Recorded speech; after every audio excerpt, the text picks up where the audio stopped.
What's up, y'all? Hope everyone's having a great day so far. Friday, happy Friday. I know that's a thing for certain people. For a while, it was for me too. I would say, honestly, I've worked a lot of jobs where Friday didn't have significance. You know what I mean? And then after you're like out of school, Fridays, and if like a lot of people who work like 9 to 5 regular jobs, Friday stays the same as like when you're in school because it's your weekend, it's your days off. But for me, I feel like almost my whole life I've had jobs where it's like Fridays are like busy days. So it's like I always worked on Fridays. So I don't know. But yeah, either way, for those of you that get to enjoy weekends because that has significance, hope it's going well so far. Oh, first thing. So I was supposed to stream yesterday. I had every intention. But I got home from work and like ate and changed and did all the normal shit that I do. And I was like, dude, I'm kind of tired. I'm gonna take a nap for, 20 minutes. Cause like usually I can take like a 20-minute nap and it's just like, I don't really ever fall asleep, but it does like make me, like a little cat nap, a little power nap, and it works. But occasionally my body is like, fuck you. You're not waking up. So that's what happened. But that led to today was like one of my most solid days I've had in like over a month in terms of like motivation, getting up, doing shit. Like other than like this last month I have been continuing to do the stuff I need to do, but like that's it. You know what I mean? So it's like all the stuff with my free time where I have been not getting shit done that I like want to do or know I should do, like just like side stuff like keeping up with laundry, cleaning places like the bathroom and the kitchen and all that kind of shit that I have to, that's kind of like stuff that I do because it usually isn't gonna get done unless I do, but I'm cool with that. I honestly don't usually mind cleaning, but a lot of that stuff is just like I haven't been doing it. But today I got like a lot of my laundry done, cleaned my kitchen, work, did all that shit, felt good. Felt like today was like a new day because like I said, what's up, Dark? When I got home last night, that 20-minute nap turned into me sleeping all night. But then that meant that I also went to sleep at like a reasonable time. So that was good. That was the good part of it. The bad part of it was it wasn't my plan to go to sleep then. Like to sleep through the night at that point. But hey, sometimes your body is telling you things. So I'm glad.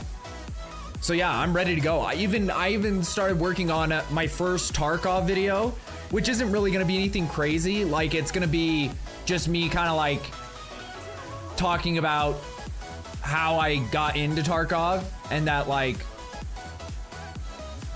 it feels as though this is gonna be a game that I play for a while, for like a long while. It feels like.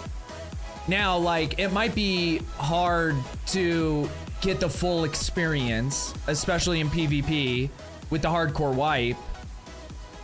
So, that's the only thing. That, like, now that I'm starting to, like, understand why so many people were, like, turned off by the hardcore wipe. Because initially, I just heard a bunch of people saying, like, hey, it's gonna be a bad time to get into the game. They're doing a hardcore wipe. That just means, so I was like, okay, well that just means that it's gonna be like 5% more difficult to like do things, which anyone in any game, especially when you get used to things being a certain way, when they even change by 5%, you're like, dude, this fucking sucks because it's different than what you're used to. So yeah, But now I'm starting to realize that it was like a lot bigger change than like 5%. Like being able to store meds and like here's like a real basic thing. But it makes a huge difference when you lose everything when you die. Because in PvP, they didn't add the hardcore, or like the majority. They added some of the changes that they did during this last wipe, but like they don't wipe the account. And a lot of the restrictions aren't the same. So whenever I go into a match, I always keep like my CMS or Survival 12 kit in my butt pouch so I don't lose it. And then I also keep rounds of ammo in there. Like if it's like hard to get ammo or expensive ammo or whatever it is. Because that way, if I do die, a lot of this stuff can be replaced. Yeah, it costs money, but it can be replaced. Whereas like some of this stuff, especially depending on your progression in the game, you don't even really, you can't just like go buy another one.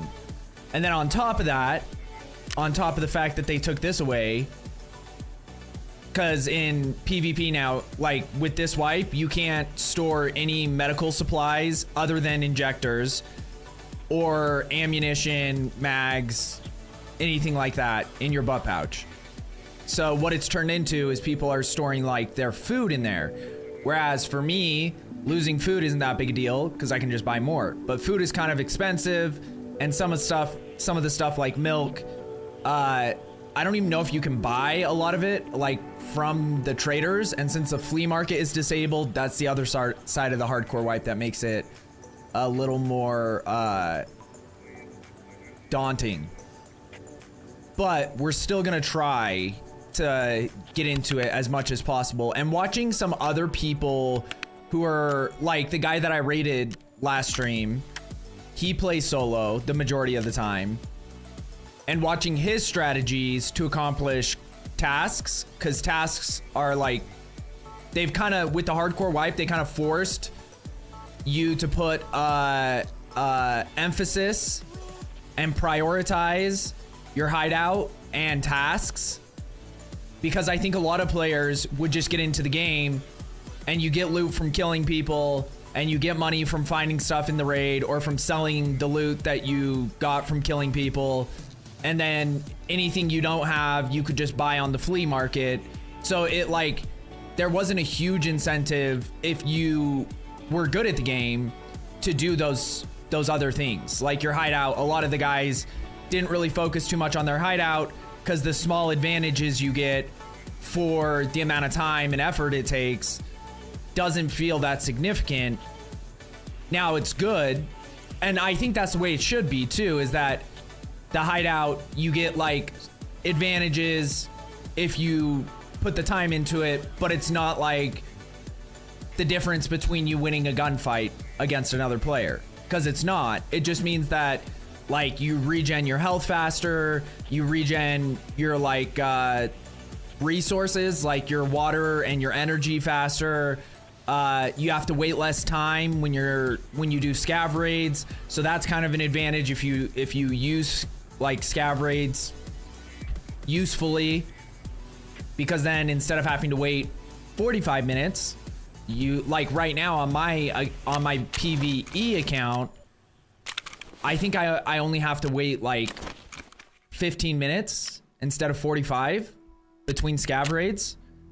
So like, but that's like huge. That 30-minute difference is huge, because like me just like re-gearing my character or selling stuff that I got in the last raid or organizing some things, that means by the time I'm done with all that, my scav raid is ready.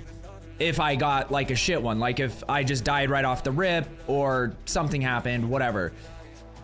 But now on PvP, it's like if I lose my scav raid, I'm like, okay, well, if I'm not ready to go in with my main character, then I might as well do something else, because like that's that 30-minute difference. Because like I do as much as I can on my other account, and then I come back and it's still 30 minutes till I can scav raid again. I'm like, holy shit, dude. So there's little things like that with the hideout, but this hardcore wipe I think has made it so people have been kind of there's a way bigger incentive to do your tasks to unlock gear, because you can't just buy it on the flea market, to do your tasks to also get experience, and to get like resources, like just like hideout upgrade items, because some tasks will give you like car batteries, so you don't have to farm a bunch of car batteries in raids because they're super heavy and they take up a lot of space. So there's like stuff like that. That's also, they kind of all tie in together. The hard thing is, as a new player, you don't know which task lines. And even though I've done a lot of those tasks on PvE, I haven't been like keeping track, like, oh, when I completed this task, it unlocked this other task that led to me 2 tasks down to getting car batteries. So I need to make sure I do that task so then I can do this other task line, quest line, whatever, so I can get car batteries and I don't have to farm as many of them. So yeah, there's some things like that. But either way, what it's turned it into is that a lot of the tasks, because a lot of people are working on the same tasks, or they're just like getting back into the game, whatever, because I'm still at a lot of the like beginning tasks on PvP, but like we're competing for the same items, or like, because it'll be like a specific item where you have to, like the one I have to do, I have to get a hard drive on ground 0, but what I have to do is there's one body that always spawns the key, so I have to go loot that body, get the key, and then go into the room that key leads to, and that's where the hard drive is. If anybody else is doing that task at the same time in my map, which if you're playing ground 0, you're probably doing one of those tasks because it's not a super popular map, then like you can't just go in there and do it inconspicuously and get out. Almost always. And it's like in one of the hottest, or like probably the main like contested area of that map, which is the Terror Group building. So no matter what, even if someone isn't doing that task, there's always people around that building. But what I learned watching the guy we raided last time is he said tasking at nighttime is a game changer. And night kind of sucks because you can't see as well, but that's also your advantage, is other people can't see as well. And most of the time, if people are playing nighttime maps, you're not going into a nighttime map to try to accomplish just killing a bunch of players. Because, or at least I'm sure there are people who like get all decked out with night vision, and they're like, because a lot of people don't view it as like a fight zone, it could give someone who is looking for fights an advantage if they have the gear to like make up for nighttime. But I would still say that like probably 85% of people go into those maps on purpose because they're like, I just want to avoid getting into fights unless I have to, and I just am trying to like find this one last thing for a hideout upgrade, or I'm trying to get this quest item or whatever. So we're definitely gonna try that today. We'll try to do ground 0 at nighttime, see how that goes. I don't have any like nighttime like night vision or anything on my other account, and ground 0 is like one of those ones where since it's in a city, there are lights, so it's not like you can't see anywhere you're going, like on Woods, for instance. But a lot of the shops are like not lit up, a lot of that kind of stuff. So if you're not like running out in the middle of the street, it's still gonna be hard for other people to see you, which means that at least if they do shoot at you, they're probably not just gonna kill you first shot, because it's gonna be harder for them to see as well. And you'll know at least where you're getting shot from versus just like, you know, dying instantly to a headshot and you have no idea where it came from type vibes. Last time we played ground 0, like thinking back on it, there are some things I could have done differently, but honestly, it was just like like the way I viewed it was the difference between being a solo and some like other people playing in a group, because the only thing I really could have done differently is just not moved until that team moved through there. and I didn't know it was a full team, but I was like, I've kind of got to the mindset where I have two options in PvP, and it's either to lay and do nothing for the first 15 minutes of the match until like a lot of the fighting has died down. People have kind of like done what they wanted to do and are starting to like either just like loot random shit and then try to get out, or just start working their way towards the extract. And I have decided that you can either do that, or you can just play and, you know, whatever situation you get into, you try to deal with it when you get there. And sometimes you're gonna come out on top, and sometimes you're not, and that's just the way it is.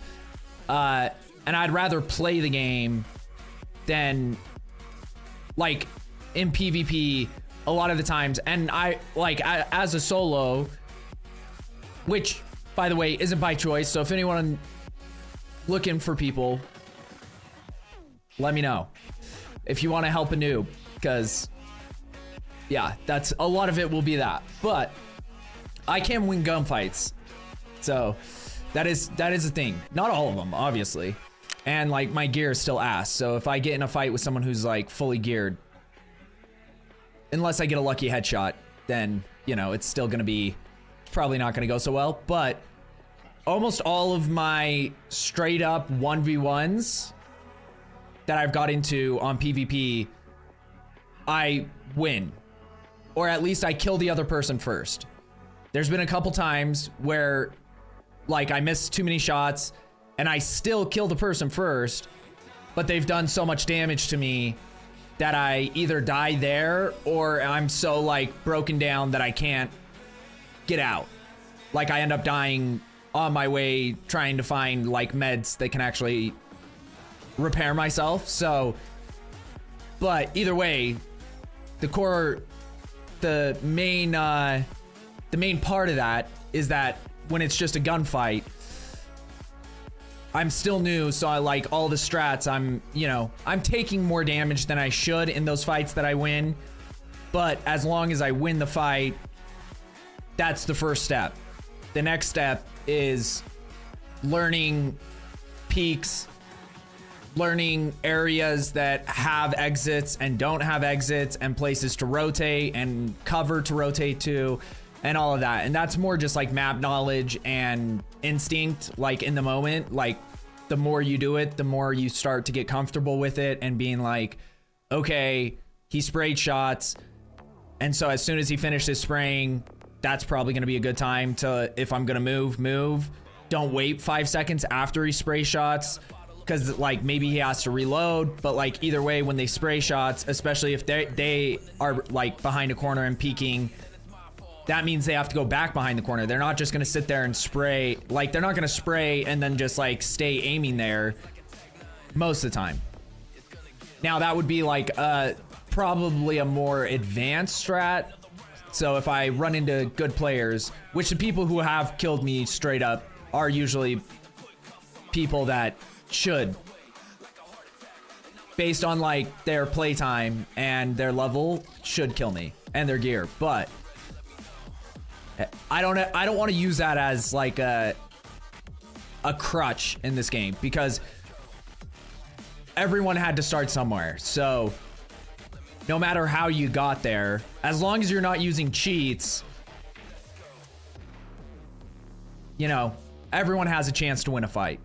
And that's what makes the game awesome, but also makes it incredibly frustrating, because you can be fully geared up and have all the advantages, and then they hit a lucky random headshot and you're dead, and you're like, are you fucking kidding me? You know, so it goes both ways. But yeah, where I wanted to start out the night is really locking in on some of the tasks on PvE, mainly because like we can do loot raids on PvE, which is fine, and like there's potential to find cool stuff and whatever. But like, even since the last time I streamed, because I think it was yesterday or the day before. No, because I streamed the day before. I don't know, but I found a LEDX and a defib again, because I think that's what I found last time when I got like, I had my big like jackpot in one raid. So then your money starts going up quick. And if you are surviving the majority of your raids and you're not spending a bunch of money, and I've been trying to save up because ideally I want to eventually, well, ideally I would want to find a marked key, but that feels like it's impossible because any good key I have in the game, I've bought on the flea market, and I look in almost every single file cabinet, coat, duffel bag that I see ever. So it's like, those are supposed to be the best places to find them.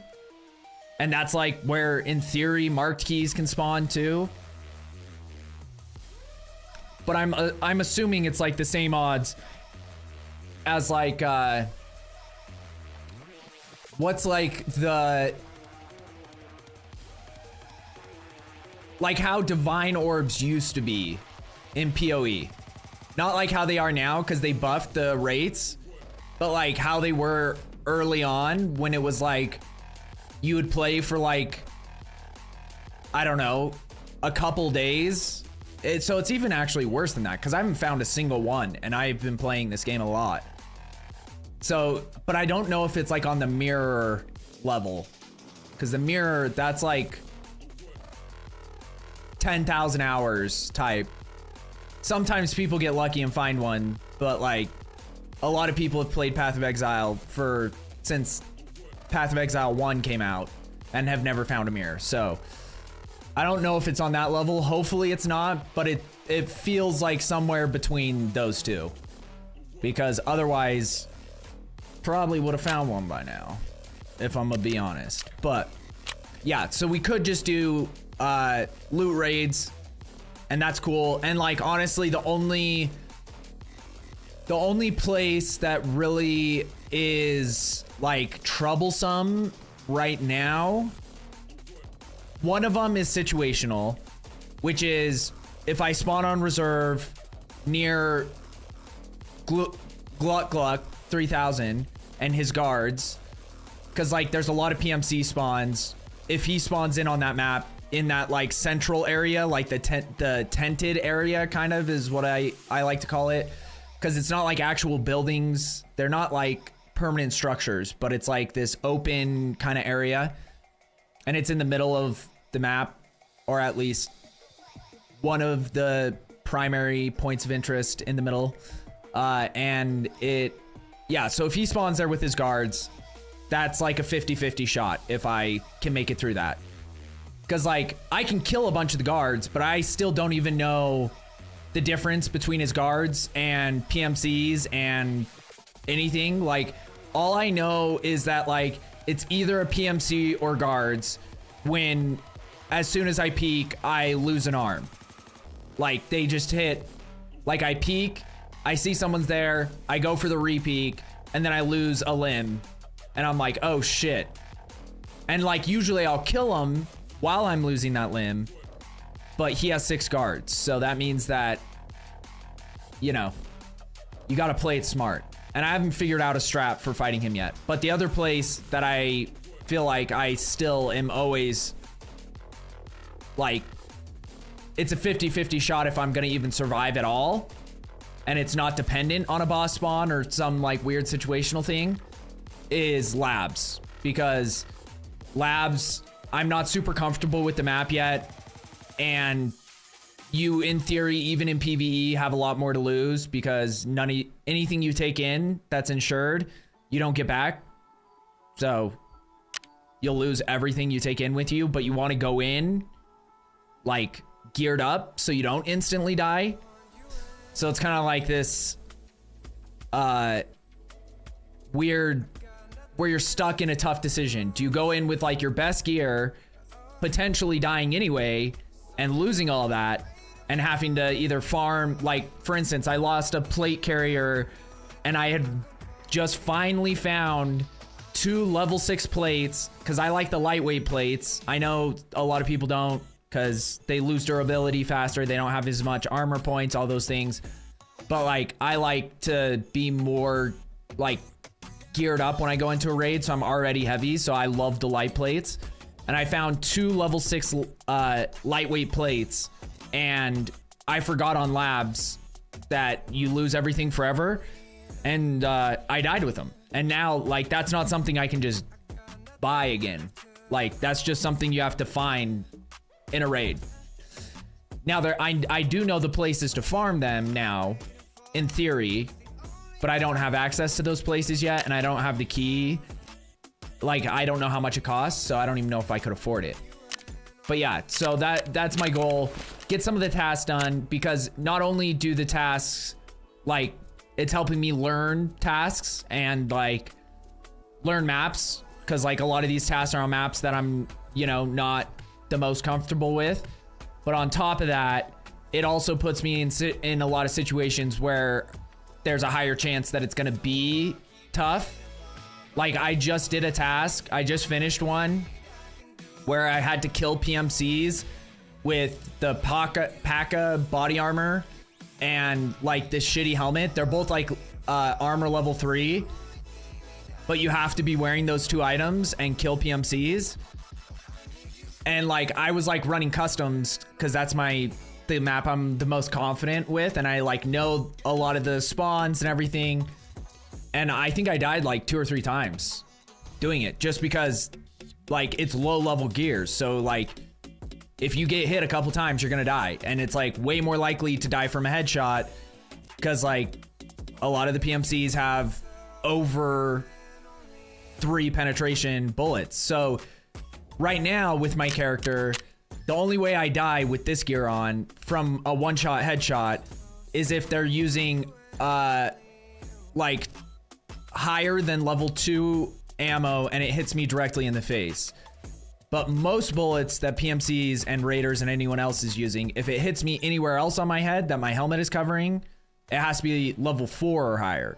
So, like, 40 plus pen, because I have a level 4 helmet. My face mask is only level 2, so that's the only thing. But and then for, like, body, like, your arms, you have no protection, so you just take damage there and you usually lose them. And then your legs is the worst, because you look at a body, like, obviously when someone's trying to shoot at somebody else, they're aiming for the top half because that's where all the vital stuff is, but that's also where all the protection is. So, and it's only like, I don't know,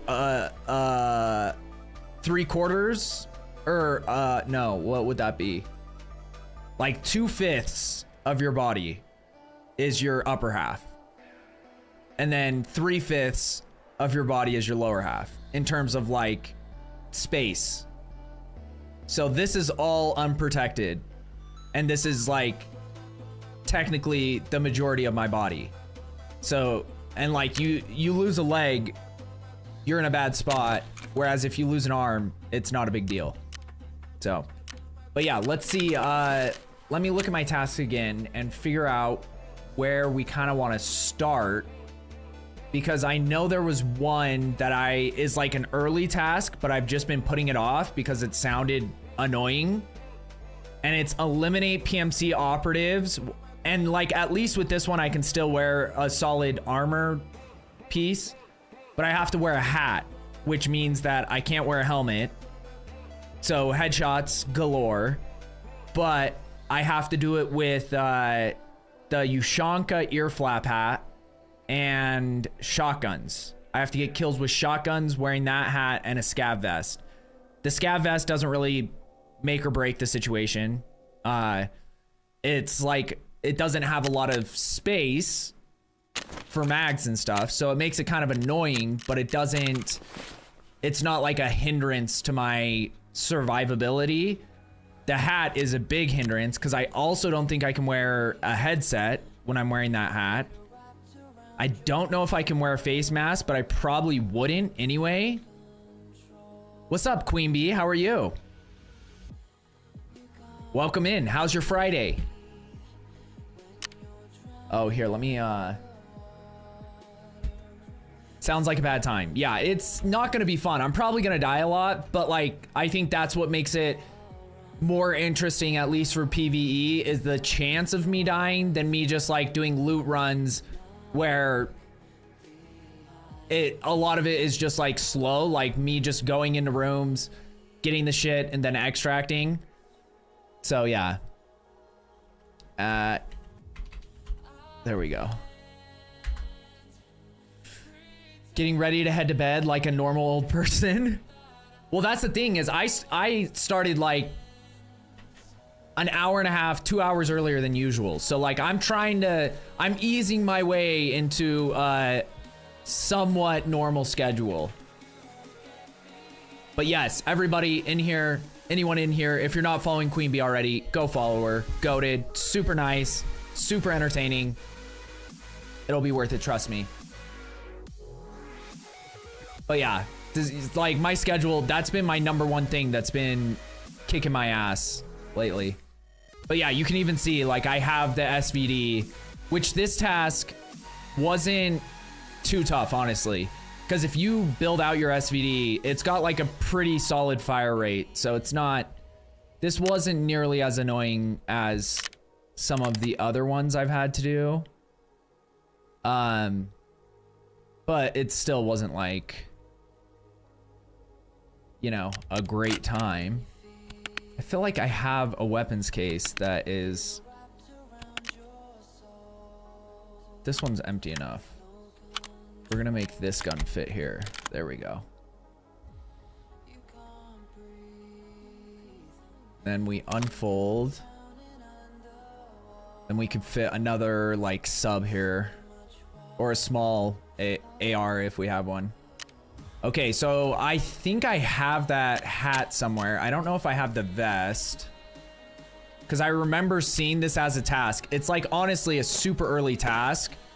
And I've just been putting it off because it didn't sound enjoyable.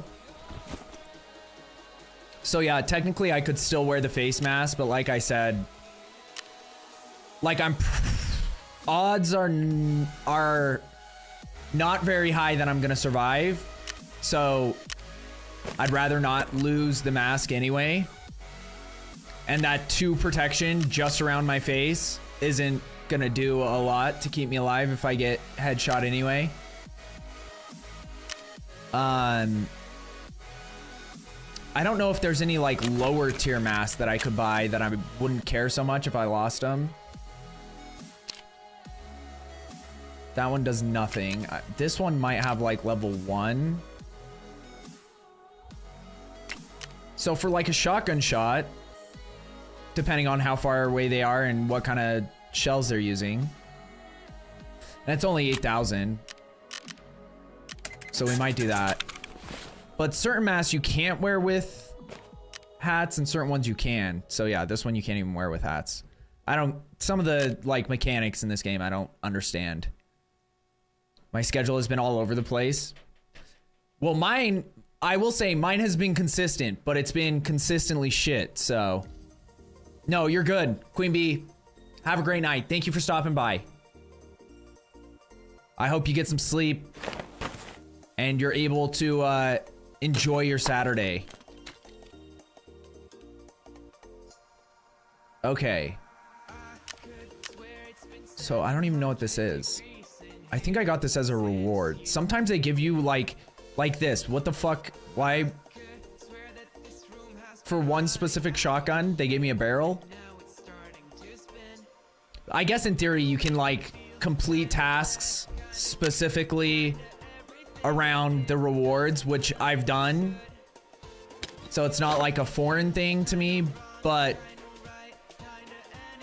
I think in general, tasks, like if you're not giving me something useful, just give me more money. Because like a barrel, that means I have to either own the shotgun or buy the shotgun just to put this barrel on there. And unless this makes it into like a shotgun that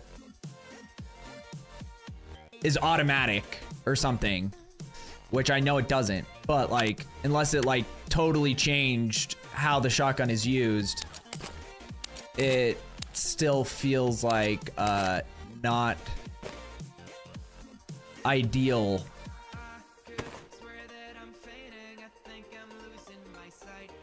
Okay, we need to look in. my item case. Where is that? Because I know I have space for this somewhere. Okay. So now we need to find a scav vest. Like I said, I probably don't have one. No. I think maybe Prapor sells them. Or Ragman. One of the guys sells them. That's the other thing is like, I kind of wish that like the traders were a little more specific. Because like, for instance, Ragman doesn't sell anything weapons related. But he doesn't sell everything that's gear related. Like armor or helmets, like any of that kind of stuff. And like having it be more consolidated, but then also you'd have way less traders. So I don't know. I don't know what the perfect situation is. But like Jaeger, for instance, he's weird because like for guns, he really only sells like snipers slash marksmen. I guess he sells a couple pistols and then shotguns. That's kind of like weapon wise. Seeing he has, that's a scav vest. I have to trade for it.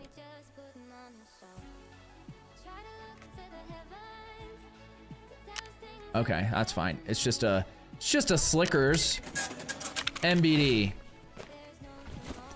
But yeah, you can see we're pretty restricted on space as far as the vest goes, but it could be worse. So even though we won't be able to hotkey our Grizzly, we're actually, never mind.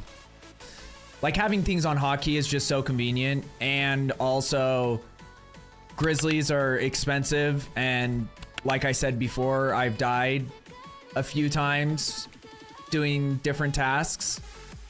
So like losing, even though you're losing 3 items versus 1, these items are easily replaced and or not expensive versus a Grizzly is expensive and not necessarily the easiest thing to replace.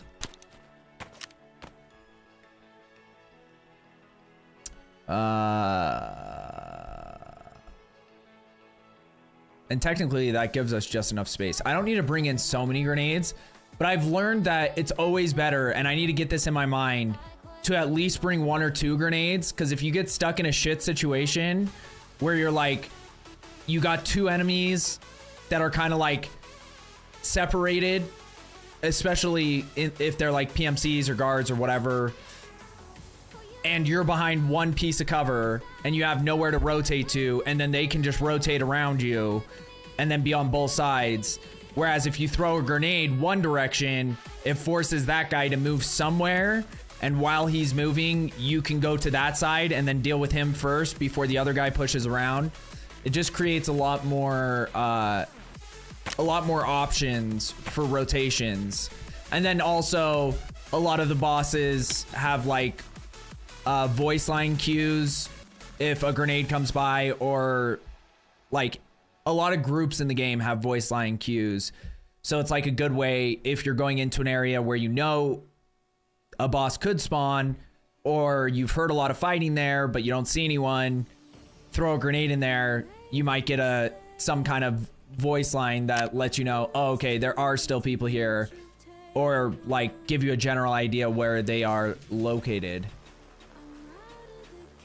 Okay, as far as guns for this, we're probably not gonna take anything super like kitted and like ammo and such.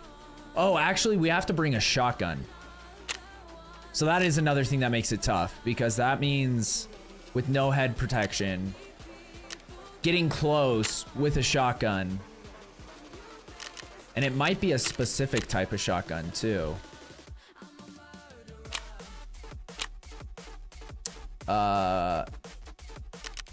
Is it skier quest? No, maybe mechanic.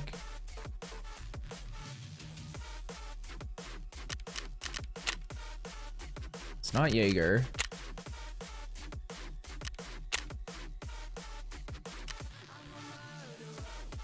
It's like one of those things where I'll know the name when I see it.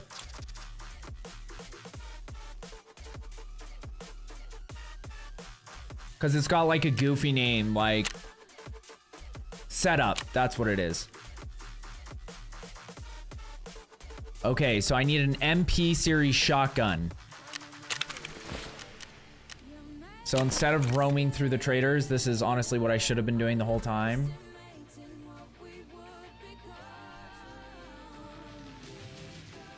Sawed off double barrel. We probably want a semi-automatic.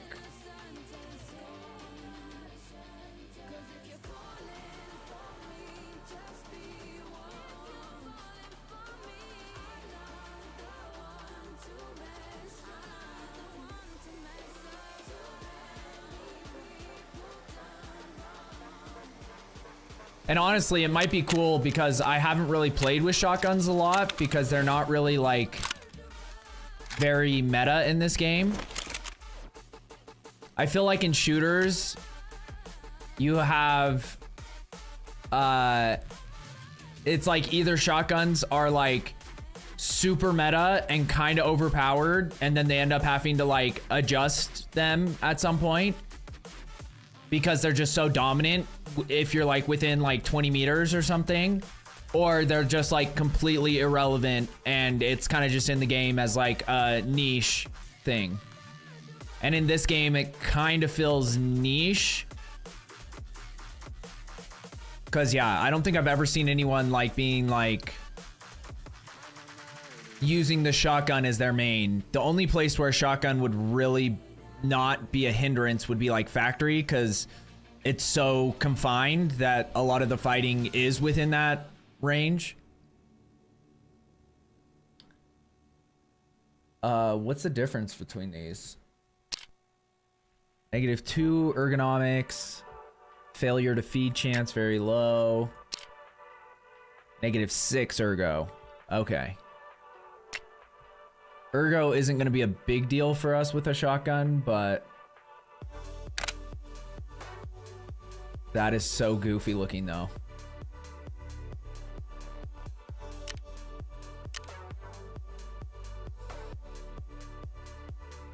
I've never seen a shotgun look like that. Like, it's surprising that it even allows you to do that, because a lot of things it just like prevents you from, like, it'll be like it's not compatible with this length of barrel, and you're like, why? Explain yourself. Okay, so we can either do a silencer, which isn't gonna really make a big difference. We probably just want to choke, because the choke is gonna give us more accuracy, right? Keep the bullets from like spreading insanely, even though the bullets I'm probably gonna use are gonna be like not the best, but like they already are gonna have improved accuracy. Like, I'll probably use the 3 slug or something like that,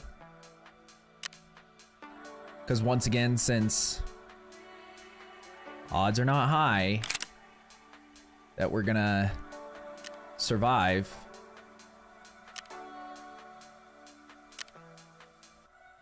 we're not gonna put too much out there that is I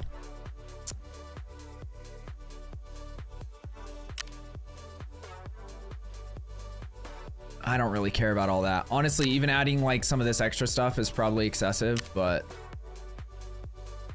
I do want at least like a red dot or something on it, especially because I can afford it. I'm not like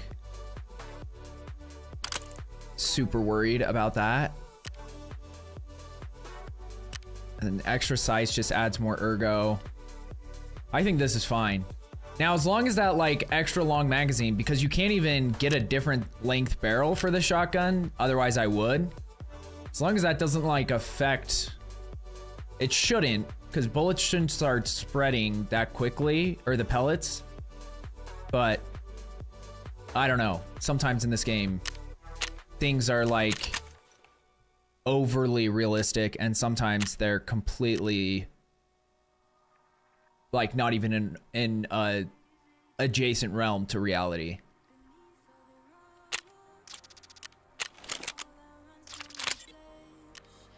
But I will say that's the cheapest gun I've made in a long time, so even with the add-ons.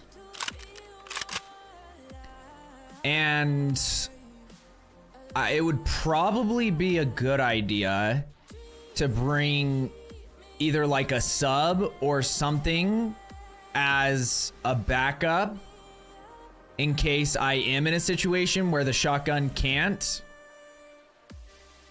you know, do its job.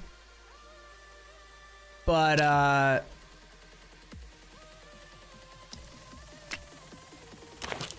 I think first one we just go out there and see.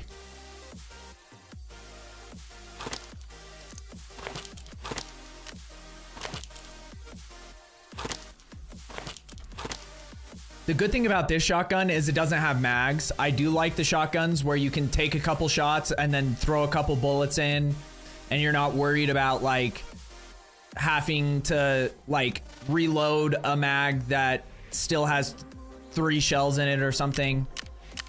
Like sometimes that is convenient. Sometimes it's inconvenient because then you can't just, like if you take a bunch of shots, you can't just throw in another mag and be ready to go again. But for the most part, like the way that I'm gonna have to play this is like peeking from cover, take a shot, and then re-peek. You know, like I'm not gonna be like running out there spraying shotgun shells nonstop. So I should do this though.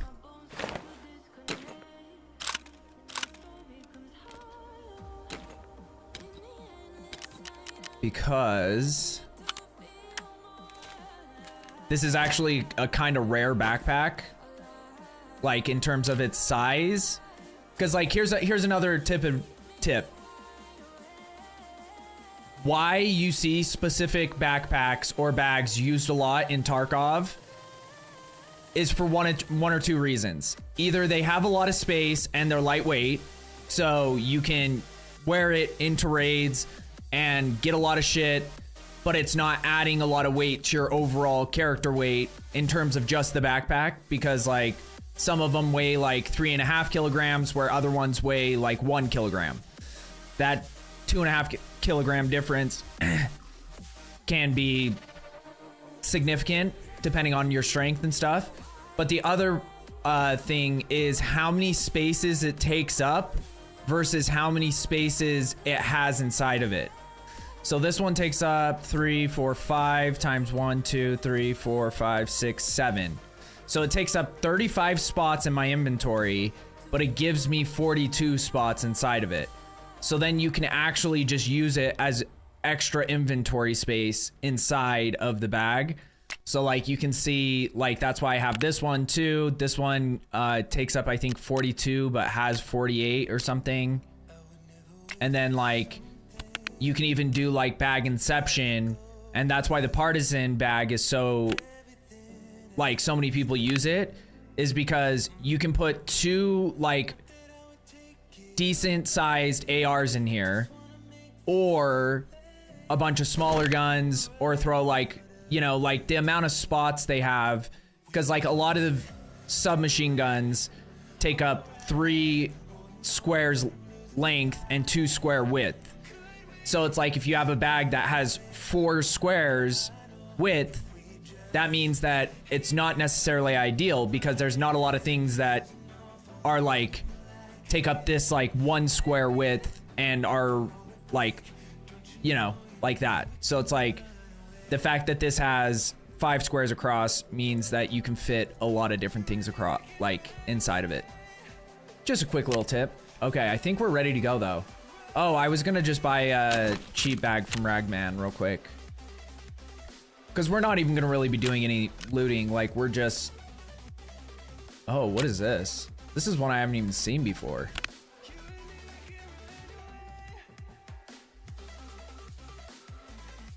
It's kind of like the gunslinger in a way. Because that's like the perfect size for like ARs. And then this has a decent amount of space. It's kind of just like the upgrade from this bag.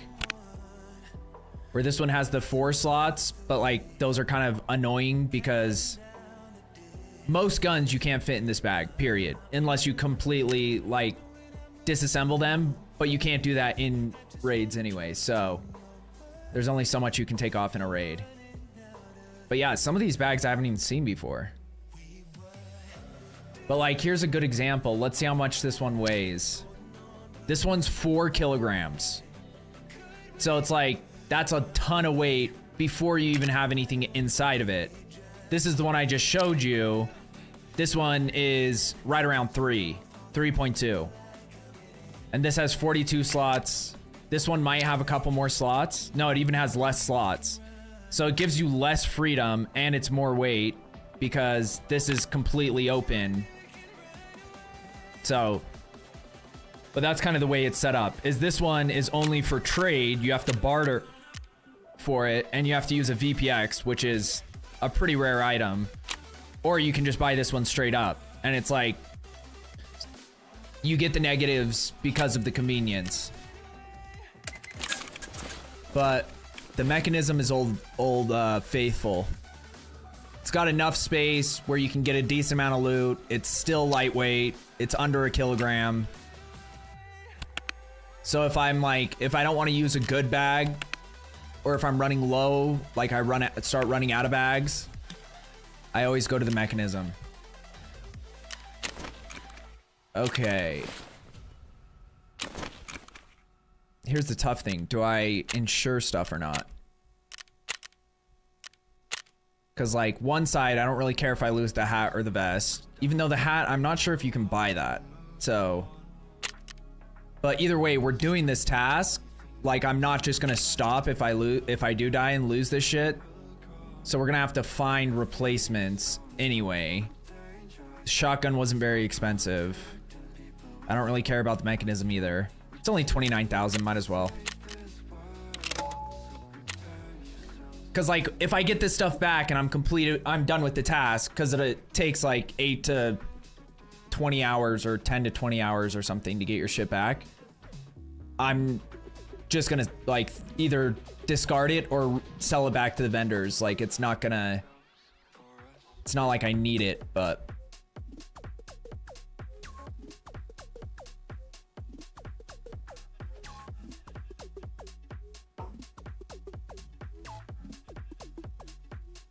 Oh shit. Okay, we'll see how this goes. I'm so used to using armor-plated rigs that when I put this rig on, I forgot to put on body armor.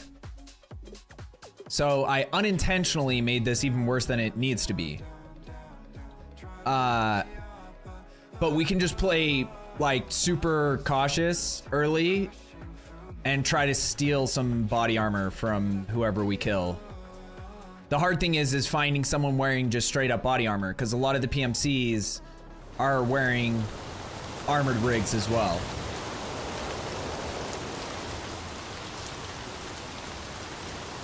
But this is the difference of having a headset or not. Just like that, the sounds that exist in the environment. Like having a headset is as much as blocking out outside noise as it is hearing footsteps better. Because you can't hear shit when your ears are being bombarded with rain sounds. Can I mount this? Sweet. I don't even think that's one that has a flashlight on it, but...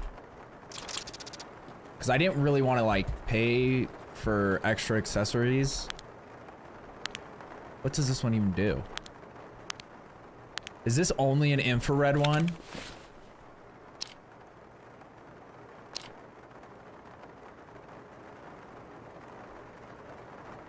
Tactical device that combines an IR, so infrared laser designator with an IR searchlight.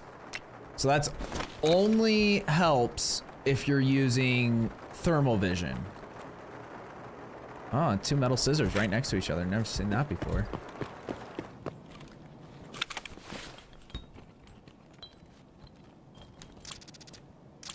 But we did get this SKS thing, which might... That's actually... I wonder how many bullets it has in it. Because that's like the best 7.62 by 3.9 ammo in the game, I think. 27. Not bad. So like a lot of times if I find mags in raid, I try to look because like that is one of the cool features that they have. I heard someone walking.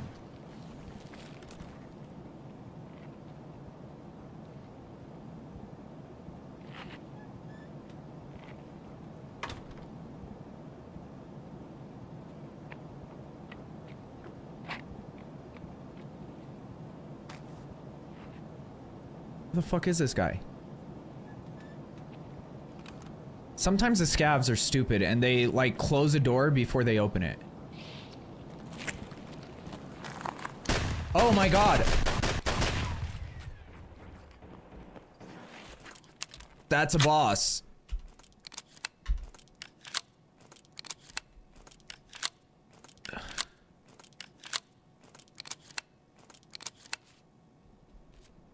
Dude, I've been running into this guy non-stop on this map.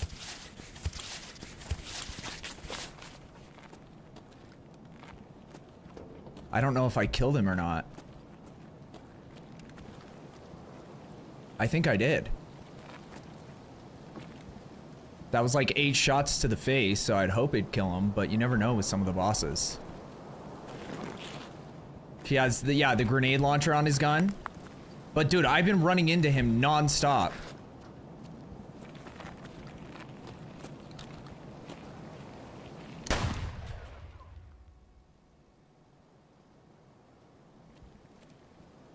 Piranha bullets feel decent.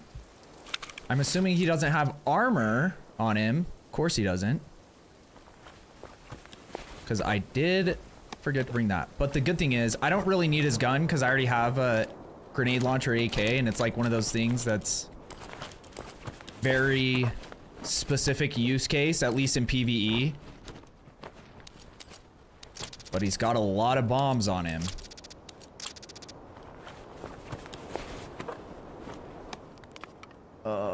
And even with this, with the mechanism bag, we might be able to fit it in this ship bag that, because that's the one thing I hate about the mechanism is that like this upper space is very restrictive, but we might be able to fit partisans. Shh. I'm not making noise. Don't worry. I don't exist.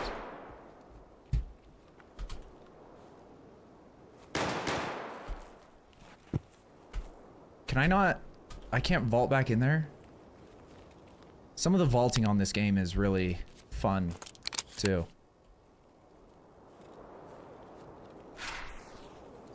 But how are you, Jonathan? If you're camping a lot, you will have a low PMC luck. There's no way to tell. Very good bullets. Control click. Double click the bag. Oh, yeah, that's what I should have done. Oh, shit. That he set up a trip mine. I forgot he has that mechanic. He just sets up trip mines everywhere he goes.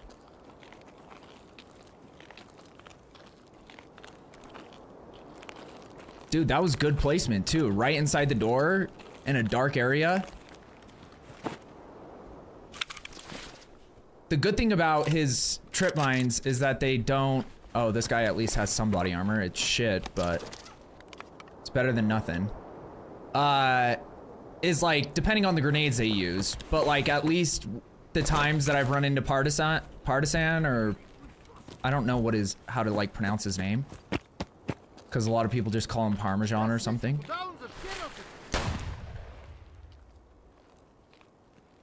Did I just shoot someone? Where is this guy? Oh shit.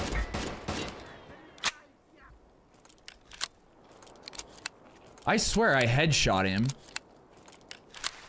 Cause he was, I think he was trying to loot Parmesan's loot Parmesan's body. But somehow my bullets got lost in translation. Now it kind of freaks me out though, cause he could have set up traps anywhere.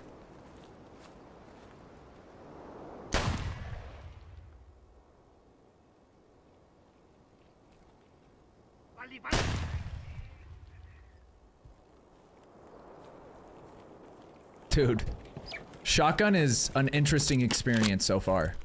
Cause like I've used the Sega, dude.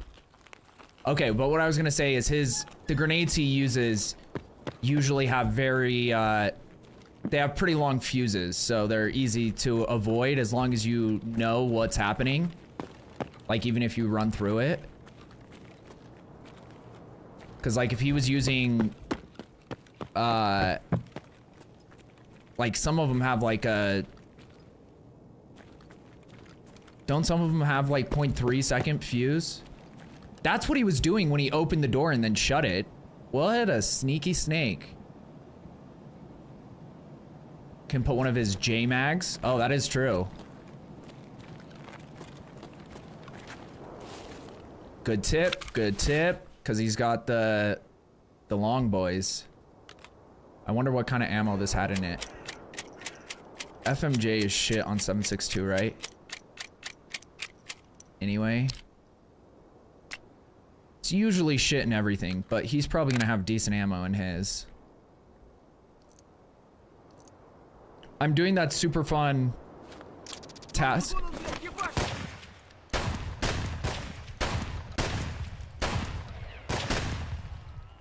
Yeah, dude, that's what I'm saying. Shotgun shells.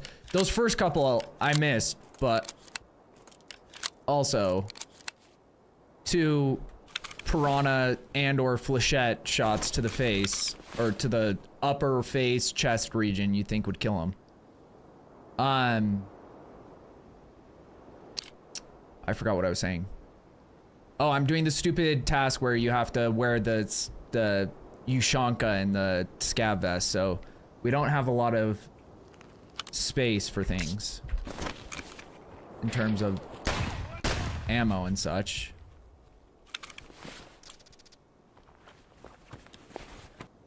You have to hit the head with piranha? Maybe that's what it was. Maybe it wasn't enough of a headshot. I'm just trying to see if anyone has better armor since I forgot armor. Is he wearing armor? No. Or that might have been the guy's armor I took. Because I was telling the stream earlier that I'm so used to using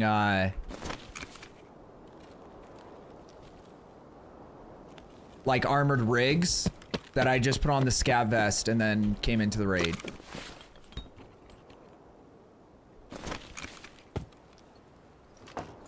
See, there's one. That one's easier to see. That one, not as good a placement. Right out in the open. Like, it's not even near an area where people would, like, really be traveling. He's usually, like, honestly, I'm surprised. Like, if players in real life used good grenades and, set them up like he usually does, they'd probably get some kills from it, but... Because, like, I feel like they're so rare. Like, it's a cool thing that they have in the game, but they're so rare. There we go. That it would actually catch people off guard if you got, like, the short fuse grenades and had some decent placement. Vlog 25 has a 2 seconds or F1 with reduced delay. Some scavs can have a boosted health pool of 530 or something when they have, where they have 40 head health. Oh, interesting. Wait, what is F1 with reduced delay? Is that something that you, like, do you have to craft that? Because here's the thing.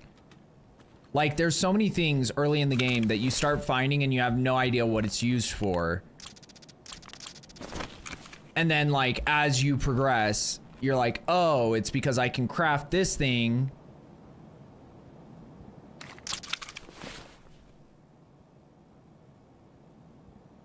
I hate this mag. Let's see what the ammo is in it. It's also shit ammo. I just hate that all the 7.62x51 guns have like gun specific mags. Whereas like every other caliber, as long as it's the same caliber for the most part. And I know you can pick that apart because you can say like the 5.56 AKs, but they're built like an AK. They're just built in 5.56. Whereas like, but like every other 5.56 gun almost can use just like whatever general 5.56 ammo or mags. But yeah, I hate that all the 5.62x51, and I don't know if it's realistic or if it's more so just because like that's kind of like the most popular meta caliber that they've just made it more difficult to like access 50 round mags and stuff. On PvE, they go for 50k to 200k on the flea. Yeah. Yeah, like I'll still keep it. I've used the M14 and I don't hate it. It's just not like a meta build M14 isn't gonna keep up with the meta build anything else that's 7.62x51. Whereas, you know, like, and I even recently started using the MDR, the 7.62 one, and I like that one a lot because it's like smaller than a lot of the other ones because it's a bullpup, but you still have like decent recoil. It goes full auto. Like it's got all, it hits like all of the spots except for on full auto, its recoil is a little intense. But I think so far, for me personally, the X17, is that what it's called? Or X16? It's like the, ooh, CMS. It's like the MK16, but in 7.62, and it's got like a fancy receiver or something. And I think that one's my favorite all around. Where it's got like decent ergo. Oh shit. Are they fighting each other? Sounds like they were, like the bullets weren't coming at me. Here's the other problem. I can't really kill the sniper scavs with a shotgun. So we just can't stay out in the open areas. Usually the PMCs will get sniper scavs pretty quick, but not always. Like, I don't know who that guy is over there. I don't know if that's a PMC or a scav. I don't really have zoom to like check it out. But I don't want to run out there. If it's a PMC, he'll light me up and take out at least one of my limbs. Oh, stuck on the bucket. Okay, I think he rotated. I still don't know what it is, but I think he rotated towards the fight because there's other people fighting.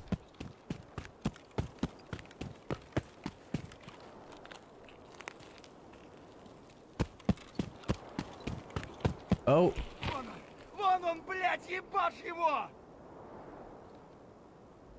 It looks like we are in a standstill, sir.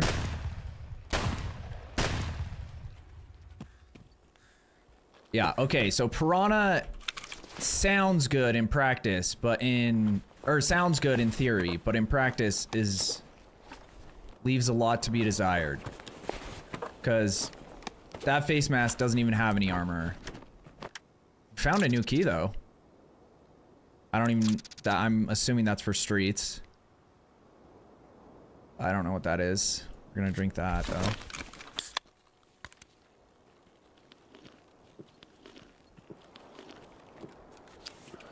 Go both in front and behind. Tank scav. Yeah, because that was weird. Like that one, I know for sure I was hitting him. Like you could see the blood and everything, but he just tanked 3 shotgun shots to the face.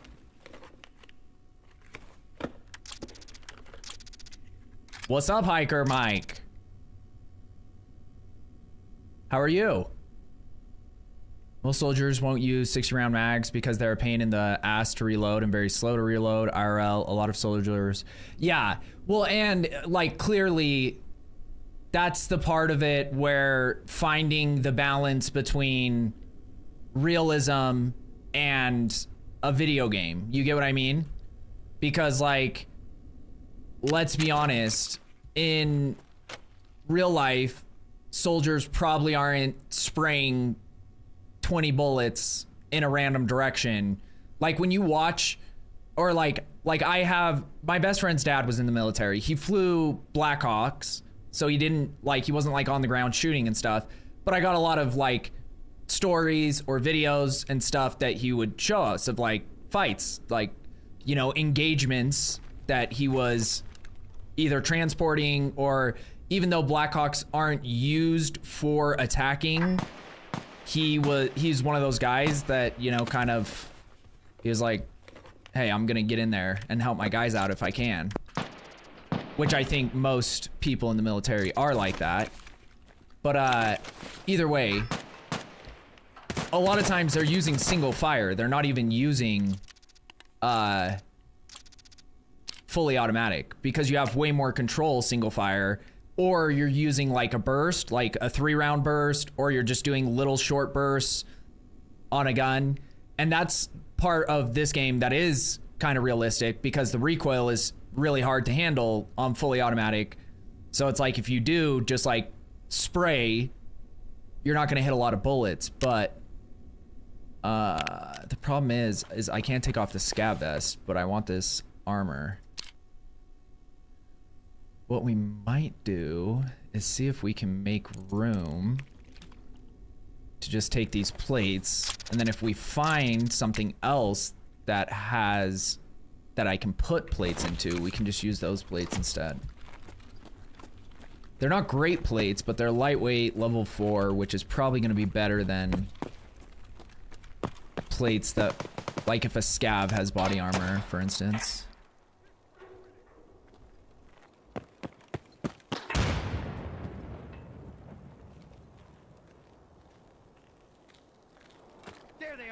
Oh shit! Oh shit! I gotta get inside. Oh shit. I was not expecting 4 of them to just be sitting there waiting for me as soon as I swung that corner.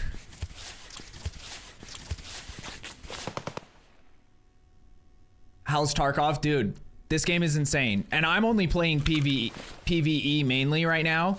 I've been dabbling a little bit in PvP, but this is like considered the most hardcore wipe they've ever done. So it's like there's like a ton of restrictions to just make the game in a lot of ways unnecessarily more difficult for players, and like put a huge incentive on extracting versus getting kills, which isn't necessarily a bad thing, but that means that like other players who are really good know that and are like camping a lot of extractions or playing in a way because they know people like playing choke points towards extractions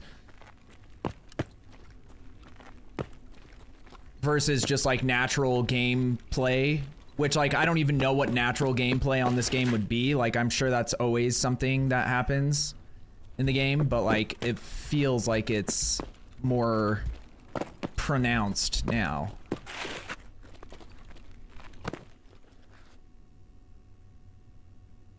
Some scavs have 100 for HP. Meant more. Oh, you're good.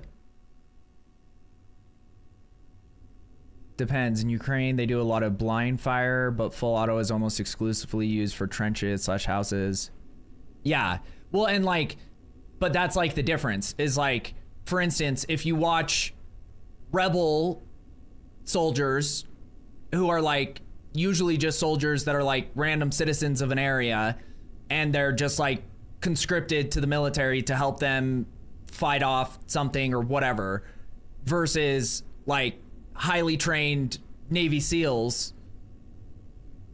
You get what I mean? So it's like, yeah, there is a lot of like blind fire and stuff, but a lot of the people in the Ukrainian army didn't like, they weren't training their whole lives to go into the army. They were like doing, you know, and that's a whole like political thing that we don't even have to really get into. But yeah, and that's like why the AK is still, I think, isn't it like the most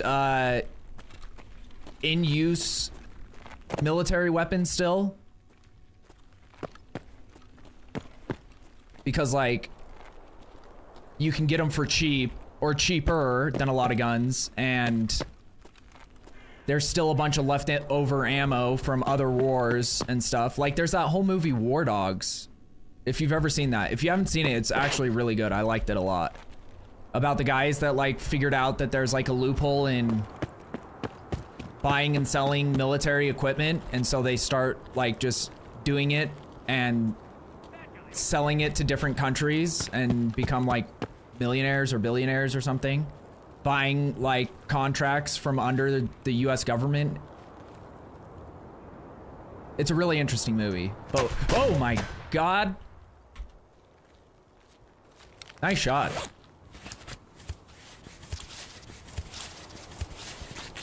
GS. Oh, I didn't know that. With the Ushanka, okay. A lot of people were trained by the Red Army. Wait, is that... I don't know what that is. Is that the Russian army?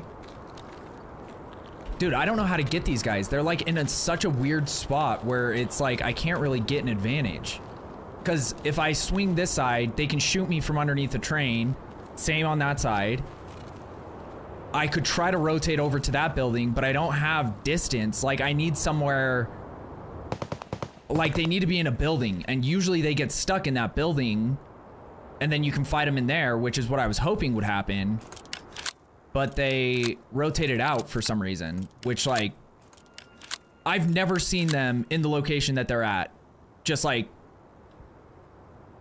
parked up. Just parked there, not even like trying to go anywhere. Not on kick yet. I want to get on kick. The thing is the program that I'm using to multi-stream is, it only, if you do like the free plan, it only allows you to send your stream to two services. So I had to pick like YouTube or Kick essentially. And I picked YouTube just because, like, as far as, got your butthole.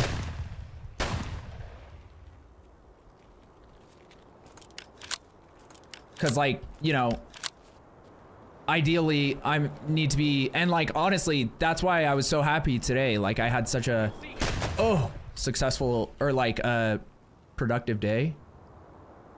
Is I even got like, did I kill him? Was that him? No shot I killed him. But I think that was him. Oh, fuck.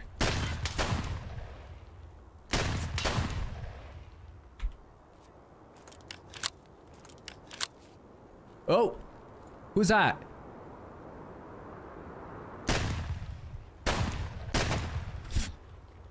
I can't hit shit from that far. I'm like wasting bullets too. Oh, one of these guys had slugs, which actually might be better for the way that I'm fighting these guys. For like this type of map, slugs might actually be better.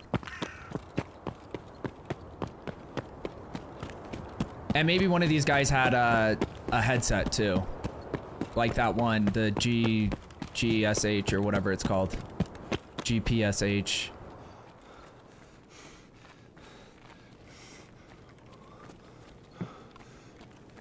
War Dogs is goated. Dude, yeah. Yeah, I've heard about that, what they're doing. I've been cracking out on BF6. Dude, I'm kind of excited about Battlefield, but it's also like the worst time for me for Battlefield because of this game. They're like, oh my God, well, you can't say that, bitch. Shut the fuck up. Yo, thank you for the gifted sub. Hell yeah, bro. I appreciate that a lot. We don't get those very often, so that means a lot, truly. Thank you so much. Yeah, I don't know, in my head, sometimes I forget about, did they take, I swear that guy had slugs on him. Maybe it was a different guy? Not this guy. He had an SKS. Fuck. It's probably just a scav, but I still don't want to just be sitting out in the open with this shit armor.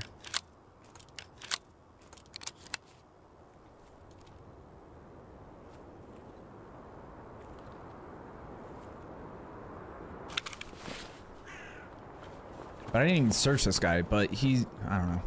Oh, he had a Propital, that's something. Yeah, he's just gonna have, yeah, that's even worse than what I have, so. That guy back there, I swear to God, he had slugs. Someone took him out, which is crazy because, like, usually when scavs loot, they'll only loot ammo if they take the gun that they're looting the ammo for. That I've seen. Like, just their behavior is kind of random and somewhat erratic. None of these guys have headsets. Oh, and he has a 20 gauge anyway, so he's not gonna have anything useful. There's no way to take bullets out of one of these shotguns either, right? Like, you can't unload it. Oh, maybe it's in, no? Yeah, I know this guy had slugs. But yeah, like with Battlefield 6, it's more so that, like, it's just bad timing for me because I'm so into this game that going into, like, more of, like, an arena type shooter would be tough mentally. Like, it would be hard for me to get into it. Now, for people who've been playing this game nonstop, they're super excited about it because it's an arena shooter that isn't COD, that seems like it's gonna be solid, you know, all that shit. But and I loved Battlefield. Honestly, when I got super into Battlefield, I was enjoying it way more than I was ever enjoying COD, in terms of, like, I like that it was more strategy and, like, team based instead of just, like, running and jumping and shooting and all that shit. Okay, we tried. We couldn't find the slugs. Someone jacked them from us. Problem is, oh, I see a guy. Oh shit.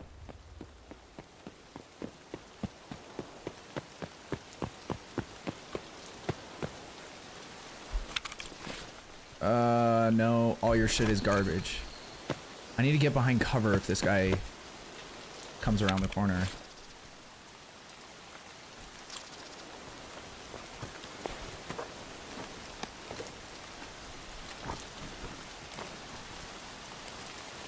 He doesn't really have anything to help me. He does have an M67. Let's heal up real quick.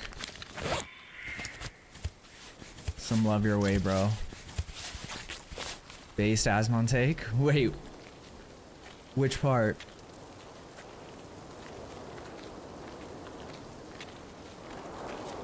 Oh, fuck. That means the PMCs are gonna start leaving. Because they start just running towards extract at a certain point. Oh. Who the fuck is that? I don't care, it's a scav. Someone died over here. Ooh, he might have slugs. Or something.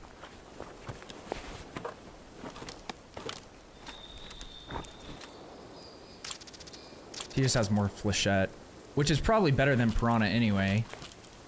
Dude, I got way too much shit. Oh, I can take... No, fuck, he's got a rig. Dude, why doesn't anyone wear armor? Nobody wears armor in this game. Okay, we're putting the metal parts away. Also dorm keys. I don't need dorm keys anymore.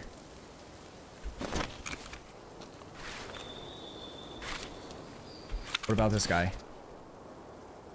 Does he have body armor? And then he doesn't even have body armor.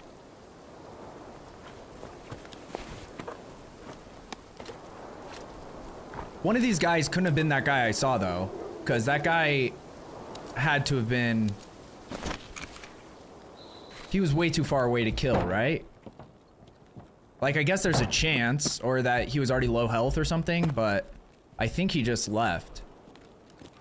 Because as soon as the timer starts going down, they just go straight to extract, and they... Like, I literally... You can be shooting them. They won't stop. They won't heal. They won't turn to fight. They're just running towards extract. No matter what. And then you just shoot them until they die, or until they get away. It's like the weirdest way that the AI is programmed. Once the PMC AI has decided to go to extract, there is nothing that'll get in their way. Unless you meet them at the extract before they've extracted. Wait. That's a scav. Then you might be able to proc them to attack again, but for the most part, it's usually just like... we can go check old gas station first. Dude, I'm cooking miso shrimps and spinach pasta with golden oysters. Wait, how'd you grow oysters? Do you have a water tank? Like a saltwater tank, I meant? That's sick though. I don't know if I knew that about you. I knew you were like super into like cooking and growing your own shit. Like you always talk about like mushrooms and stuff that you've grown.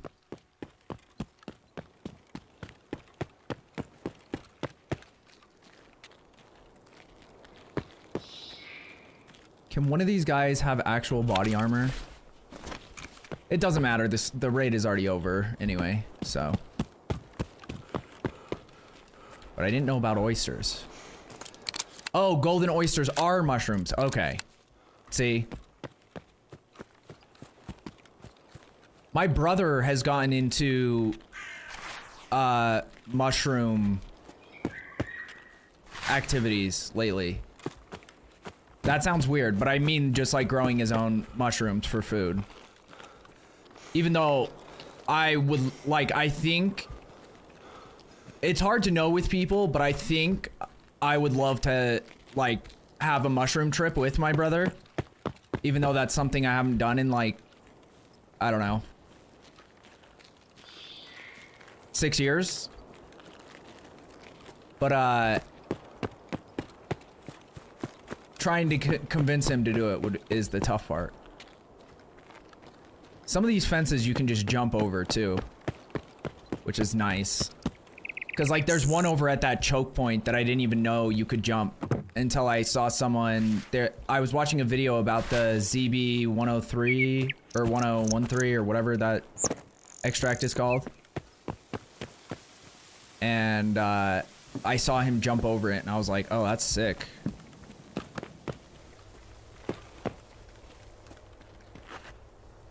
Or you have any questions, let me know. Edible or fun ones. Dude, definitely. Yeah, see, and that's the thing is, he was growing... I'm trying to think of the type. Because, like the whole process for growing mushrooms, or at least specific types, was, like, super interesting to me. Because, like, it's fungus, right? Or, like... the layman's terms is it's like a form of fungus or a relative or something. So it essentially grows on like decaying things. But like I didn't even get the whole way that like spores worked and that you have to like, cause he just had these weird little wooden pellets that had mushroom spores. And then you put those pellets inside of a log. Like you drill holes into the log and then shove those wood pellets with mushroom spores on them into the log for it to grow. And I was like, that's crazy because like it's so different. Like the base concept is the same because it still needs like water and certain things to flourish, but like, and then instead of like soil as its food source, it is using the wood as its food source. But yeah, it was super interesting to me because I'm like, this is, you know, it's not even a thing that like, I don't know. It doesn't seem like a thing that was like a thing people really did for like just like food mushrooms, unless they were like a naturalist or something, like somebody that like lived in a compound and was probably part of a cult and they grew everything. But like for just like regular people, it wasn't like people were just like, oh yeah, I'm growing some mushrooms. And the only people I knew that ever grew mushrooms were growing the other kind of mushrooms because of other reasons, not for just food. Yeah, pre-colonized. So I don't know if those ones, cause like he bought them. I forgot what the story was, but it was one of those things where like he bought them and then tried to do some and apparently did it wrong because he made the holes too big or something and they didn't take, like they never grew at all. And so then we redid it, but like he was like, I don't even know if these are gonna work because I've had them in a bag for like 3 months or something. And I don't know how those, you know, like I was kind of just helping him. He was the one that had been doing all the research and everything. So dude, that was kind of crazy. Our first person we run into on that map was Partisan. And I was not prepared. Dude, I got 3. That's insane. So some of those crazy long shots I took actually killed those PMCs. I thought some of those guys were already dead before I even saw them. When I went over there and started looting those bodies. Yeah, that's a start. That's not bad. For not using slugs and shooting for like from like 25 meters away. To get 3 PMC kills is actually kind of nuts.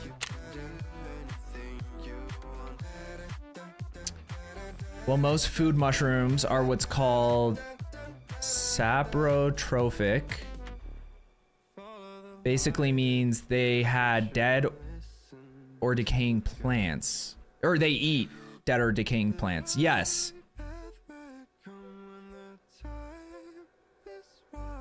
But like, it's like one of those things that like, you know, where you think about like how everything happens and people are like, oh, I hate ants. And then like in science class or a class, biology or something, you learn about like how essential ants are to like the ecosystem, especially in places like the rainforest where they help with so much with like anything from helping other plants grow by like transporting pollen or seeds like accidentally or on purpose or whatever. And like they're just like such a integral part of how everything works.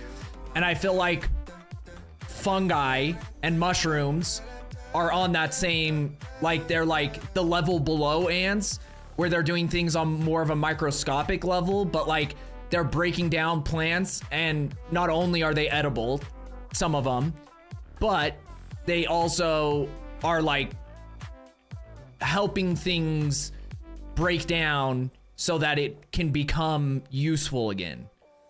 And same with like worms, you know, like, you know, how they like do something in the dirt. I don't really know what it is that's useful that worms do, but they do something that's good for the dirt. So it's always interesting to think about those things because like, you know, you just pull a worm out of the ground or you see them come out during a rainstorm and you're like, what the fuck? You know, and there's just like, or like the worms that you can cut in half and they just grow another body. Like you can cut them in half any direction and they'll just grow another body. They'll just like regenerate. It's like, the fuck is that? I think they're called zebra worms, the ones that are like the most popular ones, if I'm not mistaken. Mycorrhizae is also one of the 3 main types of fungi. What that means is they have a symbiosis with plants. Literally, they and the plant host cannot thrive without each other. Yeah, and that stuff is almost even crazier. Because you think about, like, there's the... what's another thing that has that? It's like a type of fish, I think, that lives on, like, whales. But it helps because, like, it'll eat the... like crustaceans that stick to the whales, and like, cause like if the whales get too many of them on there, they like will end up dying and stuff. So it's like, even though the whales are transporting them and protecting them essentially, but they're also like providing a service. Or like there's even a type of, what is it? It's like a bird, I think, maybe a bird that lives like with like hippos, and it will like eat the food, or maybe not hippos. It's something more aggressive, but there's like an animal that like eats the food out of another animal's mouth, but it helps prevent that animal from getting like tooth decay and stuff. So it's like they don't eat the bird even though they could, and it would be like a food source because the bird is providing like a benefit to them. And it's just weird that they have this thing that it's like one day one of these birds was like, dude, I haven't had food in weeks, I need to figure something out, and they just go and do it, and then that bird's lineage lives on, and it becomes like a known thing that all the hippos are like, hey, don't fuck with that bird, will help you, trust me, bro. And the ones that ate those birds died because they got like some crazy tooth infection or something. That's crazy that should just happen. Like, what the fuck?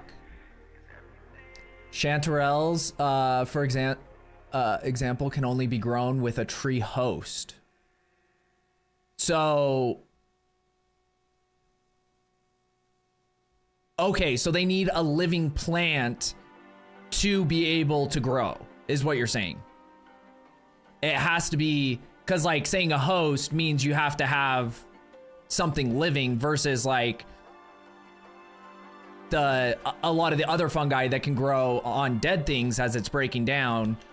This needs something that's like actively, yeah, that's crazy. And like, that's like a whole nother world too. That's like one of the craziest parts once you start like hearing, or someone in your life, for instance, starts talking to you about something that they're like passionate about that you've never really looked into, and you're like, then you get opened up and you're like, dude, and there's like thousands, probably maybe even millions of people that are like super into mushrooms and like the different fungi and like how they interact and like all these things. And that's something that like 99% of the population is like so clueless about. So the fact that there's like so many of those things that are just like, you know, or you even like, what's another thing? Like for me, when I was breeding ball pythons. For those of you who don't know, I used to breed ball pythons when I was in high school. And that was like, it was crazy because you would go on these forums and there would be thousands of people posting about like tips and tricks and temperatures and humidity levels to give your eggs the best chance of surviving, and different methods, whether you leave the eggs with the mother or whether you put them in an incubator, and all these different things. And you're like, this is like such a niche community, but there's like all these people that through trial and error and just through like research have all this like crazy information that like I could talk to it to somebody else and they would just be like, dude, I don't even know what a ball python is.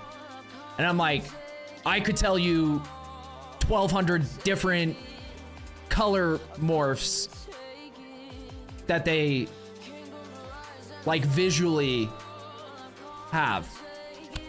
you know, and so it's just funny that there's like that many funny slash cool, just because it's like, especially with the internet nowadays, because like that was even, you know, that was when I was in high school, and like that information was a little bit, you know, you had to like go to a specific place to get it, whereas now you could probably just find like a X page, like a Twitter page that's dedicated, or that has links to all the different websites, and it has all the like there's so much stuff, so much available nowadays. You have the wood eaters slash plant material eaters, the symbiotic, and the parasitic. Yeah, nuances and crossovers. So parasitic would just be like anything that doesn't provide an advantage to the host but needs a host.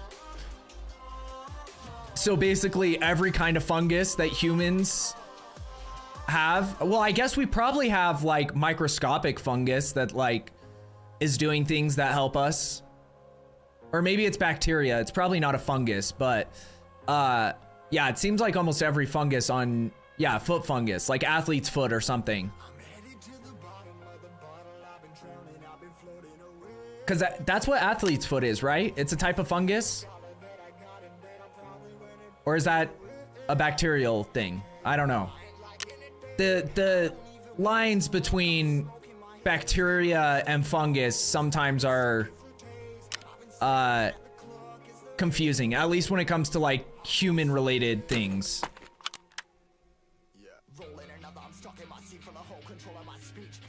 Because like you have something get infected, but like a staph infection is a bacteria.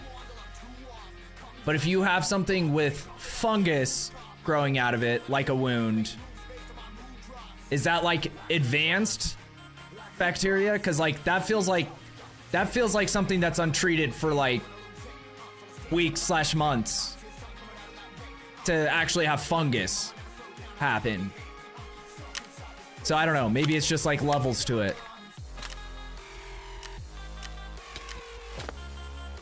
Dude, that's insane. That whole time I never found another armor to use. Also, I saw your message, Jonathan, about putting the scope. I should have put it on the MK47, but since I was so locked into just trying to get my shotgun kills, because like I know in theory a lot of those fights I could have just ended pretty quick with the MK47, but my whole purpose of going in there was to get shotgun kills. So it was more so like I was either gonna die trying to get a shotgun kill, or I was gonna get the kill. So that was kind of where my mindset was in that. But yeah, that would have been helpful to put this bad boy on there, because actually the iron sights on the MK47 aren't too bad though, because I think it kind of has like the M-bus or like MP7 looking sights on it. Oh, it does have an M-bus. Okay. So yeah, they're like decent iron sights anyway. I've used it before with iron sights when I've, like one time I was on reserve I think it was when I was trying to get shooter-borne kills, and I didn't bring a secondary, and reserve, it's like you don't get a lot of shots. It's a lot of indoor fights. So I just picked up the MK47 and I was like it's weird because I built out one like meta, and when I used it, I felt so disappointed. I was like, this does not, like, recoil is insane on full auto, and it doesn't seem to hit that hard. Like, it seems like it would be a good submachine gun substitute. So like, really good close range, fire rate is solid. The bullets, obviously, you know, it's got high caliber and all that, but it's not, I couldn't get used to it as like a medium long range type AR. Sorry to derail the combo. No, you're good. You can message me on if you need any info. Dude, my brother is actually going to be stoked because he's really been wanting to get into it. So I might be hitting you up. Cause like it's one thing to read something online versus someone who actually does it and being able to like be like, hey, this is the issues, you know, that I'm running into. So I hope you have a great night. Thank you for stopping by, brother. Always good to see you. And thank you for the gifted sub. That was very kind of you. Enjoy your food, sir. Okay. The other thing I've noticed is that we have time. I have time to talk between raids. Like I've been, you know, watching other Tarkov people, mainly Burnt Peanut. Let's be honest. I love him. He's goated in my opinion. But what they do is they usually kind of like get all their shit ready, and then while they're loading in, that's like time to chat, so that I'm not spending so much time just sitting here on a screen, you know. And I need to get better at like doing all this shit quicker, and like I need to make presets and stuff. But like when you're doing these tasks that require very specific items and stuff, it's a little bit tougher, and just getting like familiar with where my stuff is located in my stash and what goes where. I'll make you boss. Wait. What's up, B-Dog? How are you doing, sir? I don't think I have anywhere for those, so we're just gonna drop it in there like that. And then I need to remember to utilize grenades. We're gonna bring in some different shells. The problem is we have 8 shells loaded in this already. And the weird thing about these shotguns, and like, I don't know, cause I'm not familiar with this shotgun in real life, but I know with a lot of shotguns that have internal magazines, like where it's not like something that you can take in and out, you just like push them in to load them. You can just like pop them out if you want to unload it. Like that, it's possible because you just don't fire it and then you pump it again and then it ejects it like as if it's a used shell.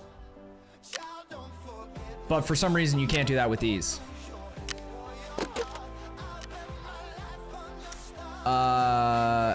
Let's just look up 12 gauge. That'll make it easier.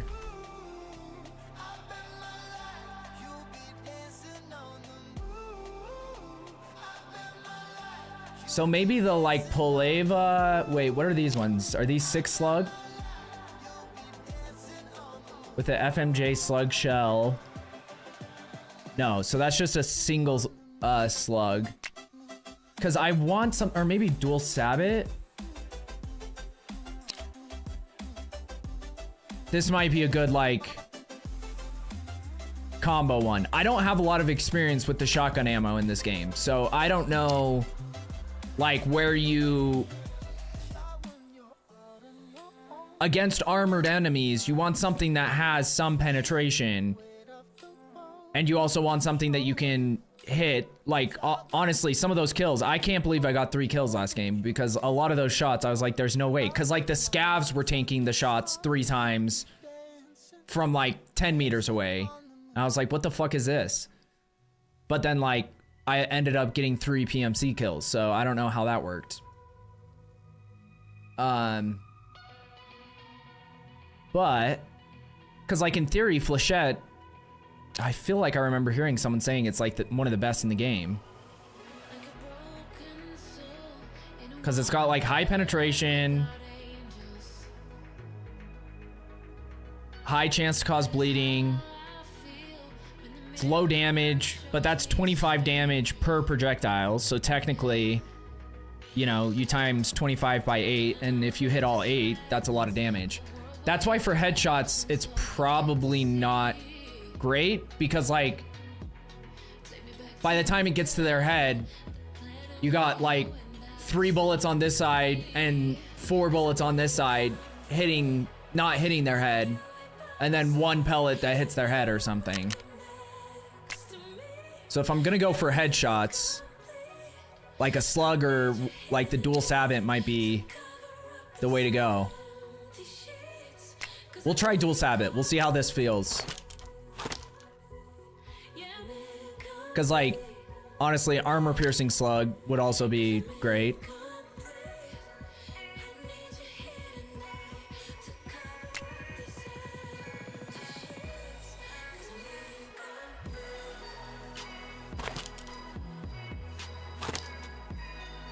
But we're gonna try these out first. Or maybe we could just bring in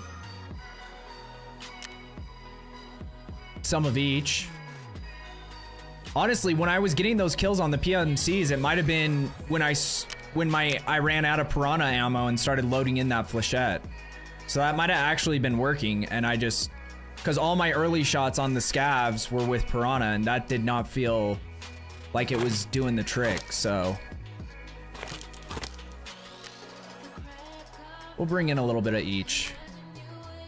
Okay, let me sell. I have a bunch of shit to sell real quick.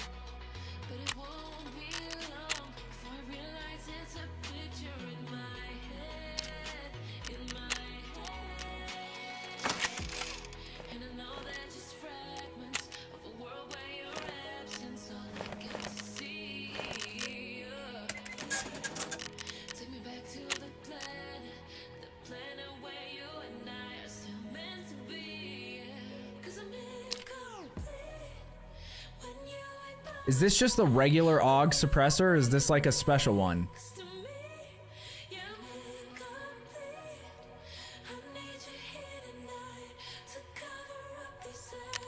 Because like sometimes it doesn't, if it's an item that you, I don't know.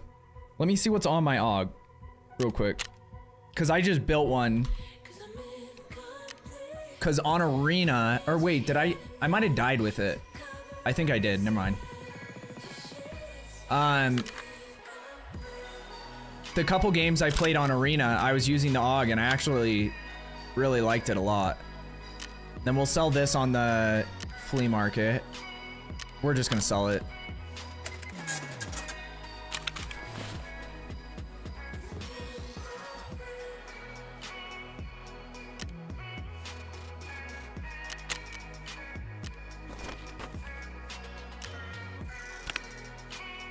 I'm not gonna go through all this right now. I'm just gonna take my water bottle out. Oh, we have some more flechette. There we go. And some food. And can't forget body armor this time. This might be a good time. I have this stupid thing where I have to find this body armor with 0 to 50% durability. Here's the problem. If you try to buy one for 0 to 50% durability, it's like 500,000 rubles. Because it's such a pain in the ass quest to do. Because like, you either have to kill an enemy with it on and like hit them in the body armor a lot to take a lot of durability away, or you have to wear it into a bunch of raids and never repair it when you come out of the raids and not die and lose it. It's a lot of weird nuances with this one. I saw you was live. I called BS, got proven wrong. Dude, I started early tonight. I started like at least an hour and a half early. I usually start my stream like 10:30, 11. So, but I'm doing great. Yeah, I had a really good day. So we got a lot done today. It was like one of those days where it felt like, you know, like I talked about it a little bit on streams here or there, but like I was just having a hard time with motivation and shit the last like month. And today I kind of like kicked myself out of it a little bit. So that was good. I got a lot of like house shit, you know, not shit that like needs to be done, but I needed it. I needed to do it. Just trying to throw you off the scent. Exactly. You never know what you're gonna get. Okay, I think that should work. We got plenty of grenades. Even though the only time I ever really want to use a grenade is to force people to reposition, because I don't want to get kills with grenades, at least on PMCs, and it's kind of a waste of a grenade to get a kill on a scav. So is this quest? Oh, it is custom specific. Okay, I was gonna say, because I'm like, this might be better on a different map where things aren't super spaced out. But hey, we got 3 kills last map, so that's more than I could have hoped for, and I was expecting based on like the shots I was taking. So I'm tempted to wail out on something. IDK what though?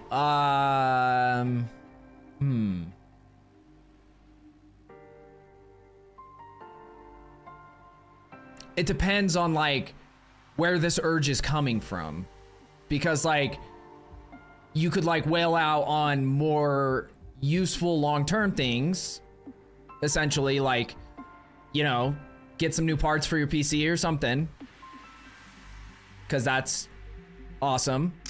If I had extra money, that's usually what it would go to. But like for me also, I have like, you know, some of my hidden vices, and they're not so hidden. It's not like I'm ashamed or anything, but like I go through phases of like, I'll buy like a couple booster boxes of Pokemon cards, but like Pokemon's been insane lately. They're doing some actually crazy shit. I know most people don't give a shit about it, but they are doing some crazy shit lately. So, but like their costs are crazy high right now, so I would not buy right now. But yeah, that was another thing that like sometimes I'd be like, I have a couple extra $100, but that was when you could buy a booster box for $100 or like 120. Now they're like 250 for like not even hype sets, just for like any set. No, I forgot to take this stupid laser off. This laser that is useless unless you're using infrared, that I have literally never seen anyone using infrared. Because even at nighttime, apparently it was like meta at one point, which like you can see how it could be useful, because like one of the hardest things about this game is there's so many like trees and bushes and shit.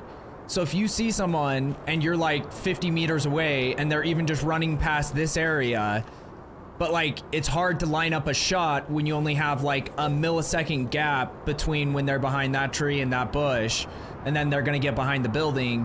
Whereas with infrared, you could see their progression all the way through. So like I could see where that would be useful, but I've never been a fan of those kinds of, I don't know, like that kind of shit in any game.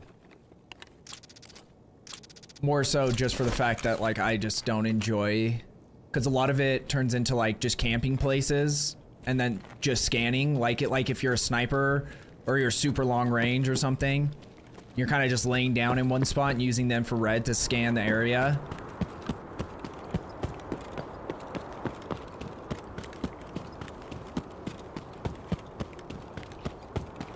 It's responsible thinking. We don't do that here.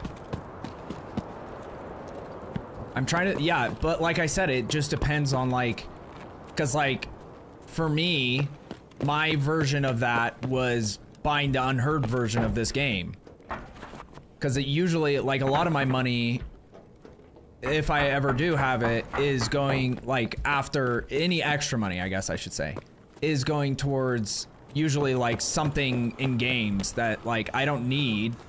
Oh shit, sniper, and I'm out of stamina.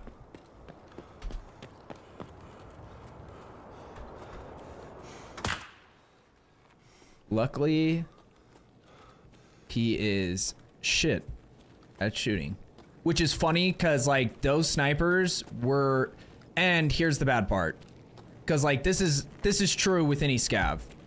Sniper scavs, I feel like, probably have 10 to 20% better aim in general than regular scavs. But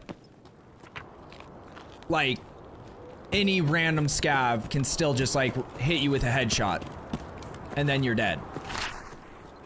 So it's like 95% of the time they're not even a threat in any way, shape, or form.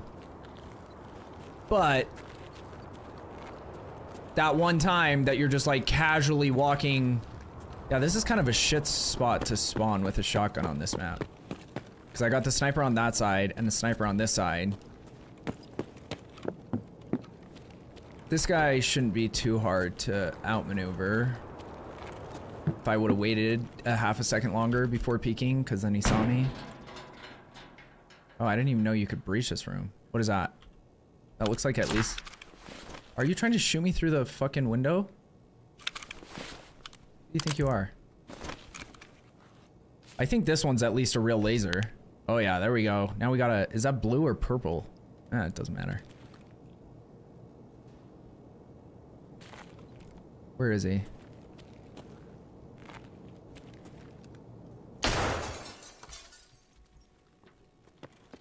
Feel like pretty low odds of me killing him from this far, but with the shotgun.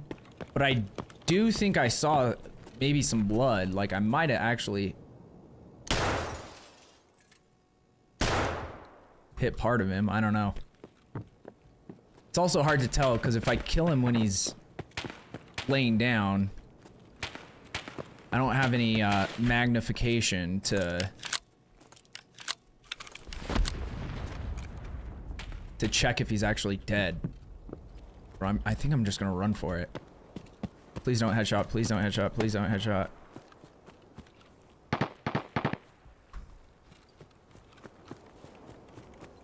Doesn't really matter when I don't have a helmet on. Usually you want to look away from it so that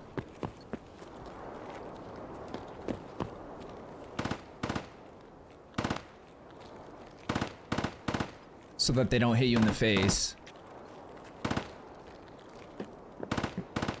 So that's either PMCs or the boss up there. That's all we're here for. PMC is not a boss, but I might have killed him because he would have come running to this side when I walked past him if I hadn't killed him. But like that guy up there, there's no way I'm gonna be able to kill him.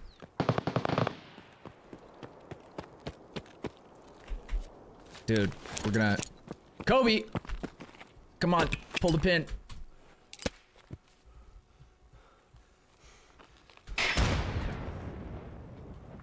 That might have gone in... If that went in the door, that might have actually killed someone. I don't know how close they are. They might actually be on the other side of that building, but... There's usually some fights over here. Is this guy looking at me?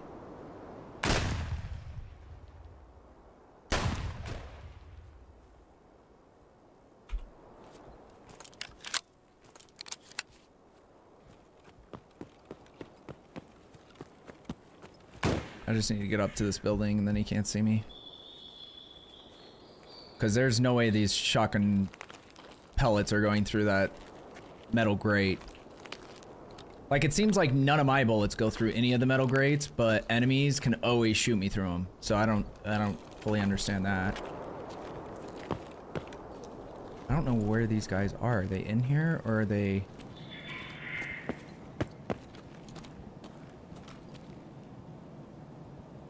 We got a clue. So it seems as though someone's killing these scavs.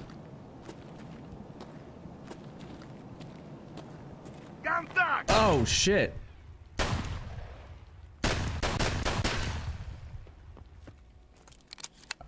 I didn't kill him. Come on, reload. Oh, there we go. It actually fires pretty fast. Cause I was just fucking... Like, sometimes I don't know exactly how the mechanics work. Oh. Dude. Get your fat ass out of here.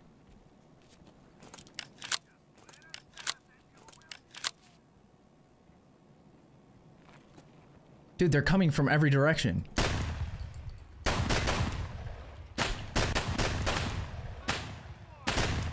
Oh my god, this guy is fucking me up.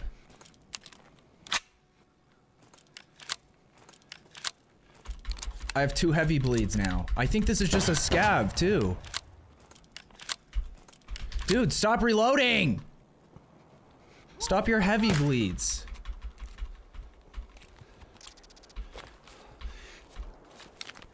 But he kept aim punching me.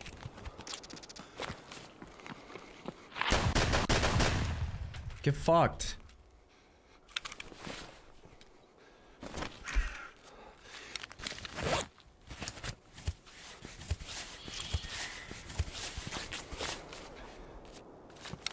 So every time I went to take a shot, he was hitting me with a shot, which is also insane.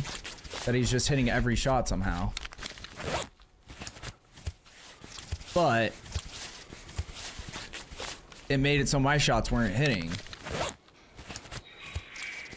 But that's what I'm talking about. How the scavs, like, randomly there's just a scav that can just, like, fuck you up uncontrollably.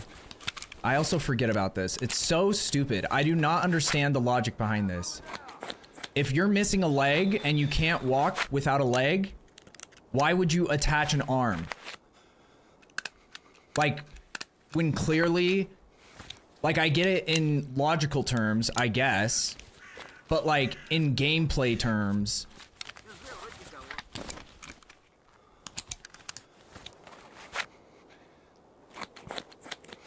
this guy better not come around this corner. Why does it prioritize your arm over your legs? Because also I think your legs have more health too, so getting them repaired would be more important than getting your arms repaired. So you have to like manually drag your surgery kit to your legs if you're missing arms as well. Because it'll just auto.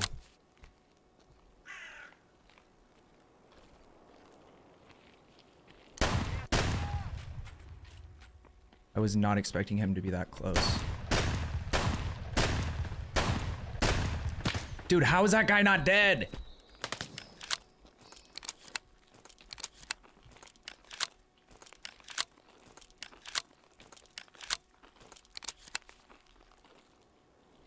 Oh, he's coming this way. Jesus Christ.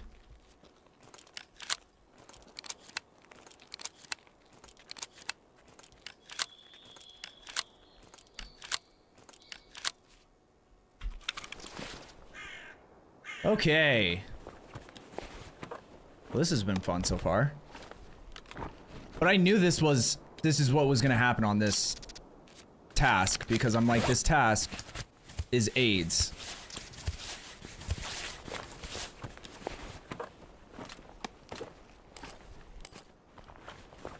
And like, especially, no, ooh, he had a, whoa, whoa, whoa.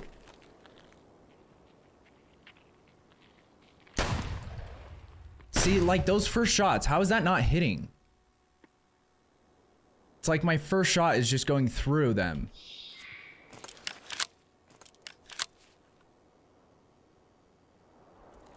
I heard something goofy over here.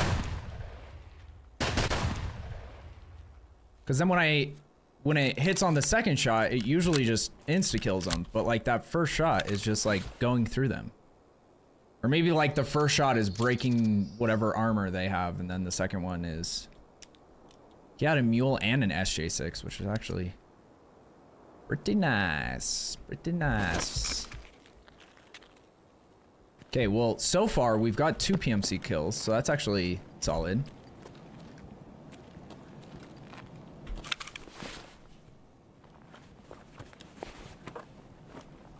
I think, I don't know how many I need, but the little notification thing will come up when I hit it, so.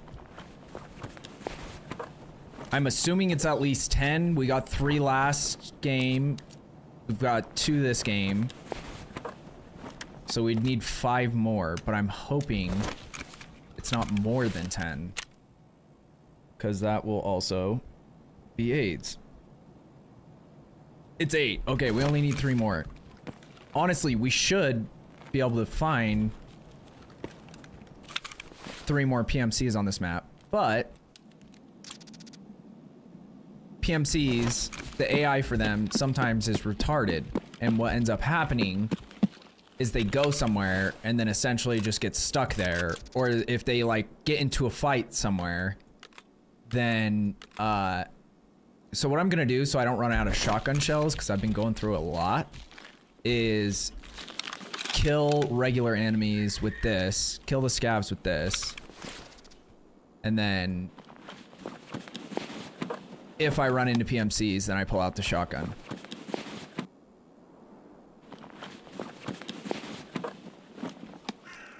But yeah, sometimes they'll just get stuck on the dumbest shit, or like, and like, for instance, most times I play this map, I see 0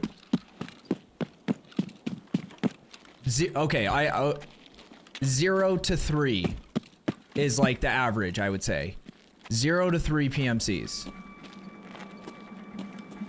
So I guess the like, if you averaged it out, it's about 2. And then one map, I spawned on the other side of the map, and I ran into... Those are 20 gauge. I literally ran into 7 PMCs within the first like 30 seconds. Because like, there can be a bunch of PMC spawns over there. So I think that's what's happening, is when they're on that side of the map, if they run into scavs, they kind of just like post up and get into tactical position and then don't move.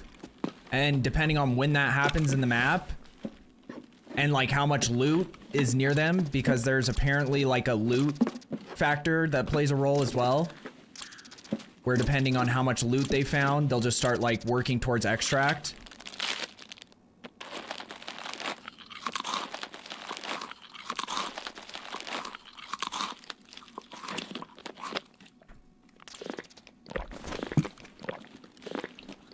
But if they're on that other side and something happens, they probably never leave that side of the map and then just run straight to, because the RUAF extract seems to be where I always see them running if they are going to an extract.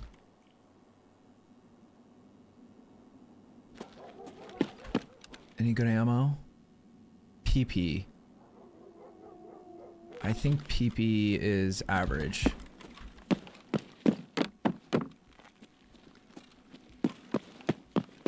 The ironic thing is, it's probably better than whatever this guy had in, because he probably has PS in this. Yeah, they always have PS. Or it feels like they always have PS. Okay, technically we don't need that many grenades in these slots. So I can move this stuff around and then have a mag there just in case.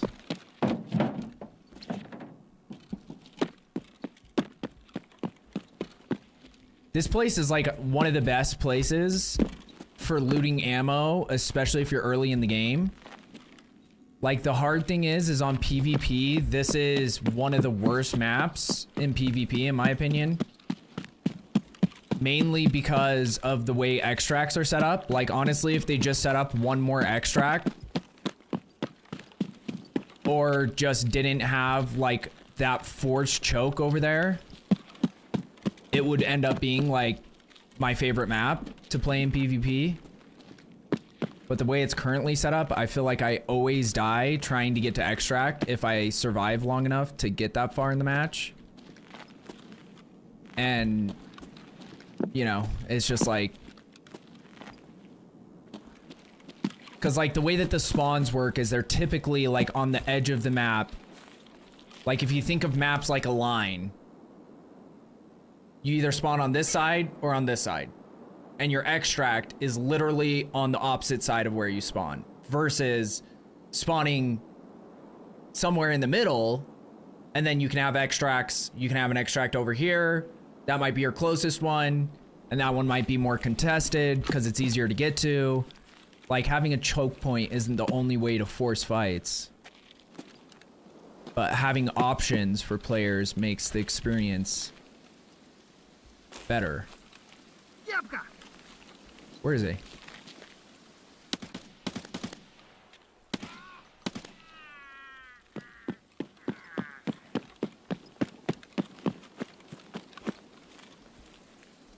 What do you have? Oh, he looted one of those guys. One of the PMCs we killed. Unless there was another PMC that just didn't show up.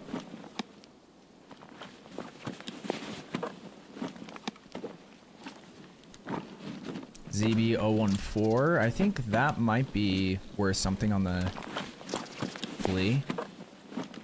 Probably not a ton, but then sometimes this happens too, where you get this bug where like loot stops showing up for some reason.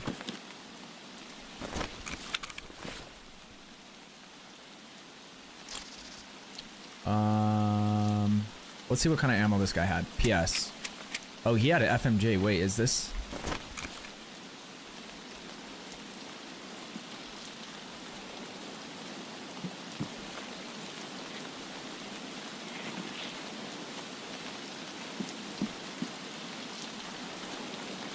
Which way is this guy going?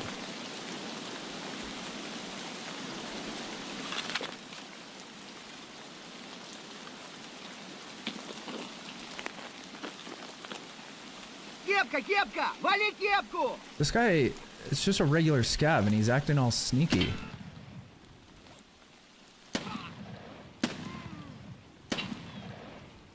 Dude, I just blew out his crotch like no other. Look at how he died. I just took his junk and just shredded it. That is a tough way to die. He also got another one of the...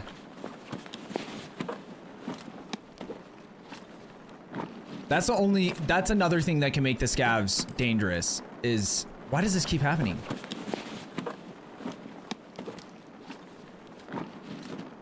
Is that the guns that you leave on PMCs, when they find them, because like he starts off with this shotgun with really shitty ammo.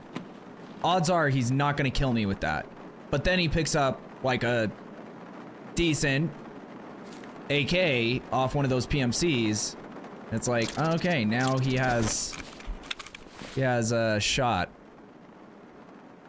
And like, as you can see from me shooting these guys in the face multiple times, and I'm using way better ammo than they have, a headshot from this most likely isn't gonna kill you.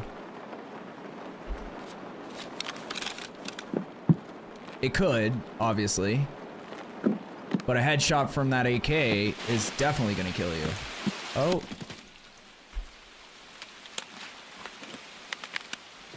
Okay, I need to stop looting scavs. They don't really have... Like, they can have really awesome things that they spawn with.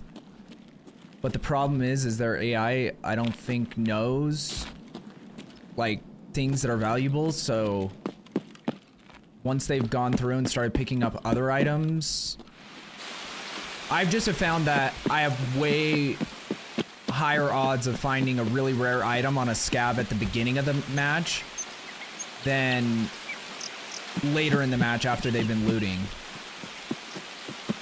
I have crossroads, don't I? Yeah. We'll go see if the PMCs got stuck over here. It's still early enough in the map that there's a chance they could still just be over here all tactically positioned. But honestly, this might just be, like, this map might just be over already.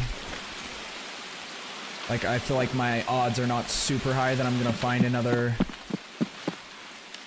PMC to kill.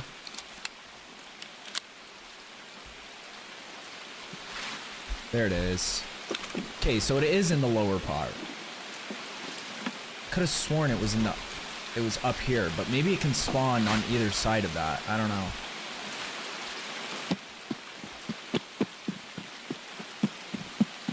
Those stashes are also good because I think they technically have a higher chance of spawning rare loot.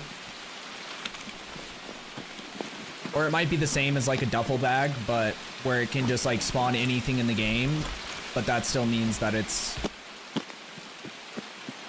valuable to check.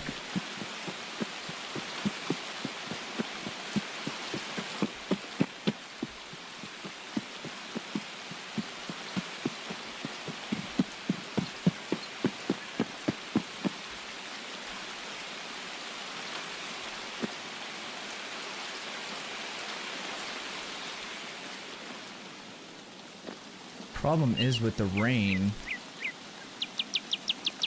even with this headset on, died down a little bit, but like being able to hear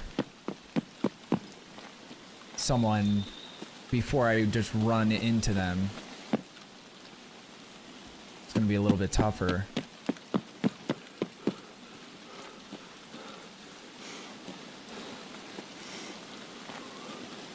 So yeah, that one match I spawned right here, and in this little area I killed like 7 or 8 PMCs, and I think it was the most PMCs I've ever seen on this map. And I was like, because like when you're loading in, even though they're AI, it says 8 to 12 players, so that means that there's got to be at minimum 7 other scavs or 7 other PMCs that spawn in other than me. But like I said, usually run into like maybe 2.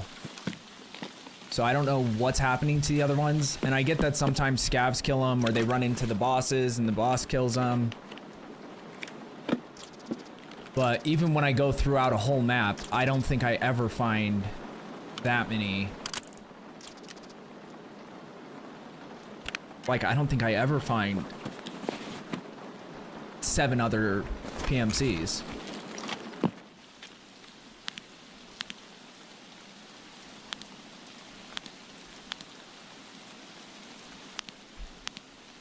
Wait, where did that go? How do you turn on your secondary tactical device?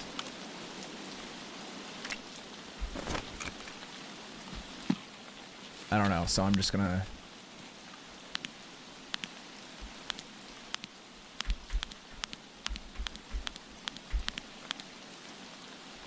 Dude, I swear to God, if this is another IR bullshit... IR Illuminator. Honestly, I think they could have got away with just having one of those in the game, period.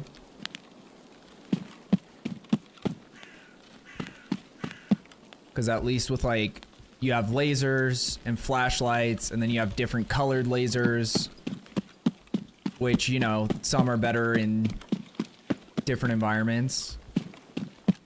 But like, how many IR illuminators do you need? I don't even fully understand how that's helpful.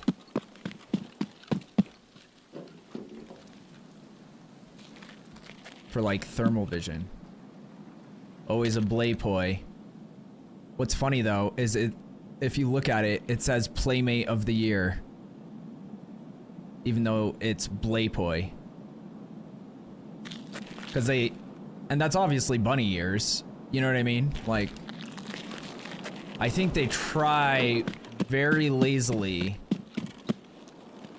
to use brands and change them slightly enough that they can not get sued for it. But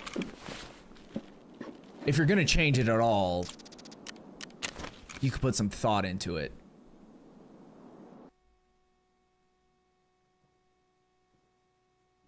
Like, how hard is it to just like throw another bump after that P and have it be Blaymate? If you're gonna call it Blaypoi, which makes no sense anyway, because neither of those are words. Okay, so we got the 2 bear kills. So we only need 3 more, which should not be tough. They were too busy looking at it to care.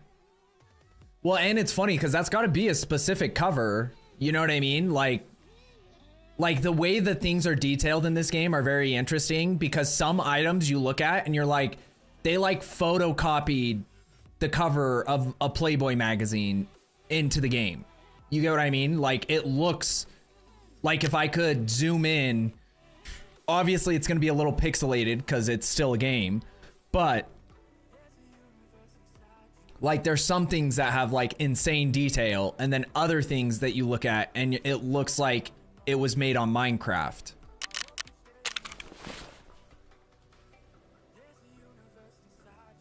So it is kind of funny because it's like,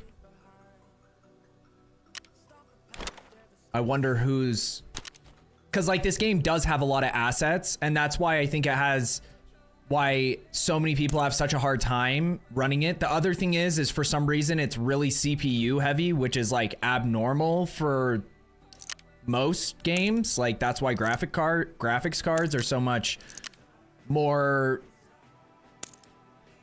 sought after, because in most circumstances games are graphics intensive, which requires more use of your graphics card. But yeah, for some reason this is so intensive on a CPU. But the other thing is that it does have a ton of assets, so I can get what makes it so like bogging down your computer, because you're loading in, like you think about all of these items that are interactable in every single match, like things that you can actually pick up. And when you have all these different things for the hideout, like, you know, there's probably at least 1,000 different things. You have to like individual specific objects that are unique that you have to pick up for your hideout upgrades. And then on top of that, you have all the food types. And then on top of that, you have all the guns and the ammo types. And then on top of that, you know, you think about it just as like exponential. And then you have all the other items in the game that are not interactable. So like, for instance, sometimes you'll see like the Vita. It's a type of like a water that, you know, has electrolytes or something. So it gives you hydration and a little bit of energy at the same time. That you'll see one on a counter and you'll go to pick it up and it's an empty one, but like that has to be loaded in. And then like the cans on the ground, and like, you know, and then you think about a map like Streets of Tarkov. When you go through that, you start to kind of understand. It's still not an excuse, because like, just take out some of those assets.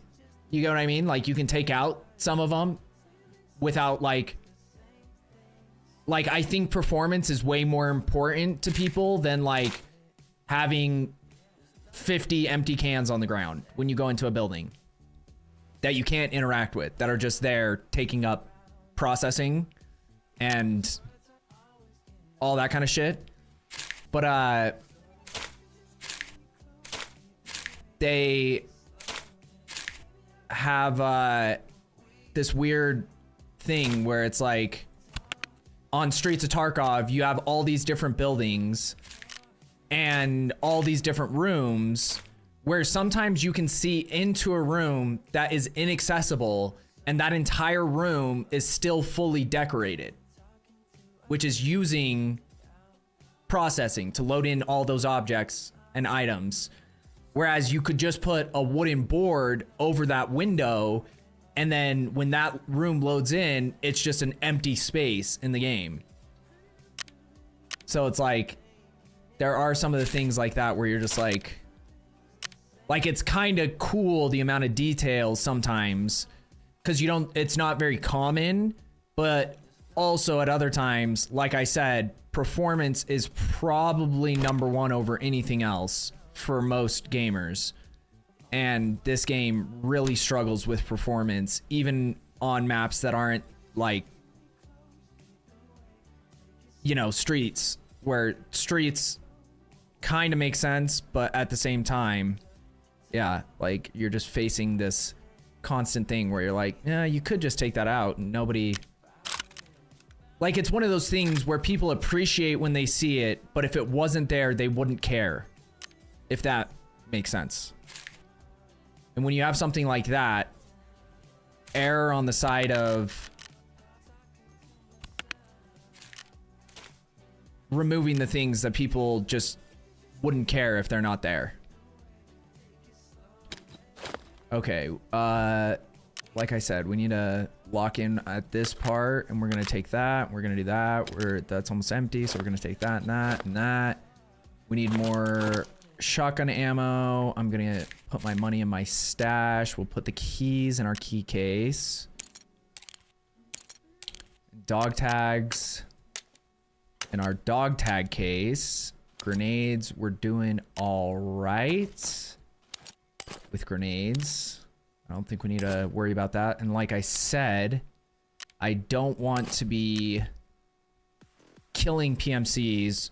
I really don't want to get any grenade kills because, like I said, it's a waste of a grenade on a scav, and I am trying to get shotgun kills with PMCs. So there isn't a whole lot of purpose to bring them, and I haven't really even been using them. Even at times when I could use them for what I say I have them for. We'll repair this real quick.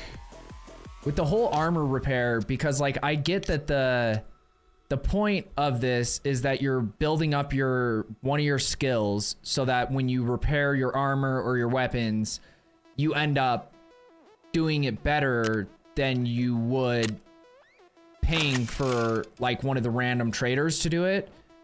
But like I don't know how to get my skill up to that point where it gets, because like either you're fucking up a lot of your good armors repairing them early until you get your skill level up, or I think the strat is probably like whenever you scav, save the armor if you get armor during a scav and just repair it for the sake of increasing your skill, and then like not an armor you're actually going to use. So that's what I would guess if I were a betting man. So I couldn't really tell with those bullets. Like I said, it seemed like some of them were going like straight through the enemies, which means that they were probably missing, which if I had to guess might have been the dual sabot. So I think flechette is the way to go, because those first, like, there were just some bullets when I was shooting and I was like, that was right at his head. And then I take the next shot that's in the exact same position and it just destroys him in one shot. So I don't know what was happening with that. Or maybe even just having an individual slug type ammunition might be, because I am mainly aiming for headshots with these shots.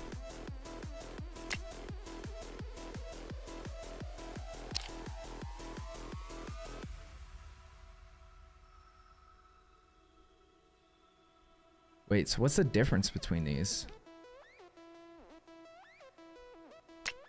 Because since it was called Poleva 3 and then slug, I thought it had 3 slugs in it, but it doesn't.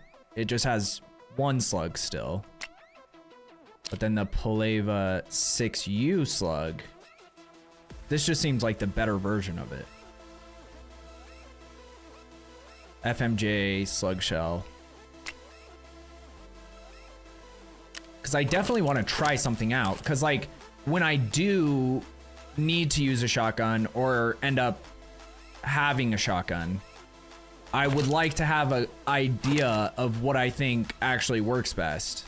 Now, like 50 BMG, this is probably the next, if you're not going to go with flechette and you want to use a slug, this is probably the next best, because it has pretty high pen, 26 at least for a shotgun, and then chance to cause heavy bleeding, 90% accuracy. What does the Poleva have on accuracy actually? 115. So but it has like less of a chance to cause heavy bleeding and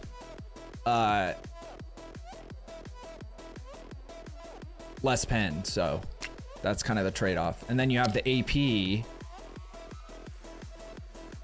which that's actually probably the best slug. 37 pen is kind of insane. But then you lose accuracy, have a lot more recoil. But I barely ever found these, so. And then you have Rip, and I don't even know what Rip does. Rip's just full damage. 265 damage. Radically invasive projectile. Features solid copper lead free projectile designed to produce huge damage to body. So this just does 265 damage, which is crazy. Has like no penetration, so if they're wearing any armor, it's not going through it. But if you hit them somewhere that doesn't have armor, it should just be an instant kill. So that one might be interesting to try too, because that's technically a slug. But I guess we're getting that with Flechette. It's just not a slug. So yeah, we'll stick with Peleva. We'll see how that feels. Okay, yeah, I think we're good.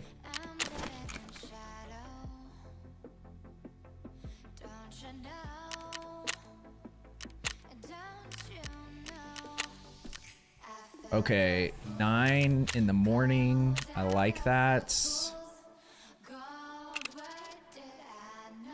I don't really care. I have a 139 KF and have no issues of lag or anything.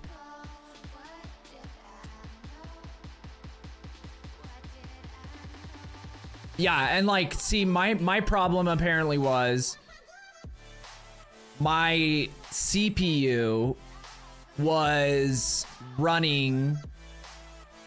So like, cause you know, when you install a CPU, it has like the running hertz, the minimum hertz that it runs at, which is like its running rate or whatever. And so mine's a 3.7.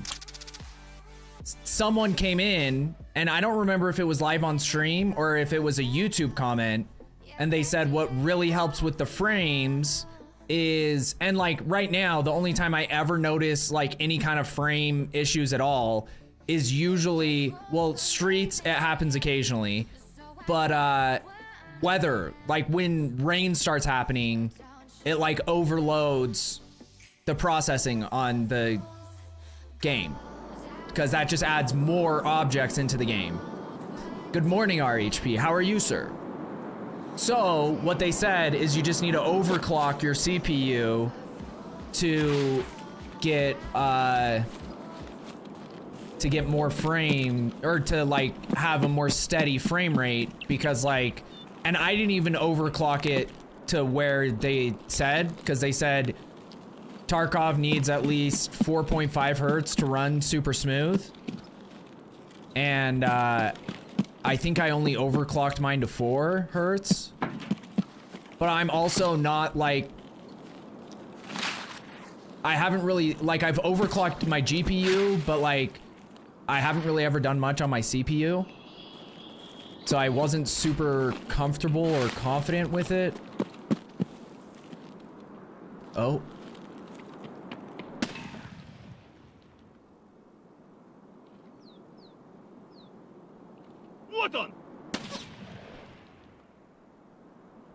See, he barely missed that shot, and that could have been a headshot. I also probably shouldn't have been standing in the exact same position of where I first shot at him, but I knew it was a scav, so. But yeah, so I was just like kind of hesitant to go all the way max when I don't really know what I'm doing on the CPU. But since I've done that, I'm not like there. When I was playing early on, it felt like half my games were like at 30 frames or below, and now it's still not great. Like I'm probably averaging around 60 frames, but it feels smooth versus not feeling that way before.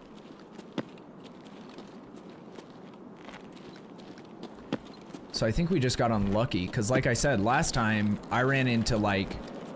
Oh! There's someone dangerous.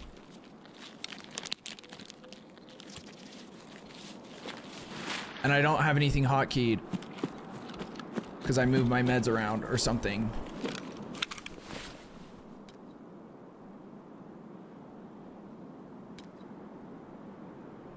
And we fractured something. How can I fracture an arm that I lost?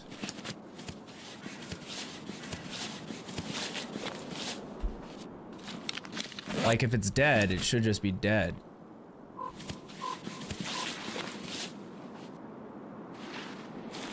Because I don't think my other arm took damage.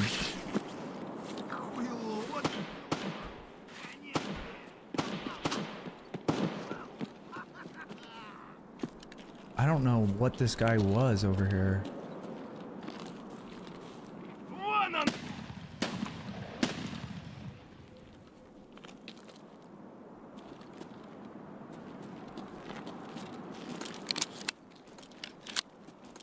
That's definitely not the person that shot at me.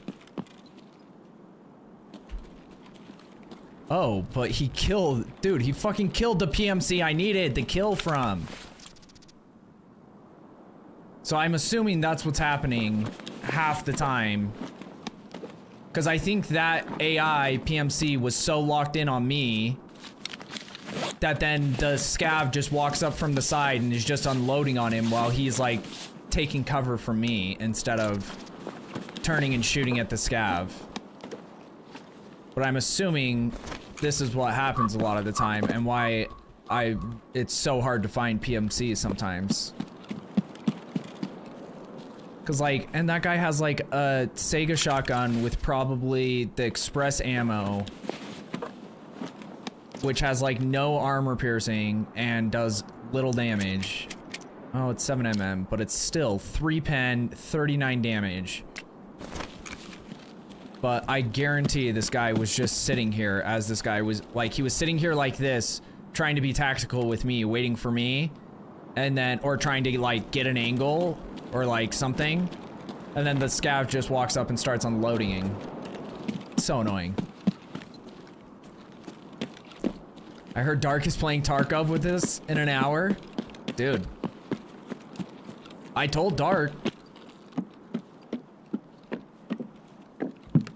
But I think based on his recent responses about Tarkov, $70 waste of trash or something, that might not be in the cards.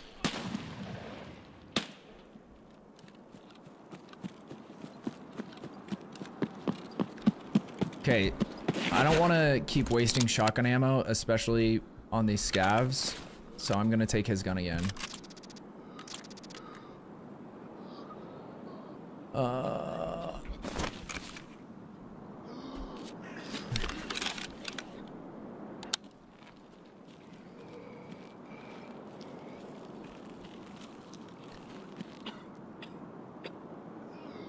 There goes your kneecap.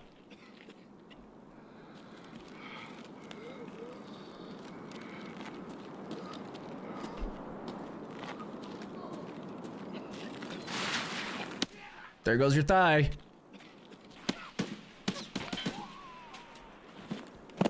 I was gonna keep messing with him, but I also got, like, I really, wearing this stupid hat and having no head protection at all.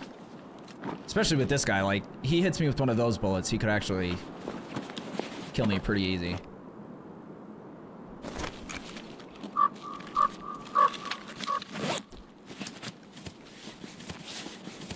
Broke it first, then it fell off. So technically, although on the floor, it's still broken. Yes.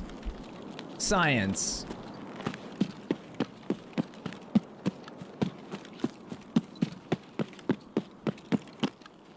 Like, I wonder what the real life equivalence is to CMS. Like, is this something that they actually have?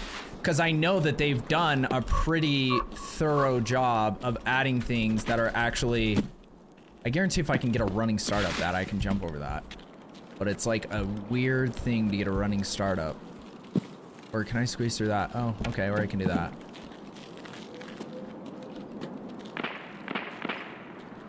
Can I do a twisty or do I have to actually go on my belly? I think I have to go on my belly.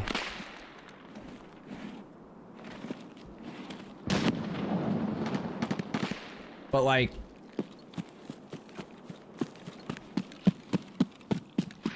you know, like if someone gets like a heavy puncture or something and then they just have like a little medical sewing kit so they can sew it together, you get what I mean?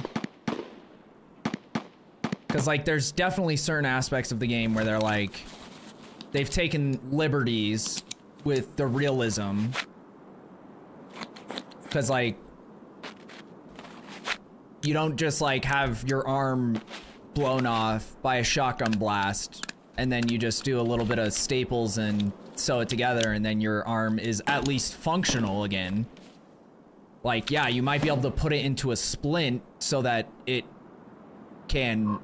not flopping everywhere, but you're probably taken off the battlefield or getting extract or whatever.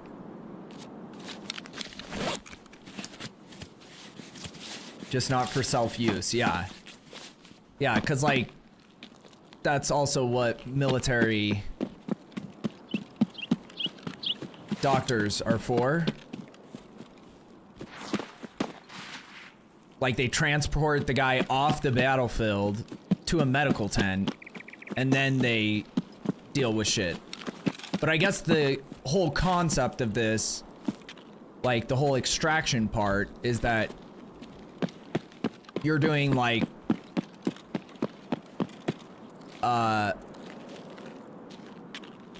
blacklist missions, like that are off the record.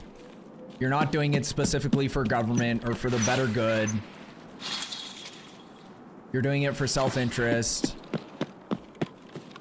And you're a highly trained military personnel. So it's like, either you figure out how to fix yourself, or you're gonna die.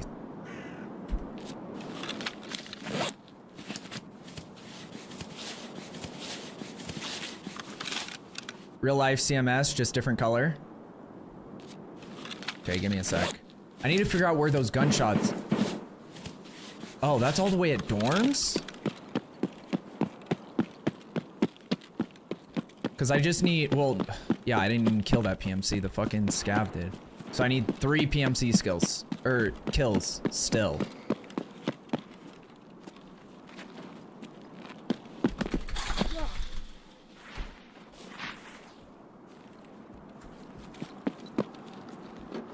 This wouldn't be set here if it wasn't possible to get through there.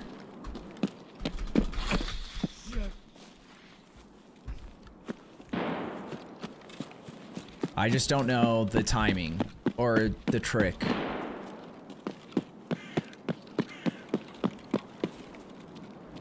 Isn't there a way through here? I don't know if there is. Because there's barbed wire right there, which I don't want to go through unless there is an exit.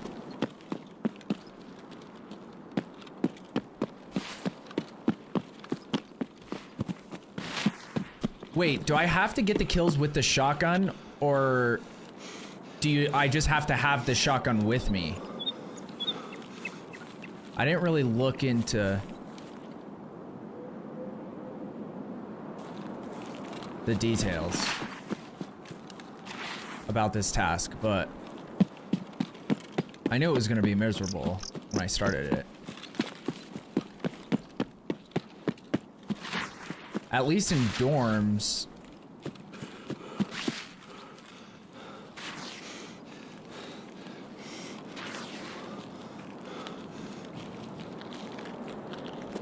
Why aren't these open?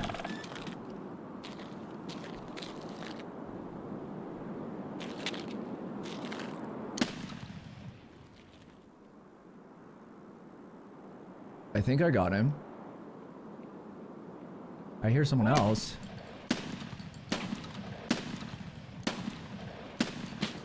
Dude, that guy is just eating bullets.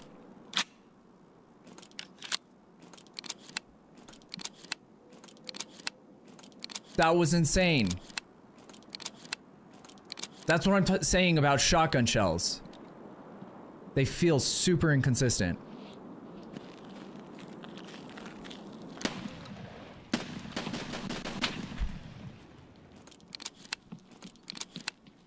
Dude, how is this guy still alive?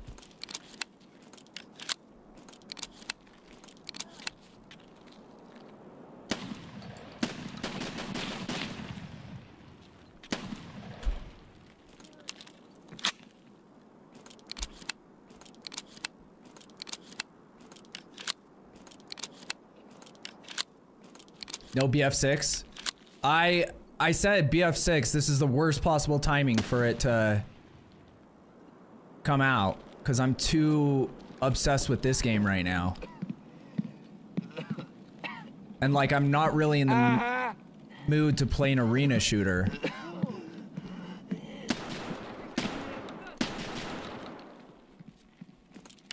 Dude, was that just, oh shit. No, no, no, run, run.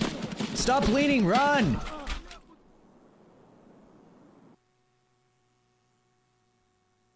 That guy doesn't move the entire time. I just unload 80 fucking shotgun shells into whoever that other guy was until I'm in the middle of reloading.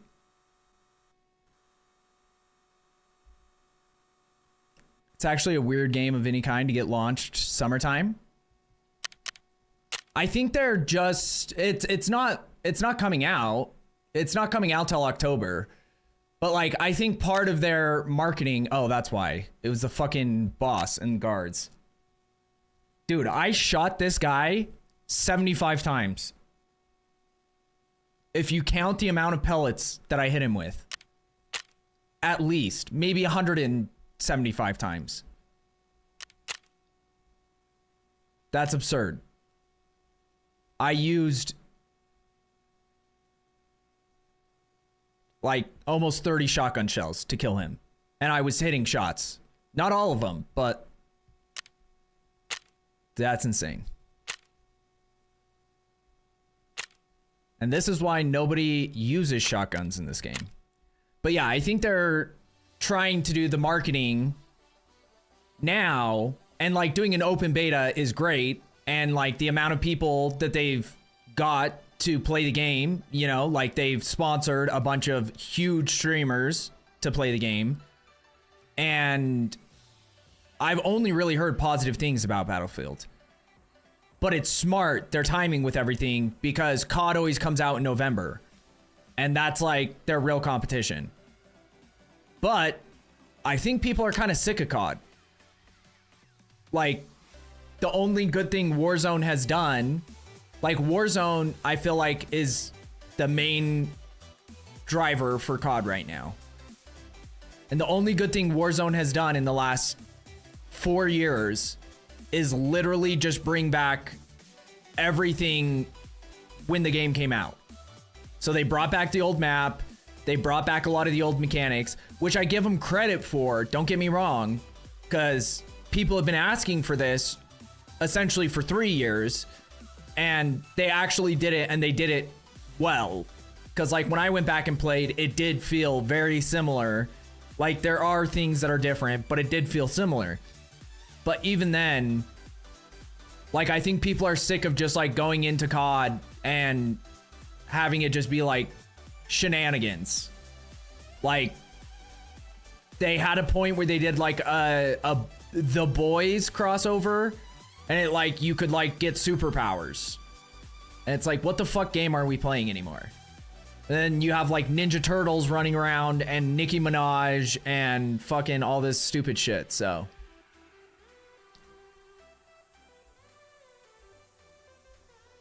I think the thing is that DICE has been, or like, okay, so it's a combination of things.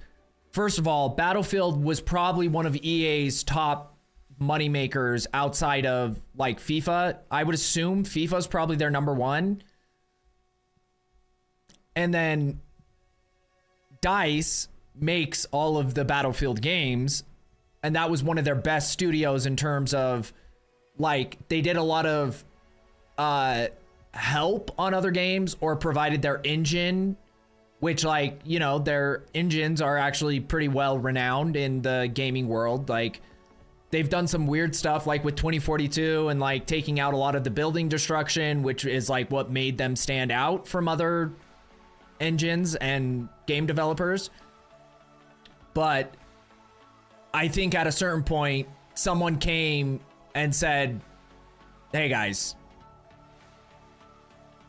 you got one last shot, okay?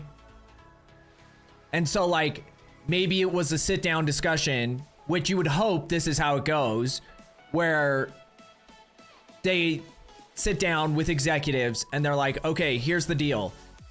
We've been trying to conform to what you guys want us to do, that you think is going to sell, and that's why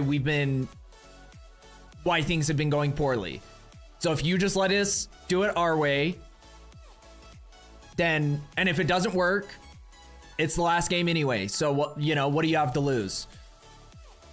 But it seems like it was like that type of situation, because also this game got pushed back.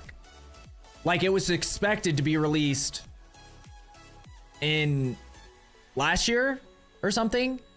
Because I like Jack Frags, that's where he got popular from, was playing Battlefield. And I watch a lot of his videos.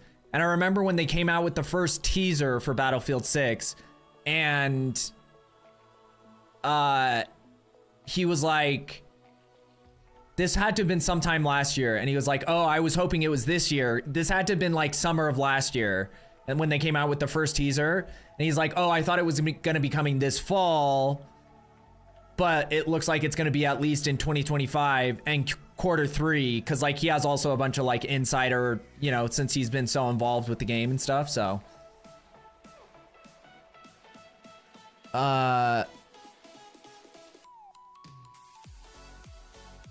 but I think they have learned. BF6 looks like garbage, but that's just my opinion. I don't know what about it looks like garbage to you. Like, here's the hard thing, Dark, is like, I want to engage with your opinions to try to find the logic behind it sometimes. But here's the thing.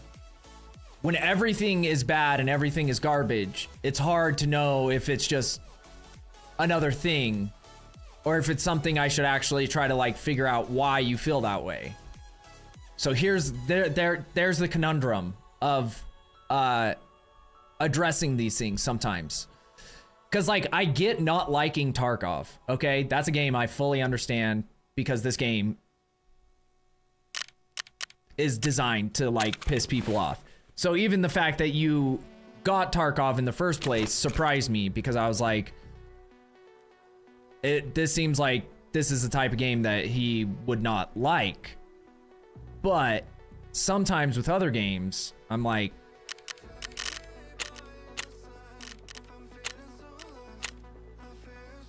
don't they? BF has not changed since BF3. LOL, still some game, just different guns and maps. Yeah, no, and that's the thing is Battlefield. I think Battlefield 4 was the last one,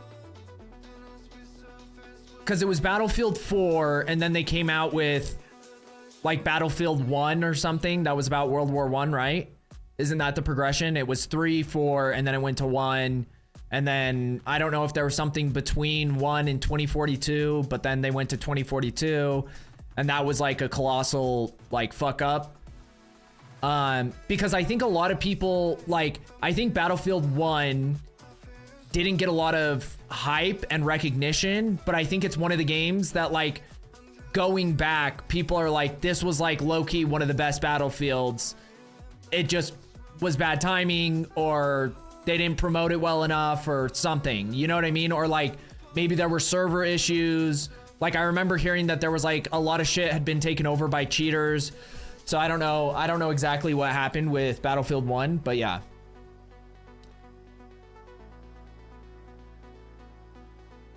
BF6 beta is pretty good. Feels like we're going back to the roots, which actually worked. Exactly. We'll see, and that's the thing, is like Battlefield 3 and 4, if I'm remembering right, there was one of them that I got super into, and then I kind of stopped playing altogether when Battlefield 1 or the old-fashioned Battlefield came out.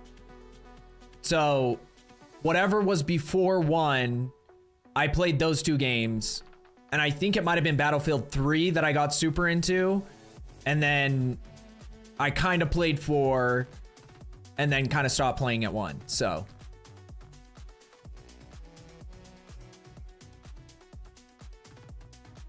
downloading, done in 6 minutes. I'm just going off what I've seen. I have not played it, but it looks slow and movement looks clunky. But like, that's the thing, is how do you feel about movement in this game? And then also, how do you feel about movement in Call of Duty?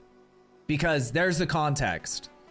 Either it's super unrealistic and people are just flying all over the place like Call of Duty, or you have Tarkov where it's like supposed to be as close to realistic as possible, but when you first start playing with it, it feels like you're fucking playing with like a joystick on a 80s arcade machine.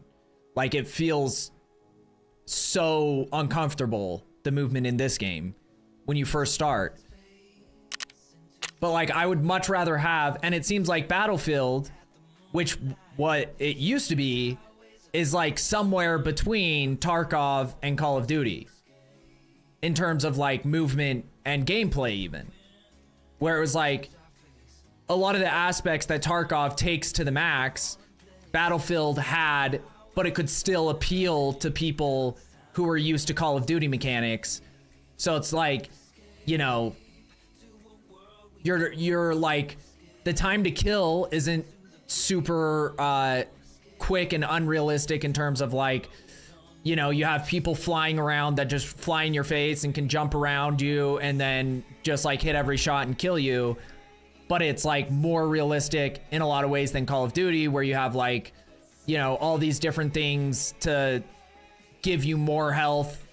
And then like you could be revived by medics, but it was like more strategy based than Call of Duty, but not as intense as this, where it's like every little sound could be the difference between you dying or not.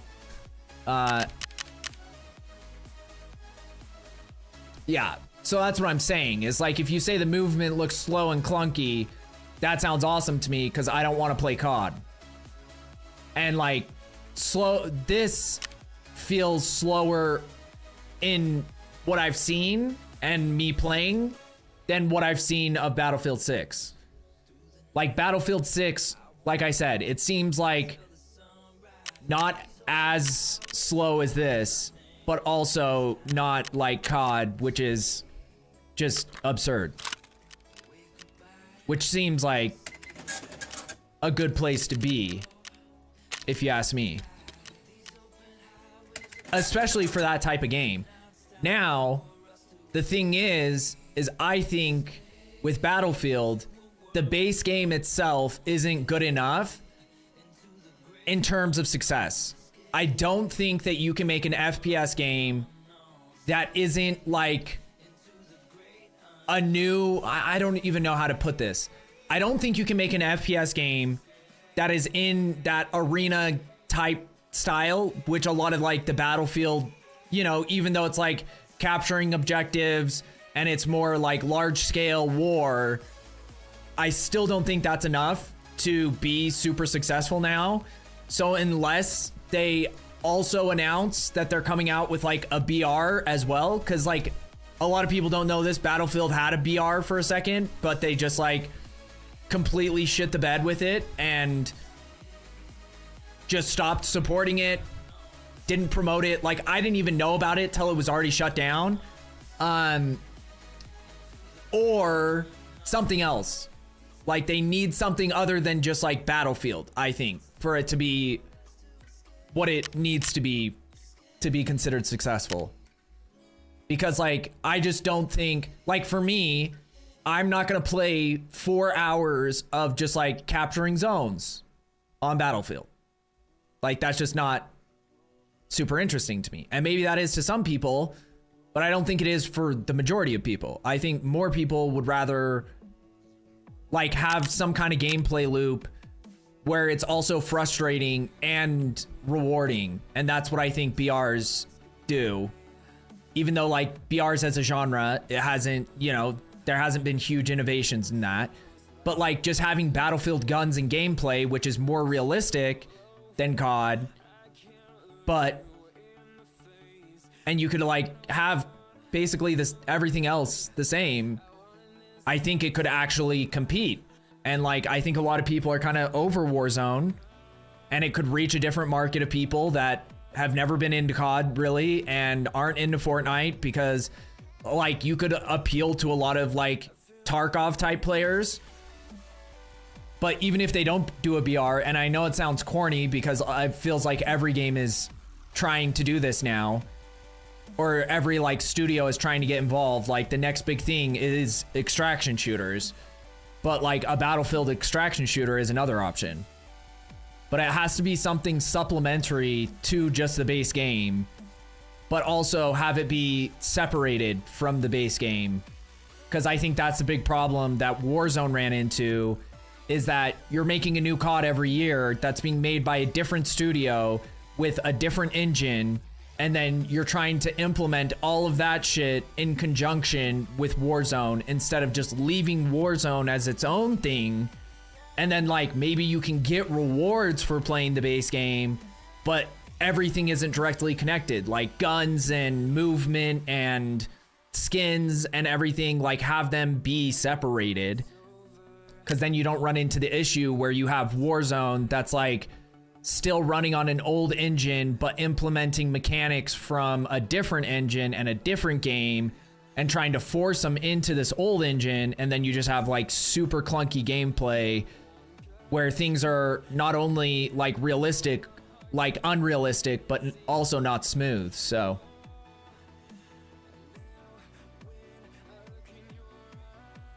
3, 4, Hardline, 1, 2042. Oh, you're saying all of those were bad, Zaylin? I'm not gonna agree with that. I never played Hardline, but I felt like Hardline, wasn't it like designed to be kind of like Siege? I feel like, was Hardline like an actual entry into Battlefield, or was it kind of like a, you know, like where they do like a side thing that's...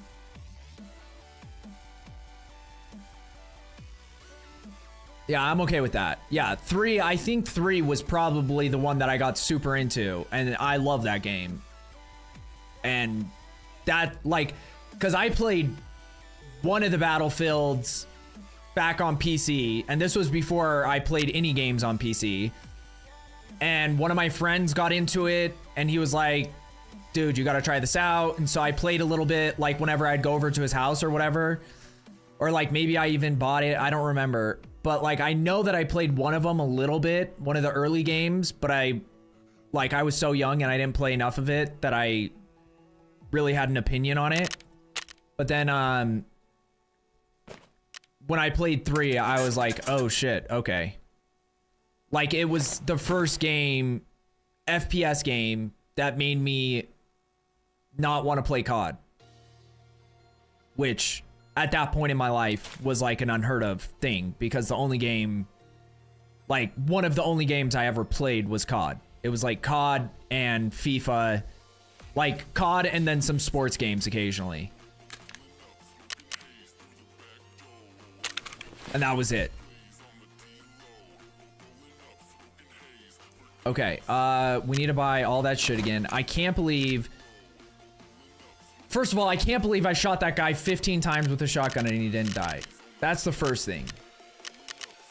Then secondly, I can't believe that other guy was back there jorking it the whole time in a room, didn't move, make a sound, till after I kill the one guy and I'm already like hurt, and then I'm reloading. And then he just swings that door and starts firing nonstop. And after seeing that, like, honestly, if I was using a real gun in that situation, if I knew the situation, I still don't understand voice lines. And people are like, oh, well, the guards make different voice lines than the scavs, but they're saying the same Russian words. So I don't know how you tell the difference. other than maybe their tone of their voice or something. But like in a dark hallway like that, I can't see to know that it's guards versus, and I thought it was just PMCs, to be honest. And but like if I was using a different gun and I hadn't just shot that guy 70 times with a shotgun and it didn't kill him, I probably would have just turned and started firing instead of trying to run out of there. But I thought I was also close enough to the door where I could get out and recoup. But like I was like, there's no way I'm gonna shoot this guy with this shotgun. Like, and if I turn towards him, I'm just putting more at risk. Where was that fucking MP? Who sells it?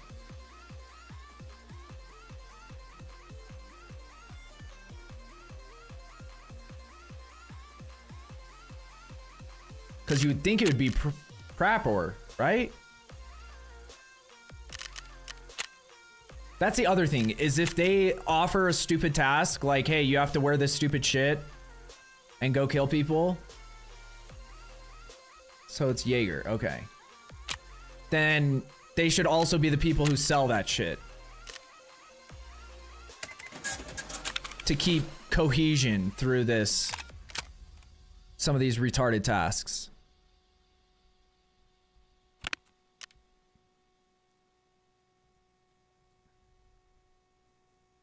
Okay, that's not an ideal use of space. I need to like reorganize, like for instance, this.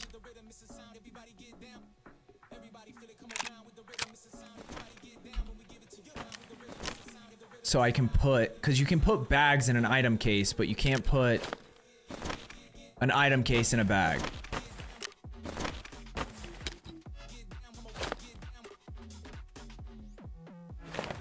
We're gonna take that armor in, I guess.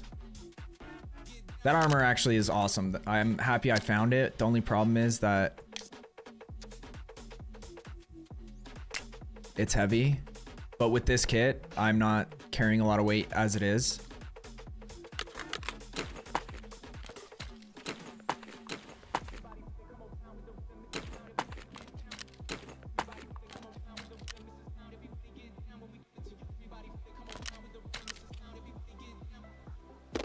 Okay, I don't know what the space requirements of this bag are though. But we can find some more shit to put in here. That's annoying. Okay, so you can put 2 bags that way. Which might actually be better.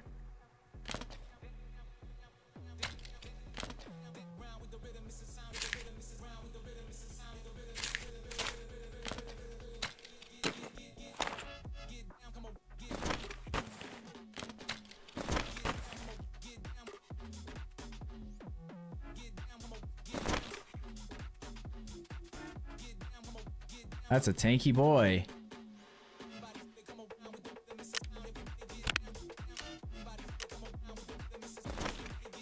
This one we only need to clear up that line. The other thing is, oh, I forgot about that. My scav case is finally ready. Someone said that you save your gas cans to put in the scav case, because apparently that does something. I feel like I remember someone saying that. I don't think we have anyone in here that's like super familiar with this. Yeah, comparatively Tarkov is slower. Maybe RHP, maybe you would know. What's up, FSK? How are you, brother? And Edgar, welcome in, boys. I used 9 hours yesterday on it. Dude, I love it. Seeing like when it's a new thing, yeah, like here's the thing. I'm talking about like long-term success, because here's the thing. When the game first comes out, because I've heard only good things about the beta, if they make some improvements, there's more maps, all that shit. When Battlefield base game comes out, there will be people playing it 8 to 10 hours a day and having a blast for a couple weeks. I just don't think that that game style, if that's all they're introducing, is enough to keep people interested past that like first month. And then after that first month is when Call of Duty will be coming out. So it'll be like super poor timing, because then you're already going to take a hit when Call of Duty comes out anyway. And we all know Call of Duty isn't going to come out with anything like innovative. So it would be the perfect time. So someone was saying, I don't even know how the scav case works. Scavs will try to find, but only if you pay properly. But I feel like I remember someone saying something about gas cans in the scav case. Like I was saving all my gas cans for some reason.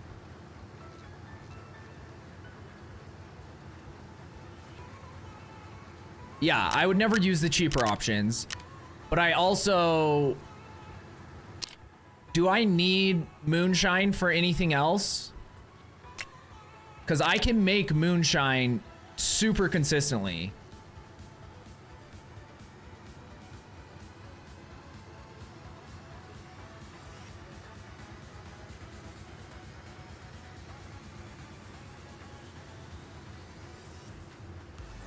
Play PoE 2? When is the update? Isn't the update in like a week? Or the new league? Just for this and for selling. End of the month. Okay. Yeah, I was gonna say, I thought I had plenty of time.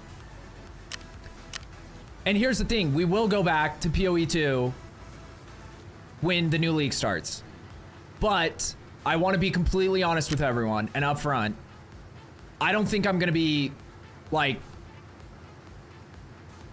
going hard in ARPGs again for the like near future. And like because once I started playing Hunt, it's really what like showed me something that I miss in ARPGs, that I can't get in ARPGs, and that is competitive. Because like so many people in PoE, whether we want to admit it or not, are MT. And then there's like the entire economy gets fucked, and like if you're trying to just play the game to get what you want, you're always behind everybody. And I know it's not like a competition, but as a streamer, it kind of is. Because like when you constantly just have people coming in and being like, you only have 20 divines? And like, I don't really care that much, but like, it's also hard to get like real progress too. Like there's two options. Either you play the game 16 hours a day or you RMT. Or maybe some people just have like the most insane luck. But when I see people coming in that are like a week into the league and they have all the best in slot everything and have 500 divines, and I'm like, yeah, that doesn't just naturally happen. Like, we can pretend all we want, and I'm not gonna call him out on it on the spot, because I'm not here to like embarrass people or like try to make them prove it to me, and there is no way to prove either way. Like, I don't really give a shit, but like, that is the thing.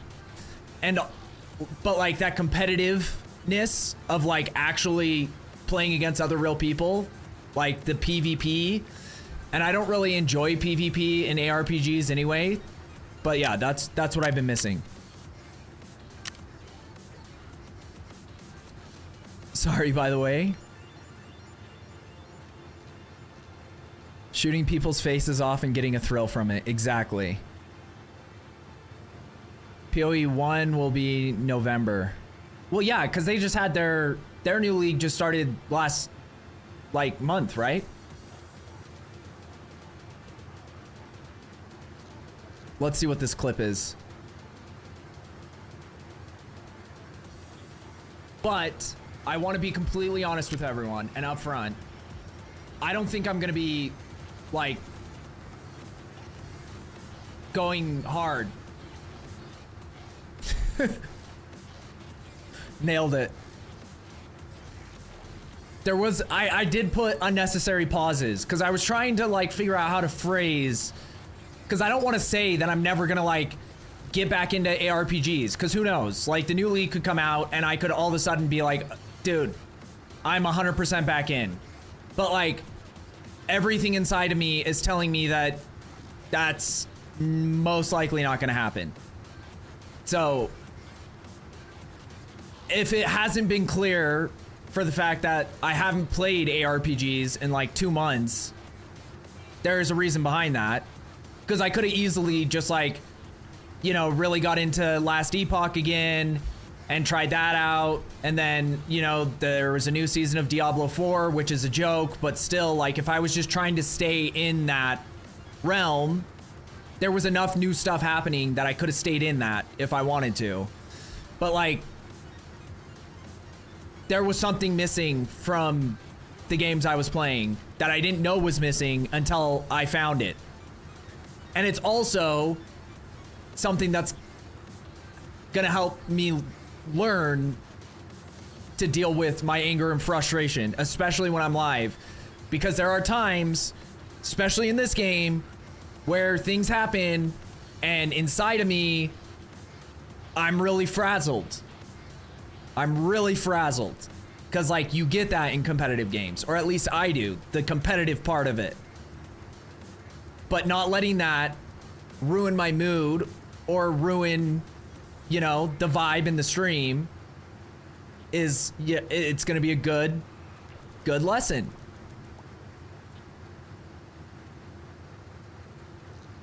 I read the alley-oop. Could be refreshing, you never know. 10 cent to rule them all, exactly. I don't rage anymore. I think I only rage quit PoE once last month.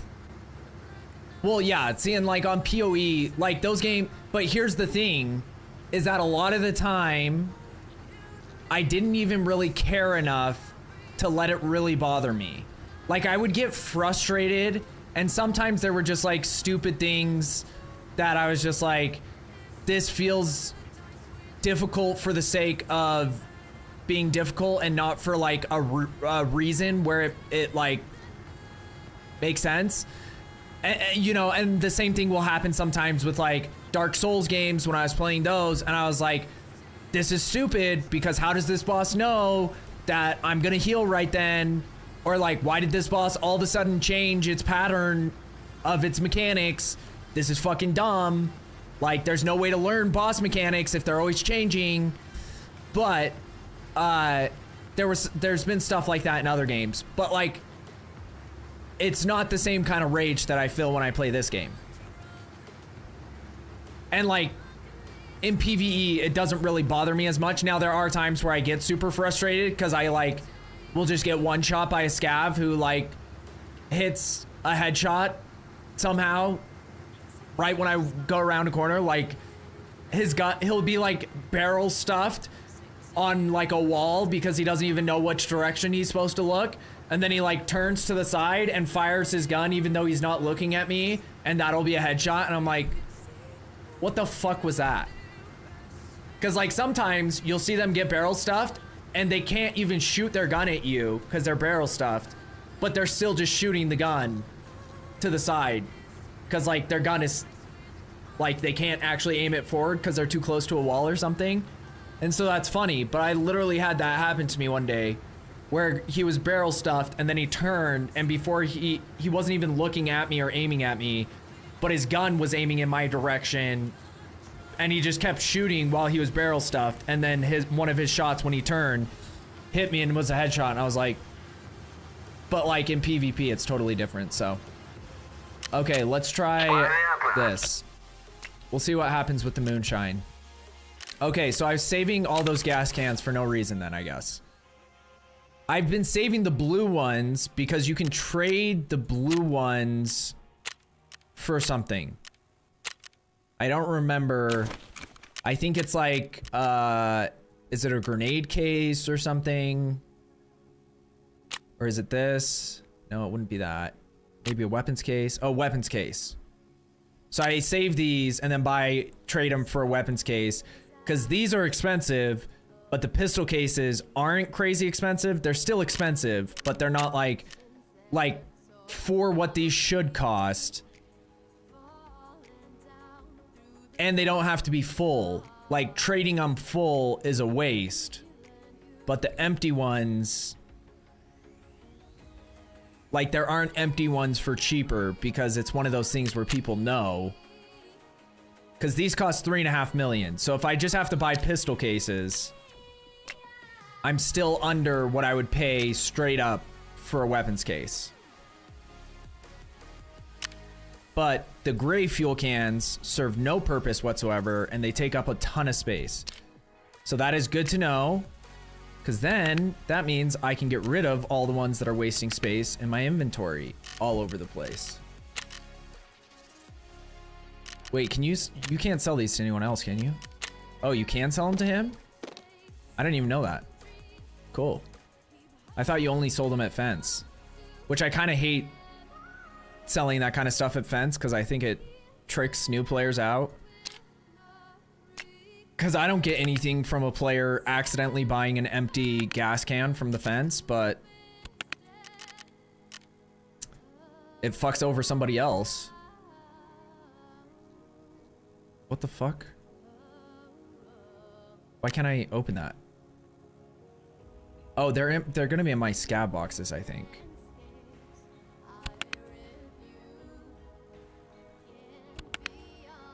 I know I have more somewhere. Here they are. I also don't know why these are still on a wish list, because I don't think I need those for anything, but I keep picking them up.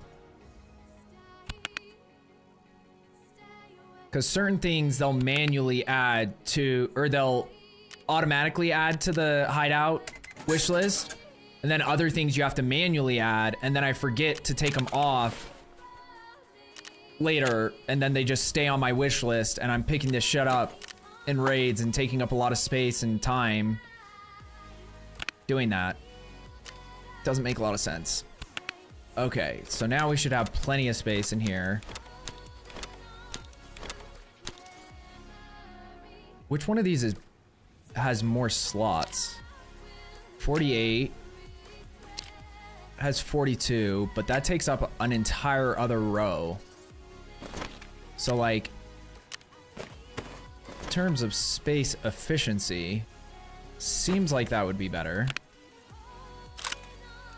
Also, all this shit isn't in here. Sorry to be doing this right now. And also, we kind of got sidetracked because we started talking about PoE. We're doing the exact opposite of what I said I need to start doing, which is wait to do the, like, interactions till after I get loading into a raid, so I'm not wasting as much time just not playing the game.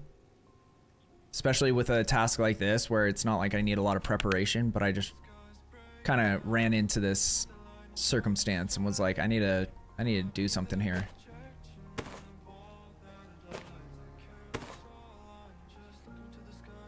That's annoying. Could do that, like that. And then actually we'll do that and that. Then we can put 2 of those in there. We'll have to find something for there, something that I actually want to keep. Maybe this bazooka. Because there are some tricks around the restrictions they put around. Like, for instance, you can't put cases inside bags, but you can put bags inside cases, and then you can put weapons inside bags, inside of cases, items cases, but you can't put weapons directly into items cases. So there's like some workarounds to get things where you want them.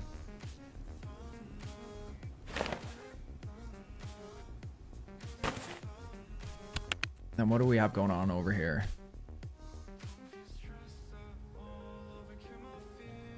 It's a weird space.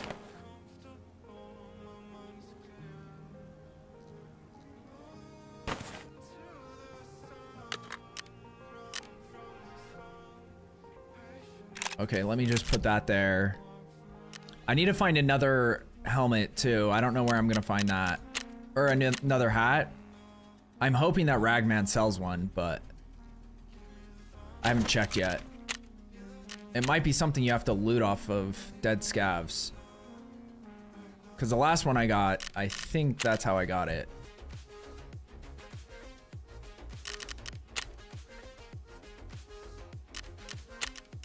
Or buy on the flea market, I guess.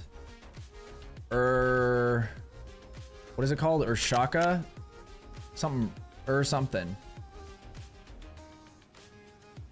What is this thing called again?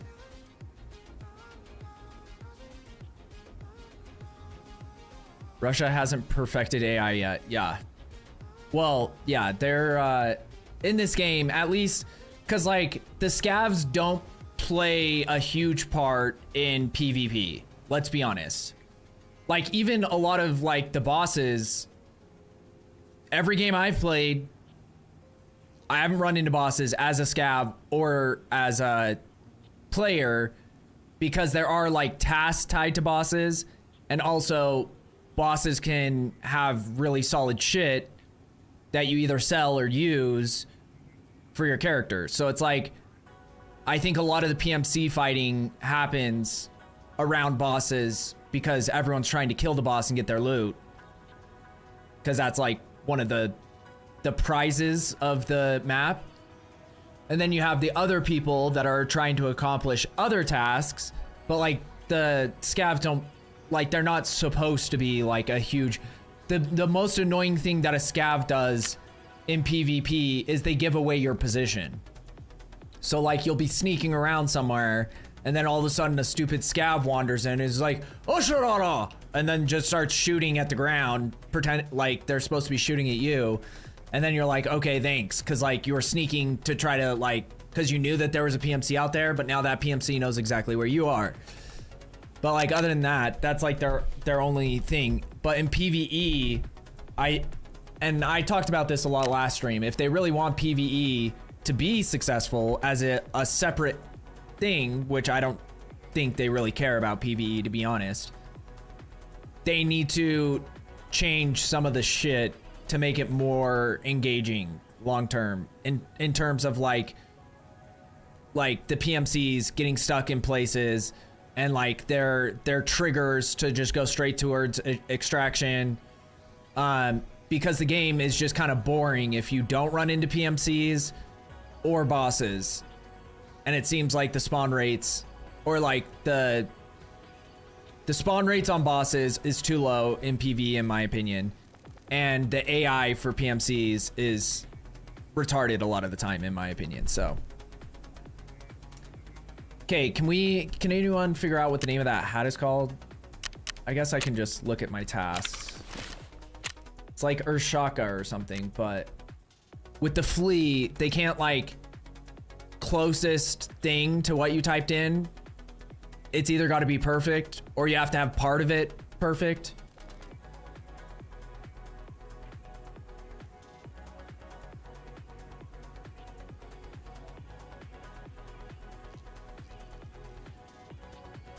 Urshankas or Ashankas.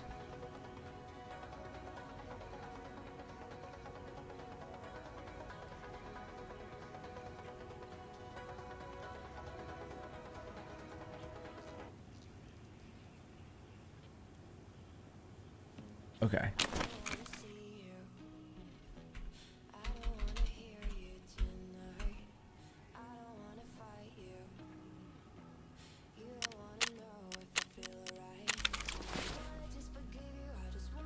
Ushi means ears in Russian, so an ear hat.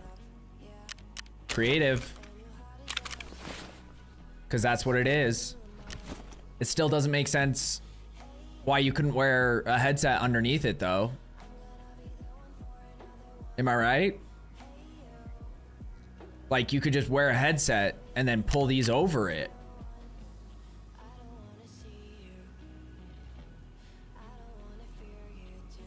Right? Especially something so slim like this. Doesn't even fully cover your ears. It's just going around like the empty space on your head anyway.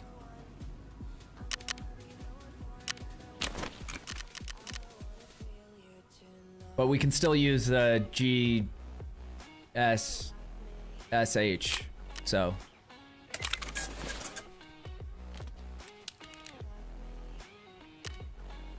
And then I know, who was it that sold? Is it Jaeger that sells the scav vest? We have to trade. I don't have a Snickers bar. So that's 20,000. How much is a scav vest? I bet it's more than 20,000. Sometimes there are little tricks you can use though. 31,000. So yeah, just buy the Snickers bar. Slickers bar.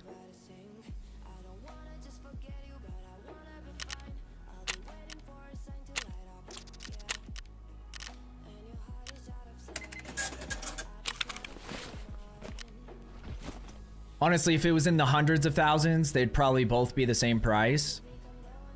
But when it's lower, sometimes you can find the little tricks where you can... I don't even think I'm gonna fucking... I put like all that extra stuff on that shotgun last time. It didn't do shit.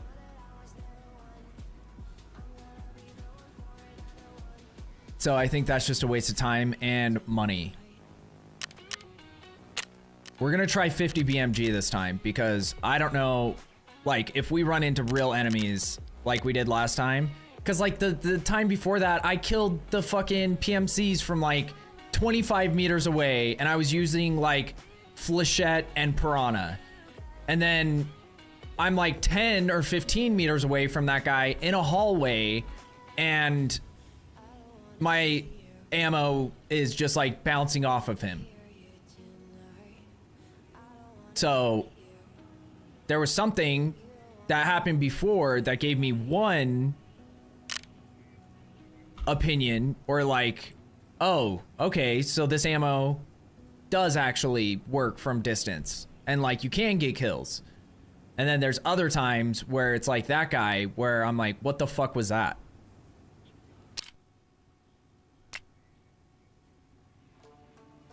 Can we buy this too?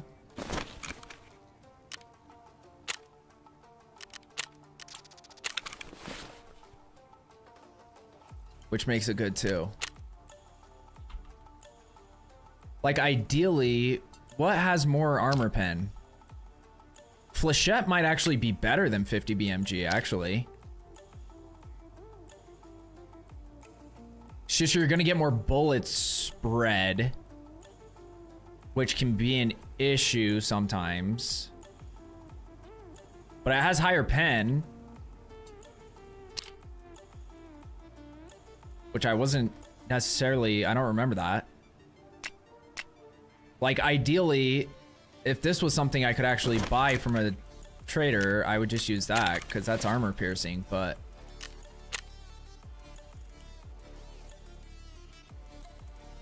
Flechette shreds through armor. Maybe that was my problem because the round before that I was using Flechette and Piranha. And then like the way that you think about it is that if you have a slug, you're gonna be able to get kills from further. And then the slug itself is gonna pierce armor better than little pellets. Because it's like, it says somewhere that it's like armor piercing something, or like shreds ballistic armor or something. But that did not feel like the case that last game. So we might just go back to Flechette. Can we buy Flechette from someone? From old Jägermeister? Okay, we'll just stick with Flechette because we were having success with it before. And I don't know why I went away from it. I think it was because some of the scavs were like face tanking Flechette somehow. So I was confused by that part, but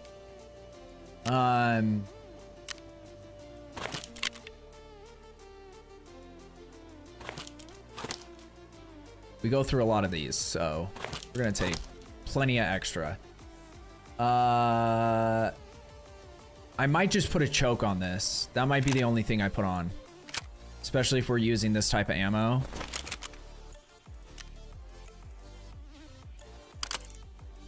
Wait, what's that bottom one?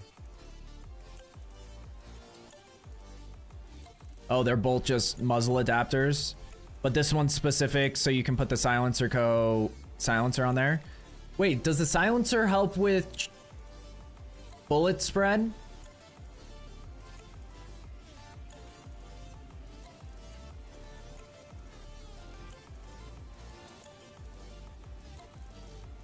Because, like, I know in real life they would. Because this helps with 5% accuracy. Let's see. Because accuracy is essentially bullet spread.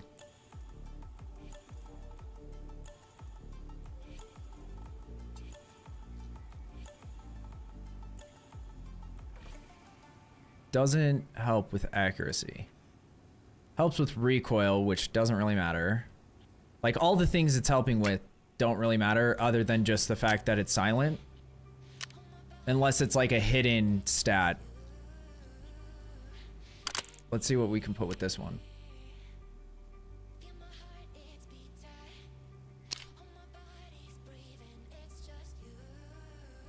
I guess I never noticed, because, like, I guess it's not, like, a problem on most guns, but, like, most the muzzle devices don't do anything for accuracy.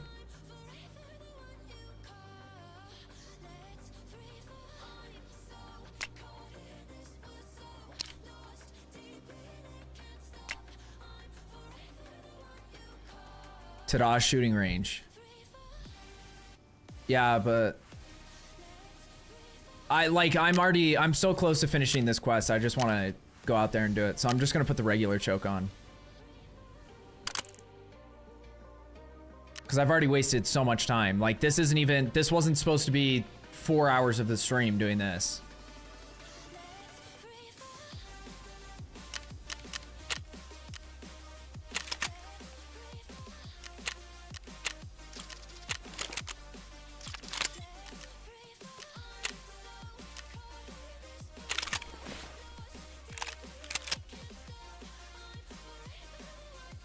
Okay, I don't even really want to bring in a backpack because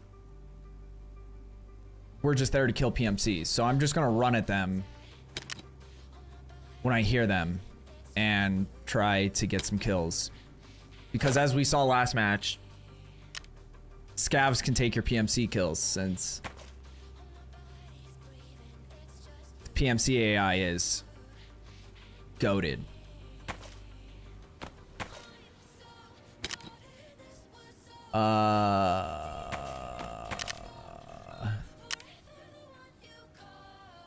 So there's not going to be a lot of looting going on, which is fine, because I waste too much time looting when I don't need to be anyway. Especially when I'm trying to do, like, a task.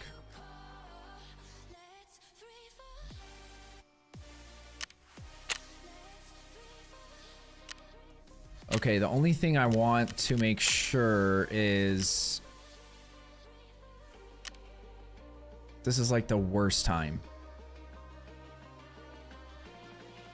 Because if I go at 5 a.m., it's going to still be dark for like the first 15 minutes of the match. But if I go at 5 p.m., it's going to get dark 15 minutes into the match. Or start getting dark. 5 p.m. might be better. Okay, that's already insured. I think that's the only thing I care about, so. 5 a.m. is better? I don't know, dude. I went into a match where I didn't, cause like, you know how if you transit sometimes, like I don't fully understand how the transit works. Cause I remember someone saying that whatever time you pick at the beginning, it will be that time when you transit. But sometimes when I'm doing scav raids on PvE, cause I just like to do it for fun essentially. And I want to see what happens when I get my rep up with fence. Like I want to see it for myself. I know like I've been told what happens, but I want to see. And I felt like when I transited from factory to customs, it would always be nighttime. But then I don't know how that system works, because with factory, it forces you to pick a time of day. It's not like a running clock like every other map is. So it's like either 3:28 p.m. or 3:28 a.m. So the day night. And I always pick PM because they changed it also with an update. Because before, even if you went at nighttime, it was still like time didn't matter at all in factory. And I don't know if that was like a bug, but when I first played the game, that's how it was. But yeah, I felt like every time I went to customs after being at factory, fuck you, door. It was always nighttime. And so I was like, does it just swap? Or because since factory isn't on the same timeline that the other maps are on, that could play a part. We might actually run into PMCs right off the rip.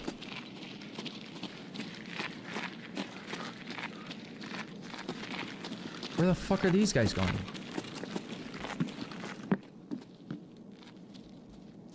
Because this is a place where a bunch of PMC spawns are. The way they're breathing heavy makes me think they're PMCs, because usually scavs don't get out of breath the same way that PMCs do.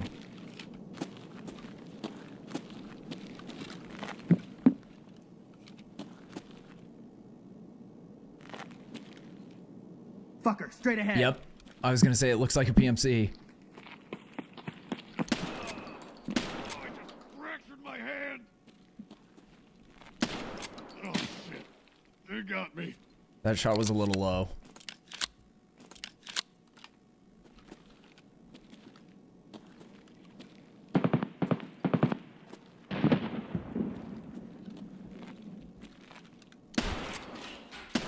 Okay. Just be extra careful.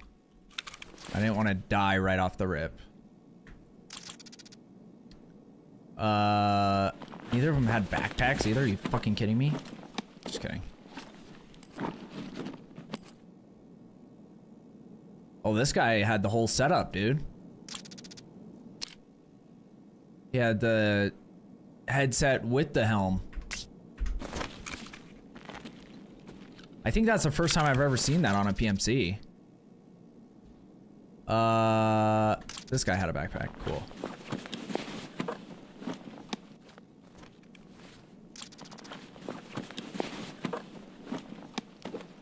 Check is 5 a.m. unless you plan a quick raid. Well, honestly, I think I've been wasting too much time in my raids anyway, because I feel like 90% of the time you either run into PMCs in the first 5 minutes, or they're all stuck or dead.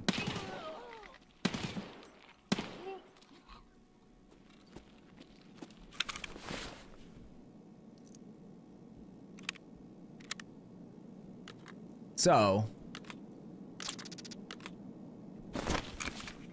maybe not 5 minutes, maybe like 10 minutes, but like, I was gonna say, there's no way this was a PMC, right?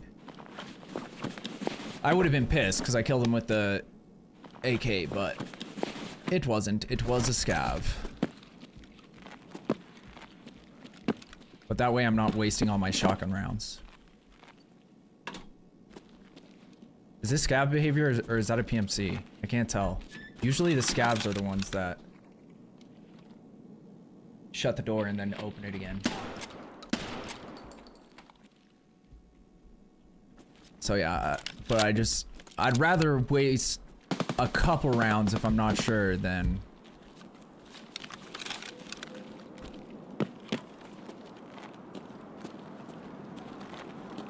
but yeah, it sounds like PMC spawned up there, but if Rashala and his guards are at the gas station, he's gonna kill all the PMCs before they rotate somewhere where I should have a good fight with them. Oh, I totally forgot about the sniper over here. He might already be dead, but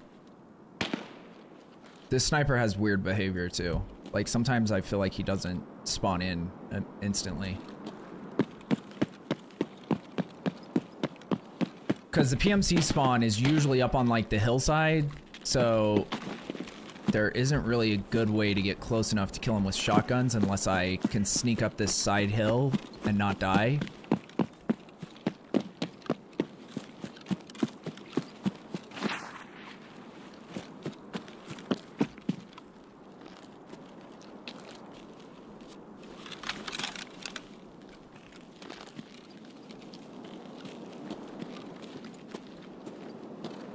That looked like a person for a second.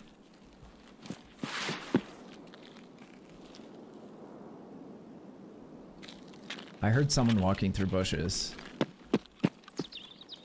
But they might already be down below.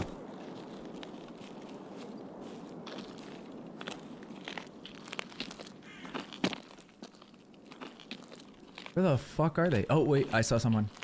There's someone. I don't know who that is.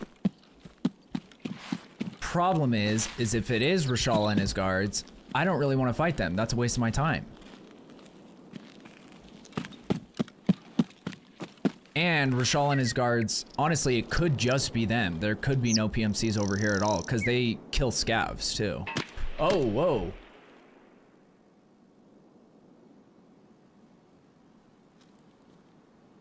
Thank you, Jesus. That was 1 inch from my head. Trying to think. What kind of gun is that? Also, did I not get grenades from that guy? I can't believe I didn't loot any grenades from either of them.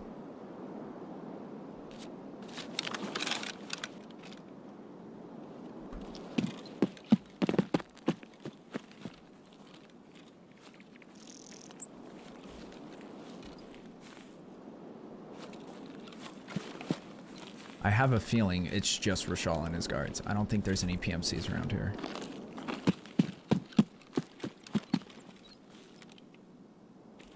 Especially with the aggro range and the fact they didn't say anything like "scav ahead" or yell something in Russian that's an equivalent to that.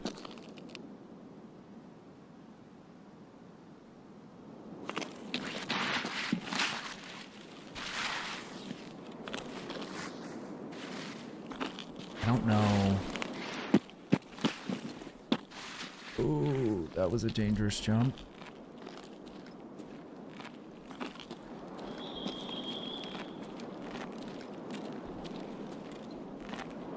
Oh shit, I see him. I can't tell, though.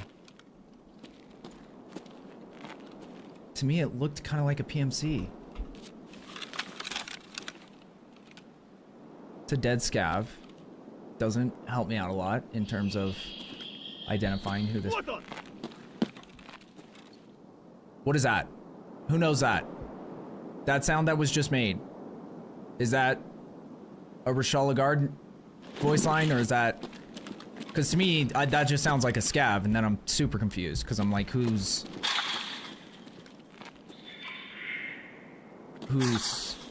fighting here?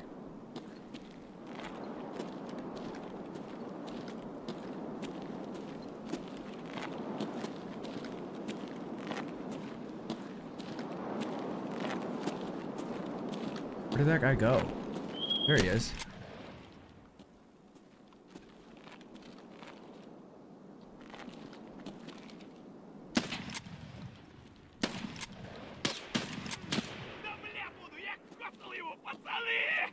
Oh my god, he's still alive. How? These are just scavs, I think. Anyway.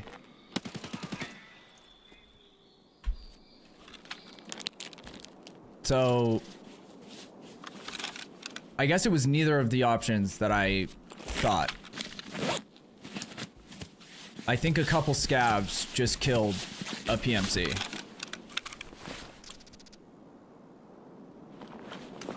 So, once again, waste of my time. Great fun. Oh, I did forget to bring a splint, so that helps.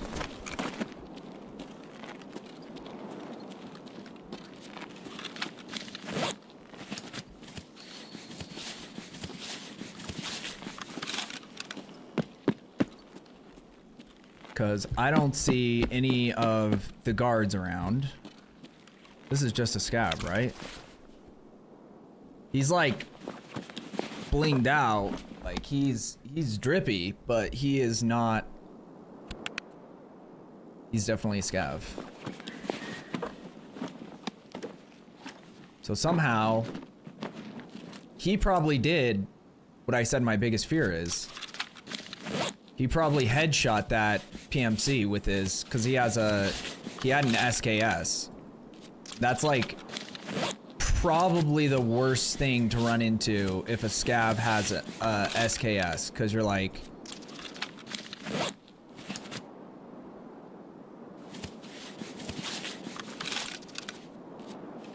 single shot, and they usually go prone, so they actually have decent aim when they're prone, when they're using an SKS too. But it's like, that's one of the ones that can one shot from far away too, because usually, like, if a scav sees you from super far away, even with a shotgun, a lot of times they'll start shooting before they're even close enough to actually like do damage to you with a shotgun. But with the SKS, if they do that same thing, one of those shots could just kill you instantly, and you're like, what the fuck was that?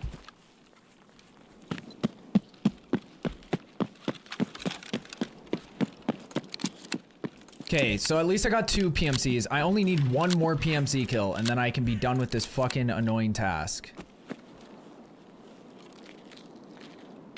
The problem is we are like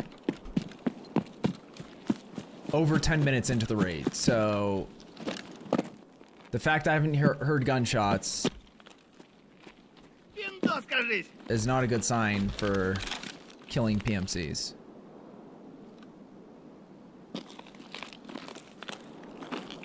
Dude, I hate these, like, where it's like from light to dark transition, because it's so hard. Honestly, using a red dot almost is more difficult when you're looking from that light to dark transition.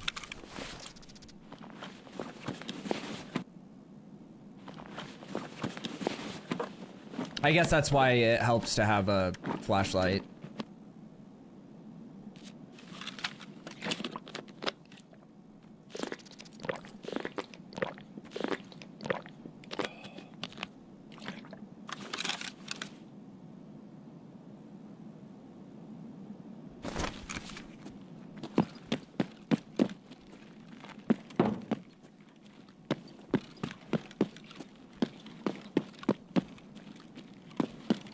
So I think what our goal should be is start working to the other side of the map.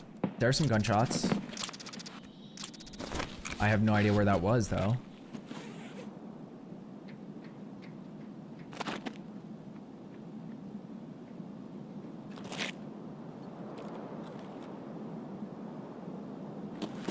Why did it only happen for like 1 second? Also, I didn't know, but this table has like a rare loot spawn. Like, I've been doing some of these like really annoying, boring tasks on this map, so I've been playing it a lot lately because I kind of got, you know, what the fuck is that? What the fuck? Who is this? Who are you?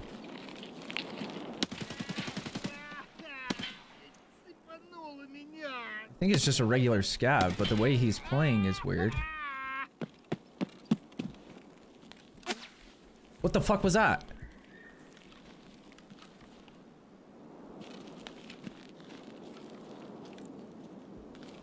That was like a silent sniper bullet.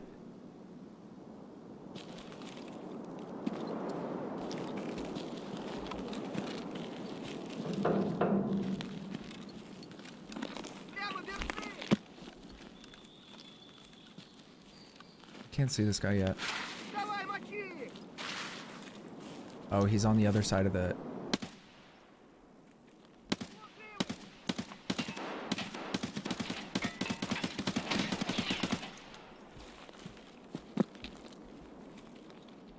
Took way too many bullets. This guy has a brand new SKS too.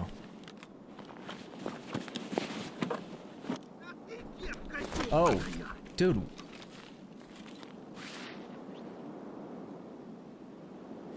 I feel like they just spawn in.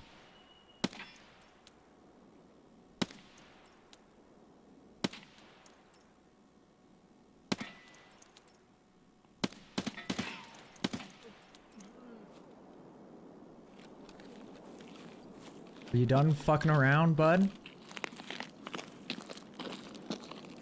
Did he die? Oh yeah, he did. Okay. This guy had a... Sometimes they just, like, he must have spawned in with this. That's why you always check their pockets. It's not, like, super valuable, but they're useful. The 2ABGT, whatever, fucking stem.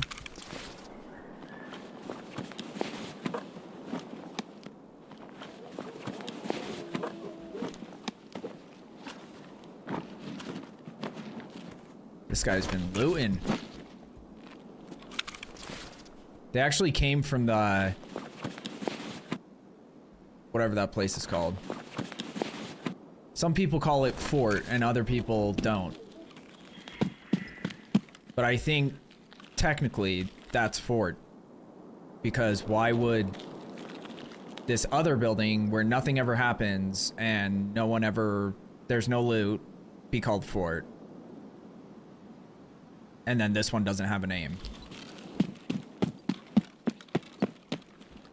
But then some people call that like small skelly, and then that metal thing over there is big skelly or something. I don't know. I get so confused by the callouts on this game. Also, RHP, can you let FSK know, if you're around, what your IGN is? Because I can't remember off the top of my head.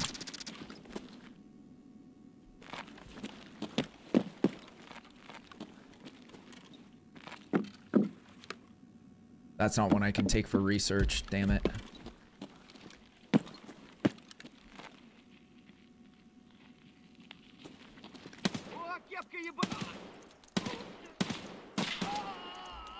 Dude, I swear to God, something has happened and all these scavs have like 10x HP.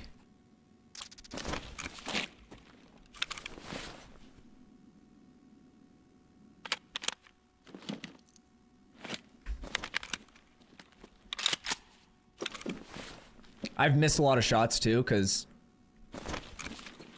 I don't use this gun a lot. And it's kind of a shit build. That's a good one. I wish there was more gun modifications you could do in Raid too. Because like sometimes you pick up a gun and you're like, if I could just throw this on there, it would help me out a ton. Weekend maintenance. You're good, brother. No rush.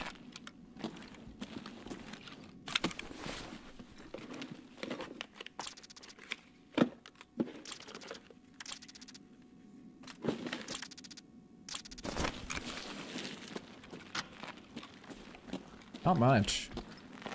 I always feel like it's worth checking these rooms, but like anywhere, I keep just hearing like 1 or 2 shots out here.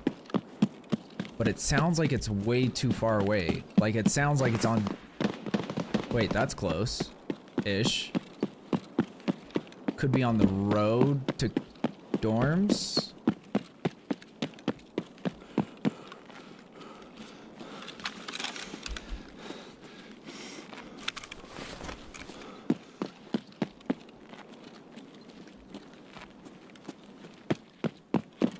Because the first shot I heard sounded super far.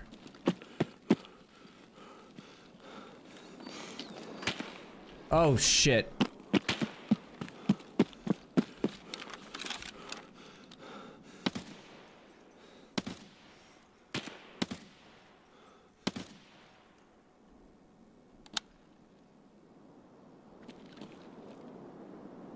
Mounting the scope like this.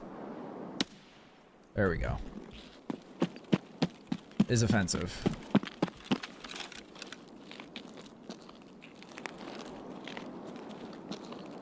Maybe there are Maybe those shots were all the way at dorms? Like it definitely wasn't in a building.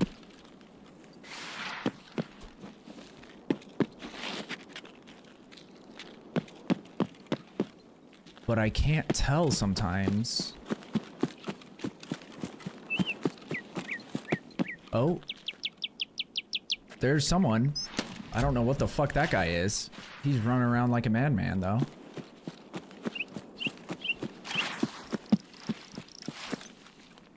It's either a PMC or something. I don't know. I was not familiar with that outfit.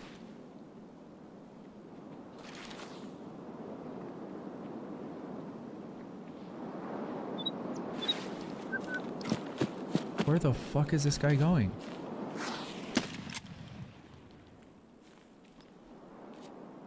Oh, it's time for them to extract. That's what it is.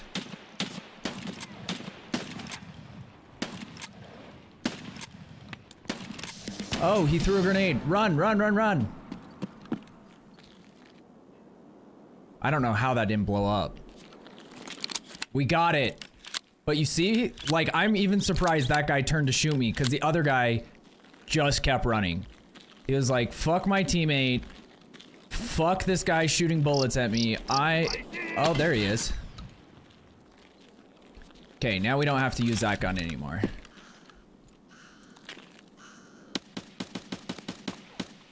Now I need to hit shots, though. That would be of most importance.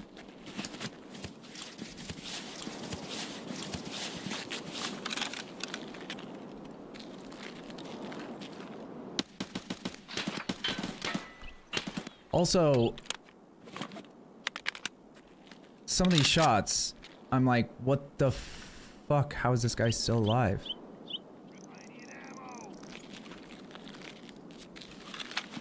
Okay, we're gonna try to Kobe it. Kobe! That actually was way closer than I thought, and it might have killed him. Because I think he was just on the other... Oh, no.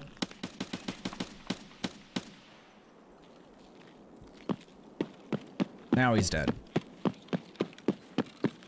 That was way closer than I thought it was gonna be. Hello, bitch. Get this garbage shit off me.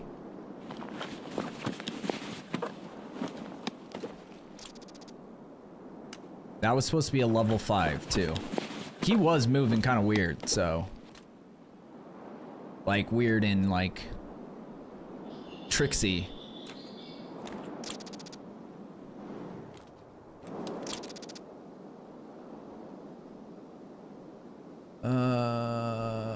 I don't really like either of the guns you have.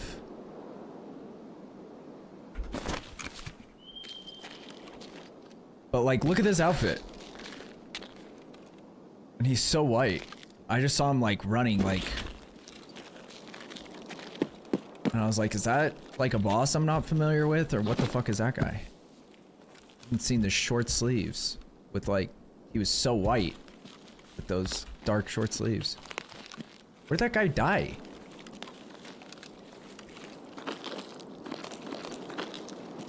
Or did he not die? Oh, he pushed back here. Okay.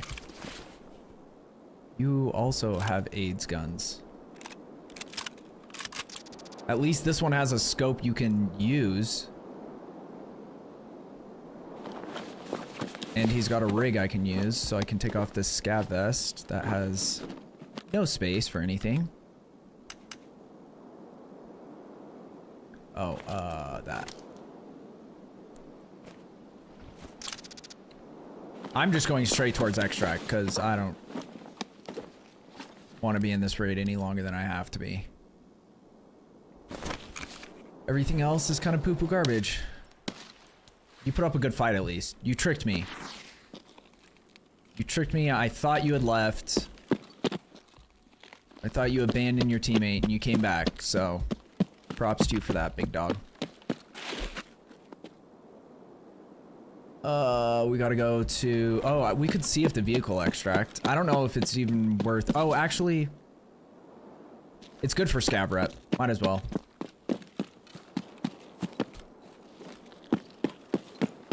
Or for fence loyalty.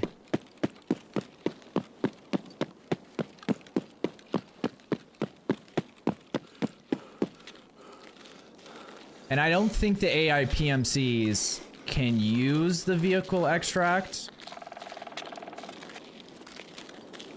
I don't know for sure, but I feel like I've never seen them near that extract. Let's just run through here and see if Rashala spawned this time. Because his guards would be in here. I feel like the PMCs usually lose to the guards though. So if there's PMCs alive, that usually means they didn't run into Rashala's guards. But yeah, I feel like with the vehicle extract, it's either did it like actually spawn this map or not.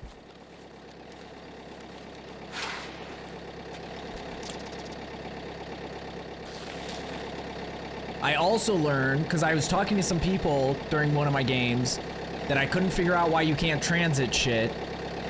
Like, why you can't move your gear when you're transiting sometimes.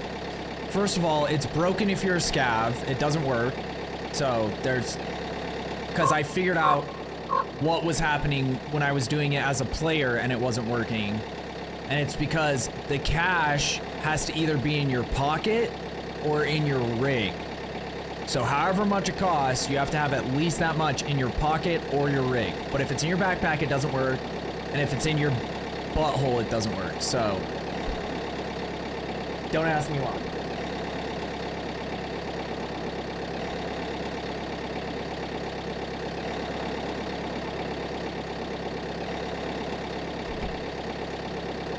Which I probably should have figured out sooner, because I remember when I was doing the ride to the train depot, in the video I watched to like, because I could not figure out where the train depot was on Woods.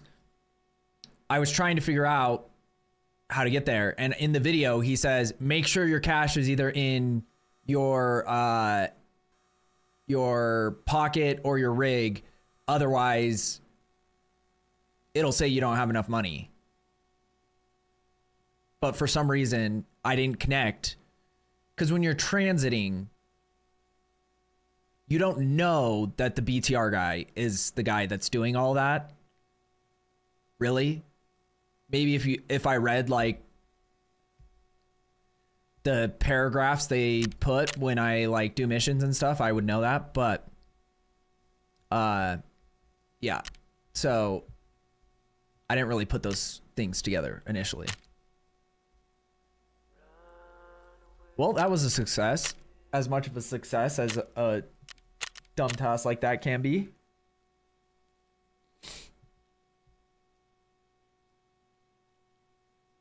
And I wasn't expecting it to take that long. Like, honestly, I don't know a map that's like a good map when you're playing PvE where you can just guarantee that you're going to run into PMCs. And like customs, the only reason why I like this map is at least I know a lot of the spawns better. So worst case scenario, I can still run to like places where either I know they spawn or where they tend to like congregate and then go from there.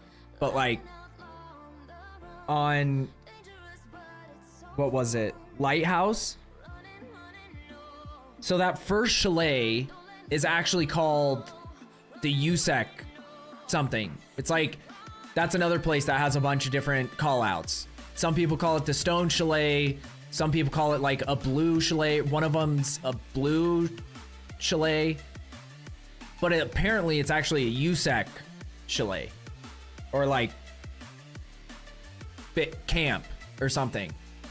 And so you'd think that there'd be PMCs there all the time. Because I ran into like 4 PMCs once, but then I had a task where I had to kill PMCs on Shoreline. And then the next like 4 times I went there, there was no PMCs anywhere.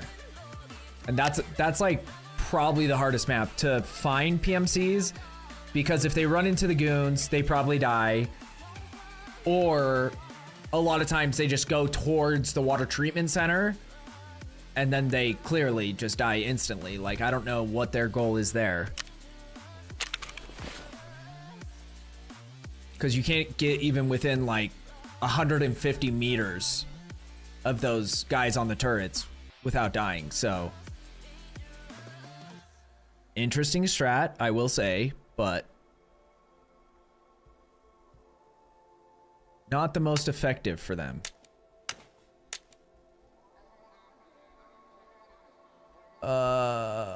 Dog tags. Don't they?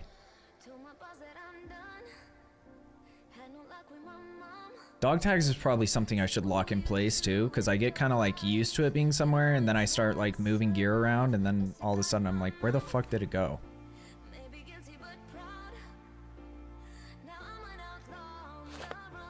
Okay, let's do this. We're gonna lock it here, since all this shit near it is already locked.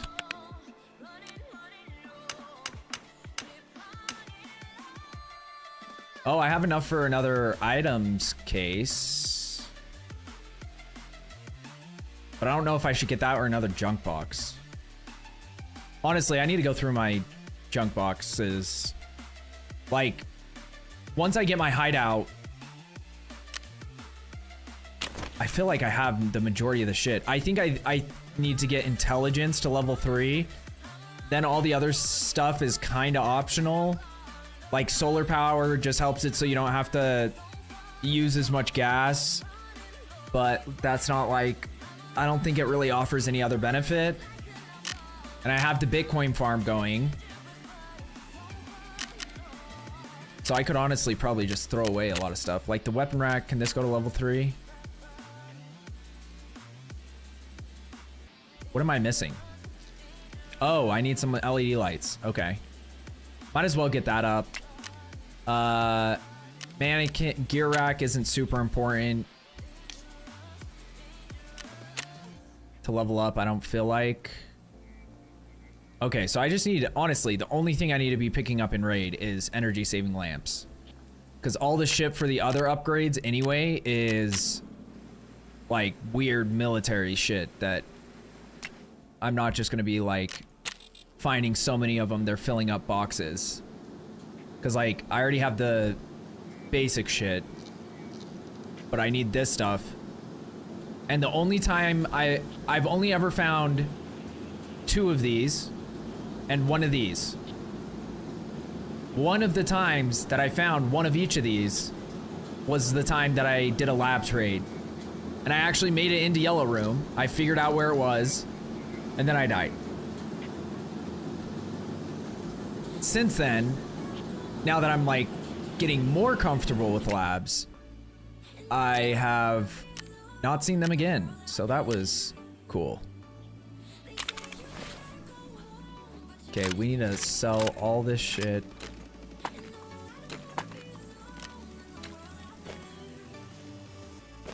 don't care about any of it, but this needs to be empty before I can.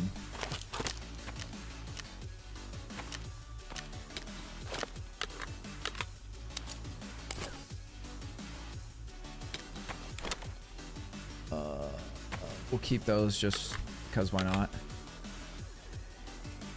This also needs to be empty before I can sell it.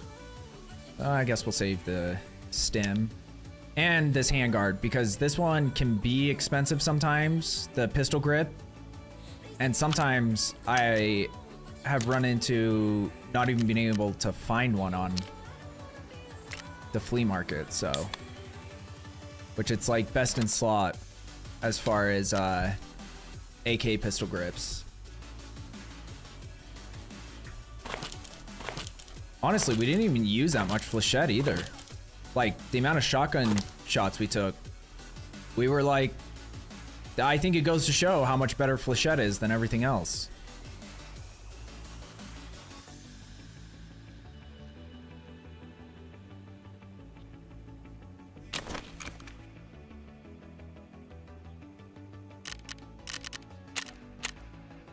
I also need to go close my window because now I was so hot earlier. I was like, dude, I should have known before stream. Because like once I start streaming, all the lights are on. Sometimes it can get extra hot, but it started to cool down a little bit at nighttime in Utah, so that's been nice.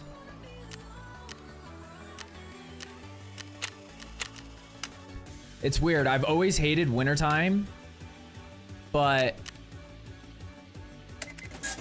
now with like streaming and everything, and that like a lot of the work I have to do is outside during the summertime. During the wintertime, I can still do stuff, but it's not like dictated by sunlight. Whereas during the summertime it is. Means that I'm kind of looking forward to it not being summer. I don't necessarily want it to be cold, but I just don't want it to be summer.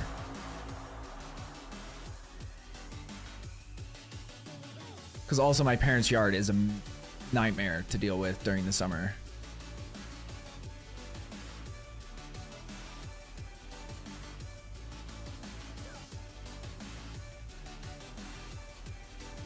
Okay.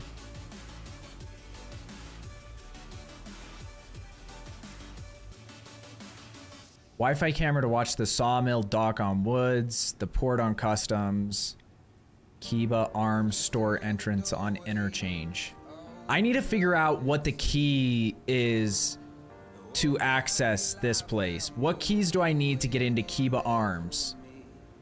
Because I would like to farm some plates, because I lost a lot of my good plates. On my, or like, my main good plates. Doing labs raids. And I think that's probably the best, most consistent place to farm plates that I am capable of doing at this time. Honestly, I don't want to curse myself, but last time I did a interchange, because the only thing that's ever worried me on interchange is Killa, because he's a bitch and a pain in the ass to fight. But last time I played it, part of it I think had to do with he got like kind of stuck in an animation where I was downstairs and he was upstairs, and so he went running down the escalator, and then like for some reason he wasn't shooting while he was running down the escalator, but I killed him pretty quick, so pretty happy with that. Dude, this has lost so much durability. I guess it just goes to show how much it's actually protecting me, because it doesn't lose durability if you're not getting hit.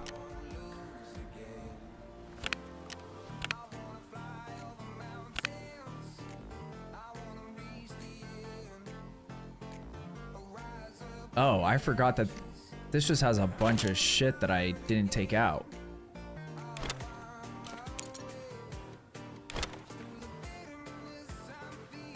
I don't even know why I saved that. Do these sell for anything on the market? Is that realistic? Because I don't know anyone using a SKS like a machine gun. I guess in theory, you could use it like all the other marksman rifles, but the bullets for 7.62 by 3.9,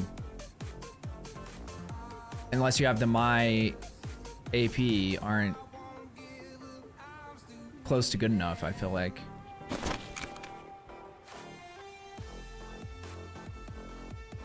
Oh, okay. The other thing I've learned to do is sometimes with certain items, you can sell it to traders for more than it sells for on the flea market. Like morphine and adrenaline, I was selling on the trade market all the time, and Therapist actually buys it for more than if you're doing the lowest offer on the trade market. So I'm like, I don't know why you would ever sell it, because you have to pay a fee on the trade market too. So I'm like, I guess maybe in some ways it's easier because you don't have to worry about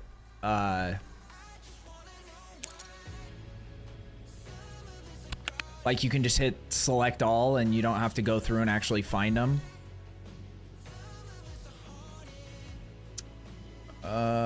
What does this sell for? I don't even know. What is this for? What is EV104 for? Or 014.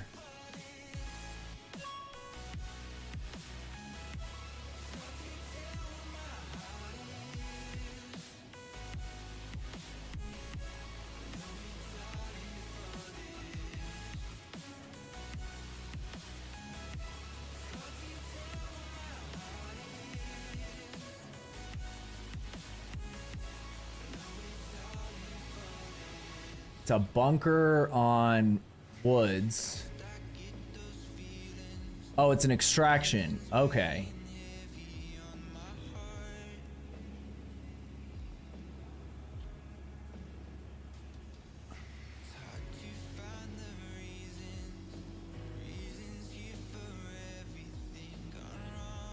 Honestly, I have not played Woods. That's probably the map that I've played the least in the last like week and a half.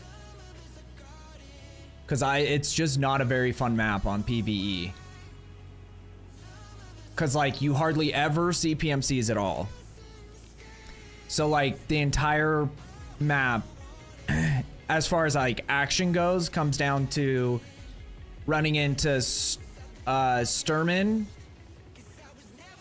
or like some other random boss that can spawn there. But like Sturman's also a super annoying fight. Especially if there's no other PMCs around, because he can just start shooting you from like 150 meters away and you're just like, it's really hard to get close enough to like start actually fighting him. Like he's easy to kill, but it's an annoying approach, I guess is the way to phrase it. But I know I already have one of those unless I sold it.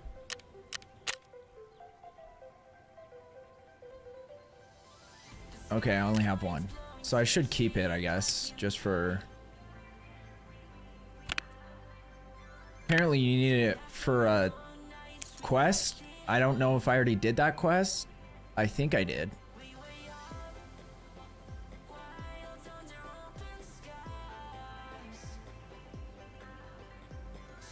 But I might have bought it before just to do the quest and then sold it. Because I was like, what am I going to need this for again?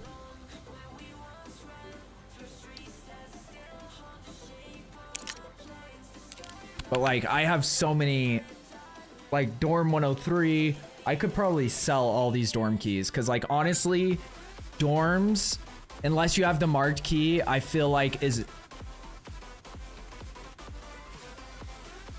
Like if you're on customs anyway, it's not a bad place. Because there's still a chance you can get something. But overall, a lot of the locked rooms on dorms have like one duffel bag and a coat. So it's like, it's also just time consuming to go through the rooms. Because I've only, on my key tool, I only think I have the ones that are like recommended to go to. And yet, every time I hit it, I leave it, and I'm like, that was a waste of time. But let's be honest, that's kind of how Shoreline feels too. Until you hit something, and then you're like, oh, now I see why there's value. But a lot of the Shoreline rooms have like 3 or 4 different things. Either loose loot spawns, or like, they'll have like 3 duffel bags in one room, or 3 med crate or med bags, med boxes. I don't even know what those orange things are called. And so like, at least that is worth your time. Where did my trooper backpack go? Because that's my favorite one. Maybe I died with it when I was doing a different stupid task. We can trade for it. This is probably my favorite because it's lightweight, but has a lot of space. It's like the best combo of everything I want. This one is 36 slots, but 2.9. So it's almost triple the weight of this. I wonder how much... Oh, you can't even sell them on the market. Okay, what do I need for this? I just need 2 condensed milk. How much are they? Oh, that's cake.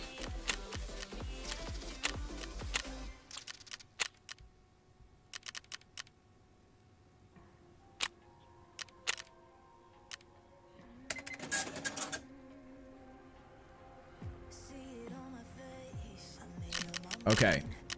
Now we have this. Throw that on. I'm gonna take this big boy armor off. Do I have anywhere it can fit? Not there. That's full.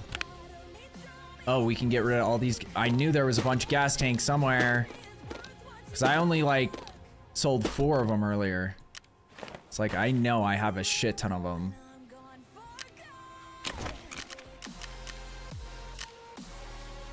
Who buys these again? Jaeger?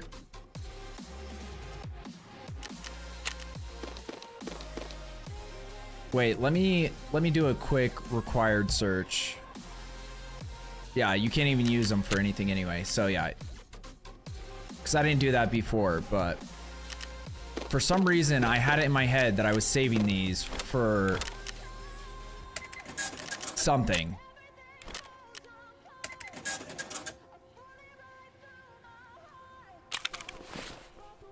Okay, so now rigs.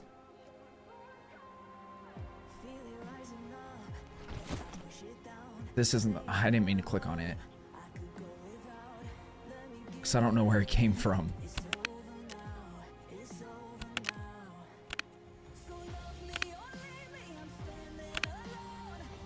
It's one of the problems here with this current strat.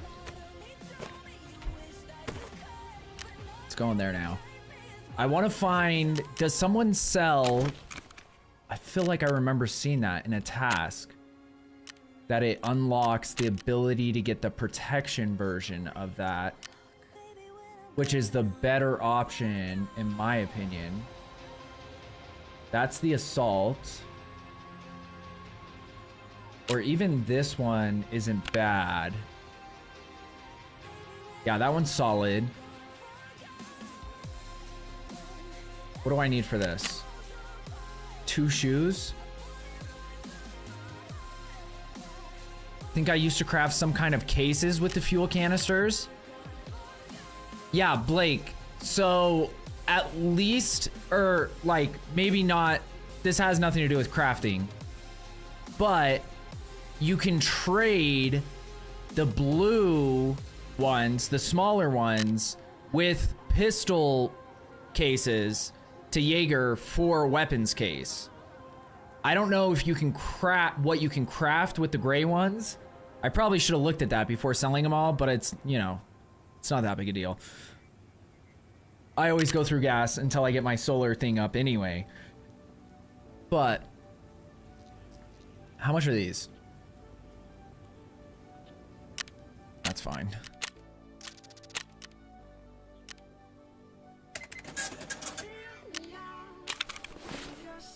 Does this come with any plates in it? Level 4 heavy plates.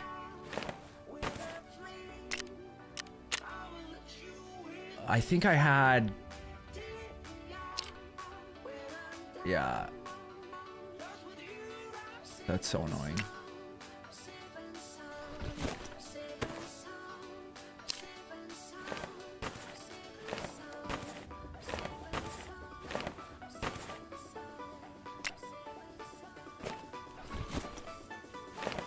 I can probably replace those side plates. Even though 13's not that bad. It's more so the spots that this has to carry shit versus this one. Because the problem I have with this one is I like to bring a grizzly with me. So I don't have to carry like 5 other heal things. Grizzly can do it all. But then with this, you have 3 mag spots essentially.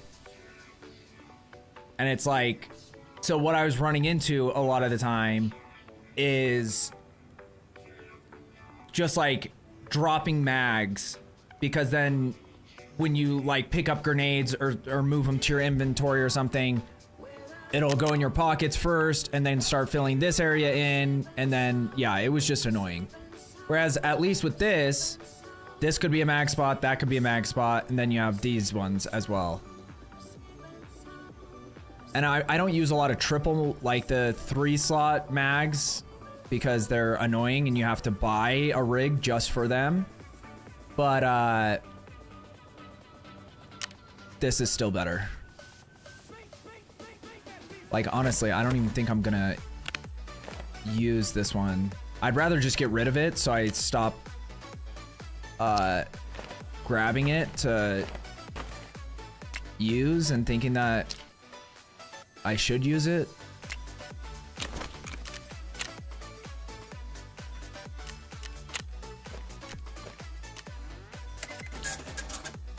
That honestly might have been what I was thinking of.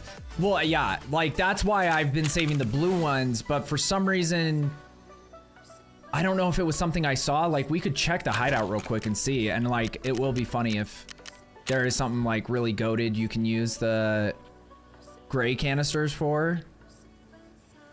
So you have to use them to make piranha. That's not like super cool, but because you can also just buy a piranha. But it probably makes it so you can get access to piranha earlier than when you unlock it from a trader.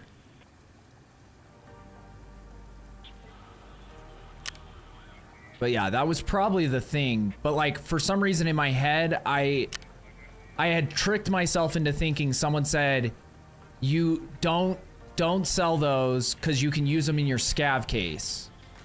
And I had no idea how the scav case worked.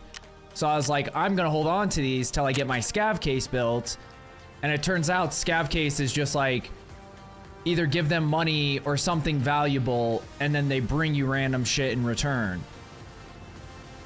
It's not like the cultist circle where you like donate things and then get something back, which is, so once I got that, I was like, dude, why have I been saving these this whole time? Speaking of cultist circle, we're almost, I have 40 minutes. Sick. I think this time I did SAS, or no, I might have done Slim Diaries. Because I've tried like mixing up the rare loot, because I know that there's like certain things if you want a very specific thing, like you put in Tagilla figurines and you get like a replica Tagilla helmet or something, and you put in other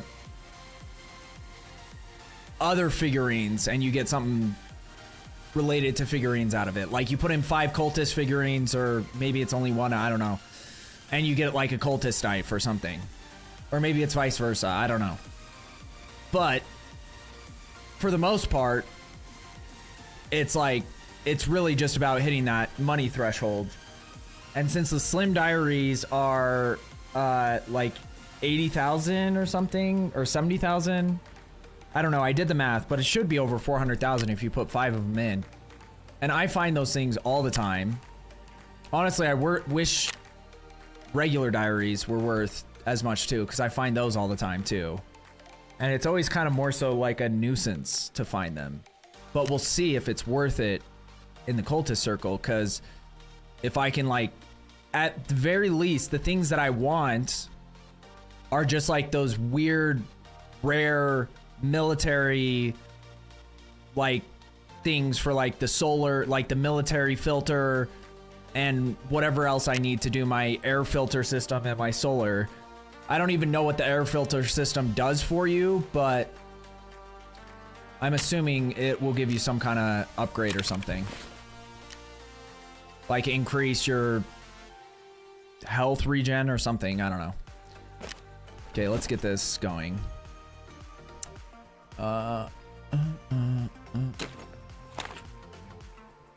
Wait, is this the good one? Yeah, that one's solid. Fast MT is a little bit lighter, but I guess it has more or less armor points. But honestly, it's kind of a wash. It's like 0.1 kilogram, 0.01, 0.1 kilogram difference. We'll take some food and water. Because whenever I don't, it seems that's the raid when I can't find any food or water anywhere on the map.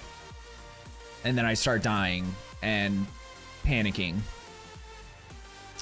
Oh yeah, we should figure out what tasks we're gonna work on next before I start gearing up, because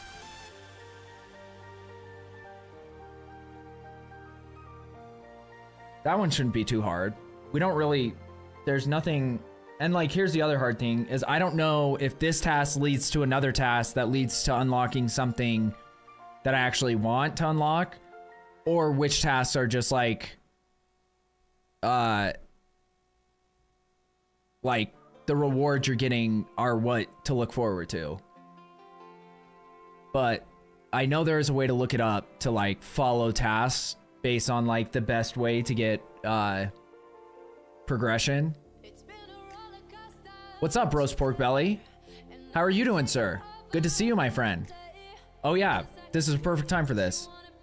Even though I need to fix it. I need to figure out how to get it to do the actual ats, because I thought it was gonna work. If I put spaces and did at and put their full name, I thought it was gonna work so that the link would show up too when I do that. But for some reason, when it comes back out of stream elements, it doesn't. So I want to figure out if there's a way to make it do that. But I don't know. Either way, those are all my homies. And a lot of them are in my chat all the time. So please go check them out. I'd appreciate it. Ops core is great when you unlock the slap plate for it. Do you prefer using that over the face shield? Because I think I have that plate maybe unlocked for it. But like versus using this mask, because I feel like everyone I see playing uses this mask. And it's probably because once you put everything on the ops core helm, it is pretty heavy, I would assume. But like, for instance, I even have this, which essentially does the same thing. I think it has the same armor protection as the Death Shadow. So I don't really understand why it's, cause like this goes for like, I think last time I looked it was like 3 million on the trade market. 2.5 million, 2.2. And it might be just because this you can trade and this you can't.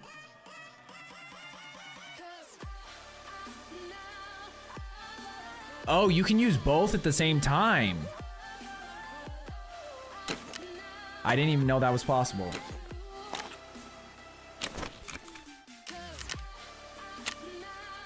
You can't get over the breathing noises. Is level 5. I might have it. I know I unlocked one of the face shields for the ops core. And I think the only reason I didn't try to use it, or maybe it was this one, the multi-ballistic hit. But even then, I could use that. If I can use that with the face cover, it adds a lot of weight, but not getting one shot in the face. Because if you have 3 on top of 2, it's just more armor points.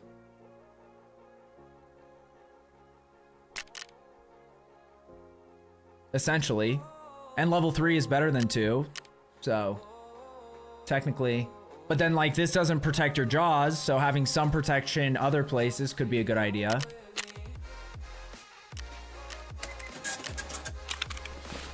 Let's see.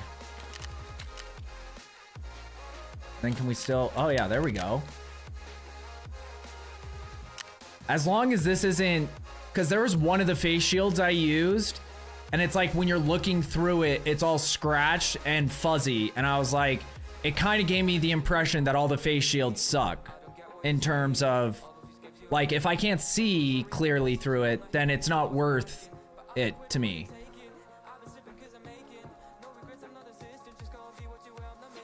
Oh, the slap is the plate that goes on top, like the ballistic plate. Okay. I've heard of that. I think because like I know I have one unlocked for the Cayman, but I don't have the one unlocked for Ops Core yet.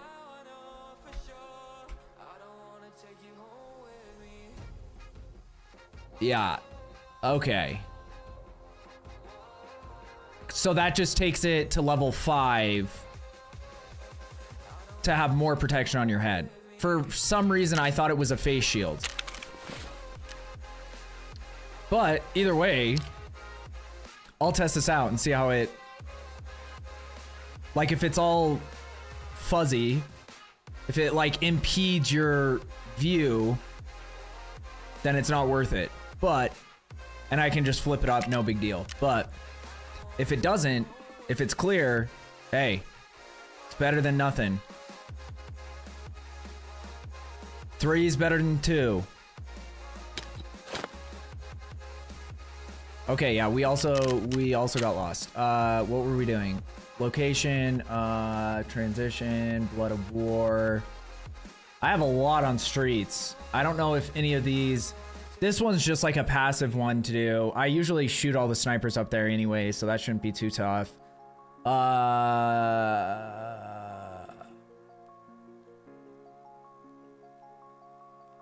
know where 2 of these pharmacies are.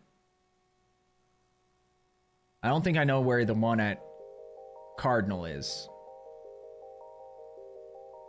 Or maybe one of the ones I know is at Cardinal. I don't know. I don't know streets very well, so I've become more comfortable with it because I'm always scav raiding on PvP, but then like with some of these I might need keys. Let's look these up. Pets won't need it to...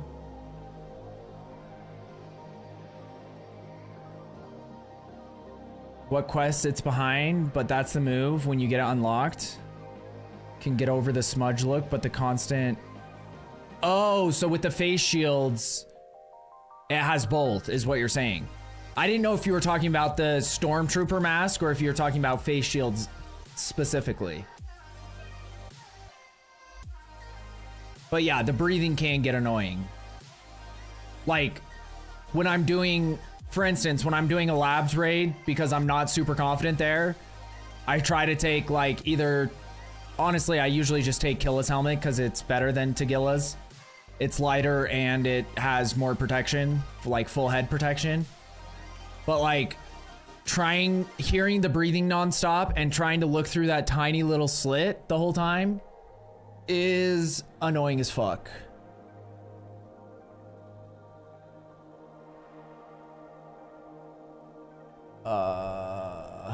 Okay. Okay, yeah, so the one I haven't been to is at Cardinal.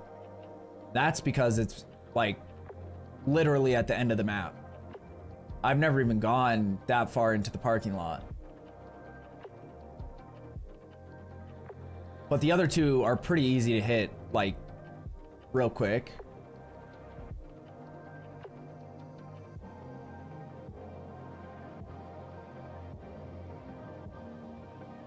And streets can be interesting sometimes. I haven't had to, I haven't fought. What's his name that spawns there? The boss, the one that everyone hates. I haven't fought him yet. Which I heard is not a great time, so I'm not really looking forward to that either, but...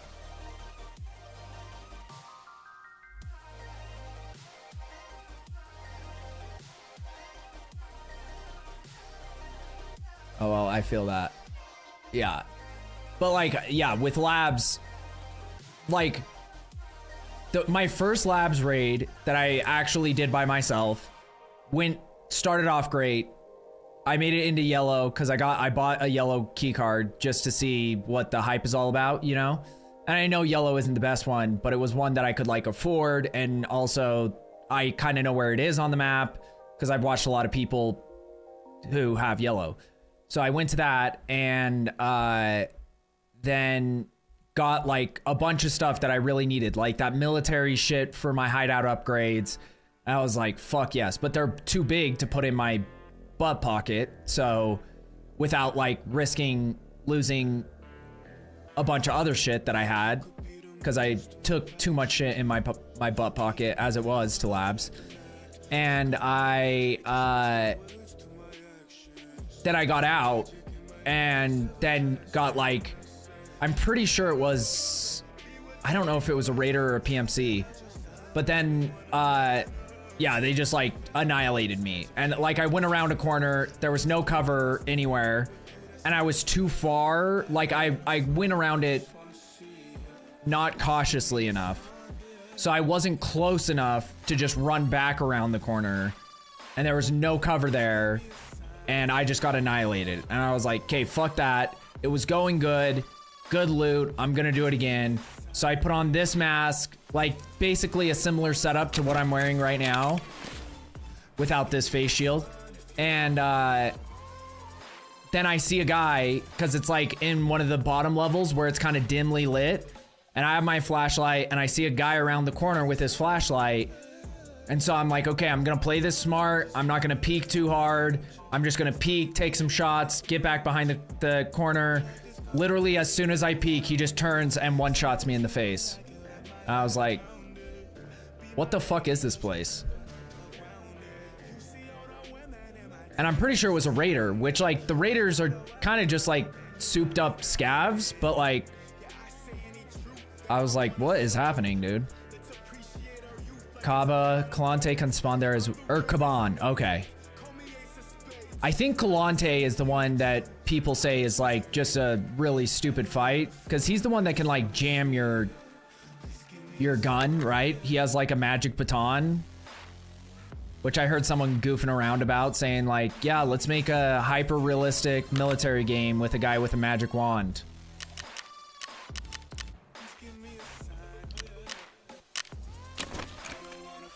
But I think Kaban is probably a tough fight too. Like, honestly, I don't see a lot of people playing Streets for many reasons as it is. Like, it's really great for getting little side shit, because there's a ton of cabinets, duffel bags, so many places to loot for, like, you know, mats for hideout upgrades and stuff. But like, where even like the marked room, I have the key for the marked room. We'll actually do that too while we're there. The key for the marked room, that marked room sucks so much balls. Like the fact that I got it for a deal, because they go for 10 million with 10 uses, which is insane when you see the loot in there, especially on PvE where it's like, there's no wipe, like the only value of the key is the value of what you're getting out of it. But I have never got, I think the most I got is like 200,000, and that's selling every single thing that I picked up there. Like bringing heavy guns, being super slow to extract, and I've never once seen any like single valuable item, like a LEDX or a Bitcoin or any of the key cards or any of the other marked keys or any key, any valuable anything. It's just like bringing, because it just spawns guns and then like a couple weapon boxes that just have like not even amazing things in them. It's real bad. Agreed on the mark room. Dorm room 314 is the only one worth hitting in my opinion. But that one, here's the funny thing. So this one I got for 5.5 million, and it had 8 uses left on it. So a 10 use usually goes for 10 million. So like in theory, every use is worth $1 million based on the flea market on PvE. But I got mine for like a, 30% off, I guess you could say, something like that. But the dorm room one is 44 million. So the gap between those is pretty insane. But what I'm saying is, how is the value, like, it's like one of those things where the rarity doesn't match the return. The rarity of marked keys, because I search every single file cabinet, every single coat, everything that could potentially spawn one of those marked keys. And I thought in my head, my best odds of getting more keys is to get one, since that's like where supposedly all the rarest loot spawn. And I wanted to test it out, and so far the return on my investment is not worth it. But I don't know how to get like key cards and shit when I get to like the rare areas, because I'm like, even if it's a 0.1% spawn chance, you'd think if there's whatever 4 marked keys, or I don't know how many there are, I think there's more than that actually, then with everything I've checked at least, because that would be 0.1 be like 1,000, right? Or is that 10,000? I don't know, but it seems like I should have found one already, but not yet. And that's the part of this, that's another aspect of this that reminds me of ARPGs, is you're like, you can do all the math in your head and be like, okay, after I do this, after I kill this boss 100 times, I should be guaranteed, in theory, based on odds. But then at your 150th time, you're like, what the fuck is going on here? Because RNG doesn't work. It's not like a pity counter in gacha games. It's just every single time you do it, you have the same odds. It doesn't matter how many times you do it. What am I looking for? I'm looking for mags. What are these called? Are they X25s? Yeah. It's 25.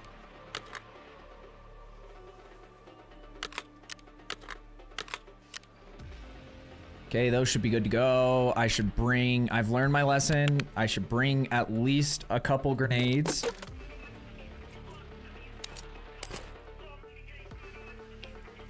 So at least we can use them if we have to force someone to move, especially if there's bosses and guards. That's kind of when it's like one of the few times you're actually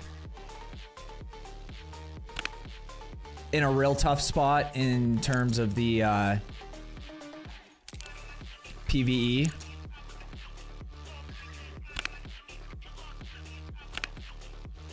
I'm gonna bring these keys with me, my streets keys. I don't have many of them, but I also found this one. What is the Zemaisky 5 apartment 20 key? Let me look that up.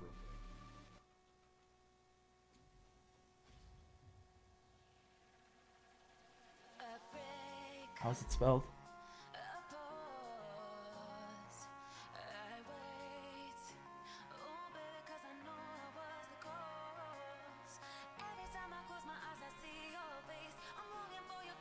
Like these keys, because like none of them are, I don't think any of them, well, I guess Cinema is, but I've never heard anyone talking about this being a great place to go. And then Concordia Security are purple keys, so that would imply that they're potentially better loot, but I don't think I've ever seen someone go to streets to like hit certain keys other than the marked room. So I'm gonna assume almost all of these are a waste of time, but if I'm near them, I might as well hit him. You know what I mean?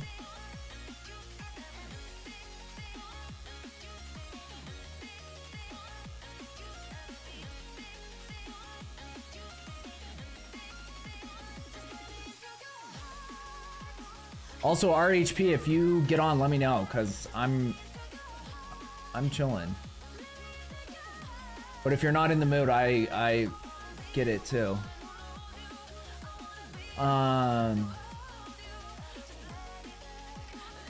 Is this?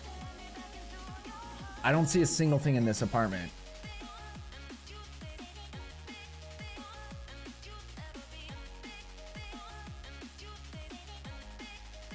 Let me see if it's connected to a quest or something.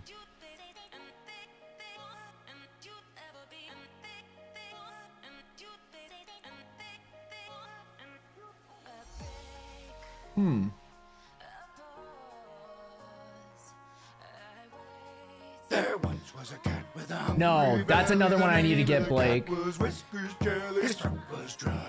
Thank you for subscribing on YouTube, Blake. I appreciate it, brother. But yeah, I like that's one that I should be farming.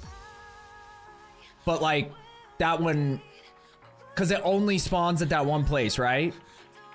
That is the one that is like, in theory, the worst chance of finding. But when I do streets, I should make sure I go there every time. For the first little while that I was doing streets, at least on PvE, I wasn't super comfortable with the map at all.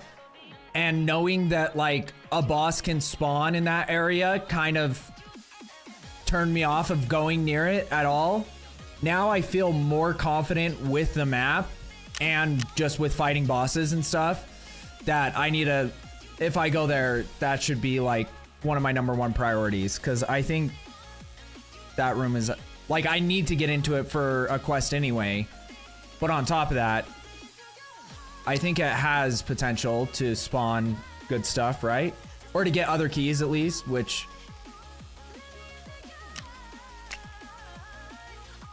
Okay. We're just gonna say fuck it. We're gonna load in, because I need to use the restroom, I need to shut my window, and my cat is freaking out for some reason, so... I'm gonna go check her food.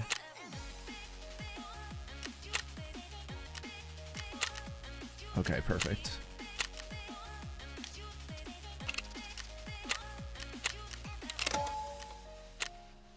Okay, I'll be right back. For sure, keep an eye out for that key when you hit streets. It's for a quest and def sometimes hard to come by. Yeah, and you can't trade it on the flea market.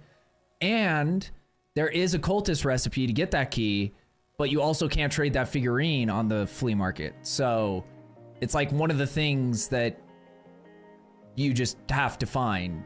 Either that or the figurine. And I've never even seen the figurine before. So I'm assuming it probably has similar spawn rates as the key. So yeah. Okay, I'll be right back.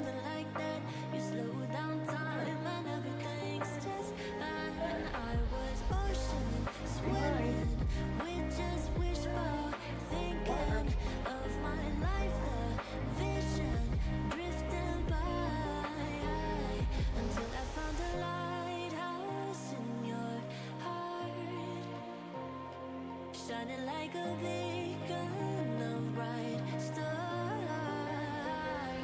I was alive for wandering far until I found the lighthouse, guiding me out the My God! Okay, it's happening. Everybody stay calm. What's the procedure, everyone? What's the procedure? Stay calm. Wait. Everybody, calm down. No.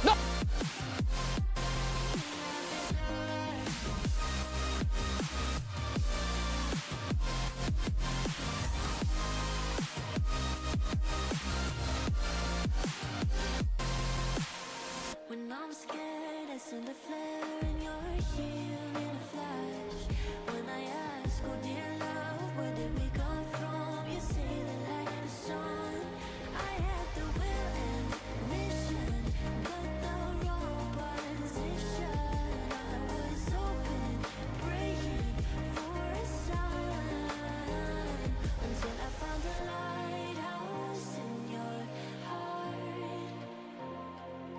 shining like a beacon of bright stars. I was alive for wandering far until I found a lighthouse guiding me out the dark.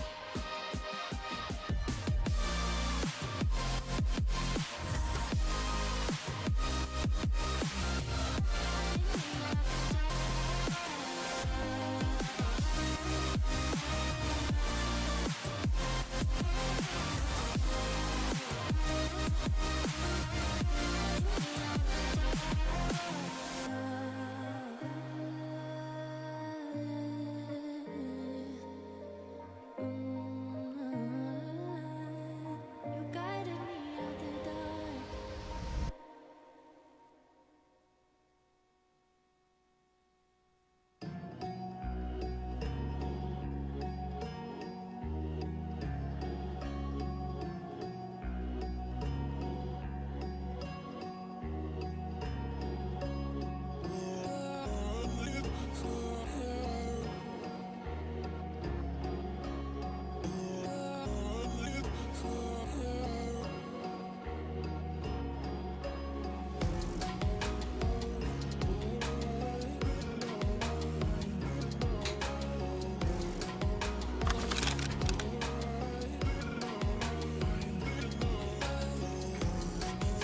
That was honestly perfect timing.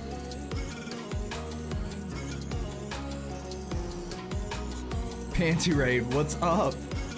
B-Dog, thank you for the raid, brother. How was your stream? Dude, you came. That's the first time I've walked away from the stream since it started. And of course, that's when the raid happens. Welcome in, y'all. Okay, so the face mask isn't super blurry. It's not too crazy. How was your stream? You'll hop on after this raid? Okay. I guess you can kind of hear his breathing. Okay, so we are by the cinema, right? That's the cinema, right? So we could see where... Oh no, that key is for an apartment theater. I don't know. I'm not going to look up a map for that key specifically. I just need to see. We're actually right next to one of the pharmacies we need to go to.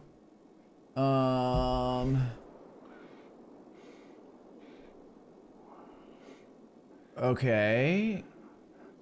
It's right there. It's where that health sign is. I'm just trying to bring up the whole map so I can... Okay. Then we just need to kill snipers as we're going, because that's another, like, side task.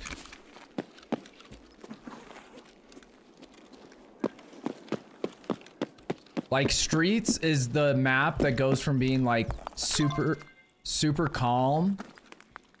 And you're like, dude, there's nothing going on. You're just cruising through buildings. And then all of a sudden, it's just, you hear, like, explosions everywhere. There's PMCs flying around and guards for bosses and such. Okay, there's one. That's not anything valuable.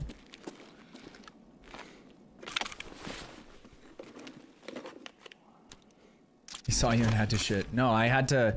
I don't know what's going on with my cat, to be honest. She's just been, like, super needy lately, which is a little worrisome. She kind of goes through phases, but, like, she's, like, 15 or 16 years old, so cats also tend to, like, have very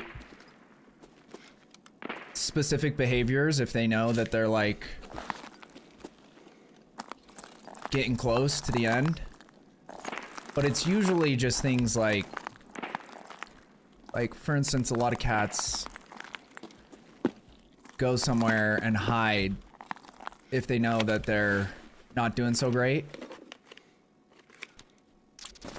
because they essentially treat you like family. I don't know what, like, the logic behind it is, behind the cat, but I think it has something to do with not wanting to like have you worry about them or something.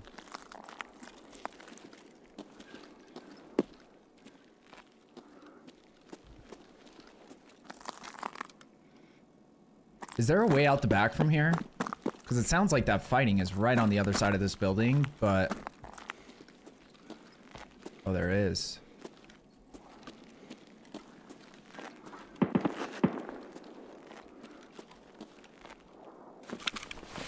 Because I don't love crossing that street. At least from here. I would like to get further down the building, because then you have... Lennox, is that the name of it? The like guarded area.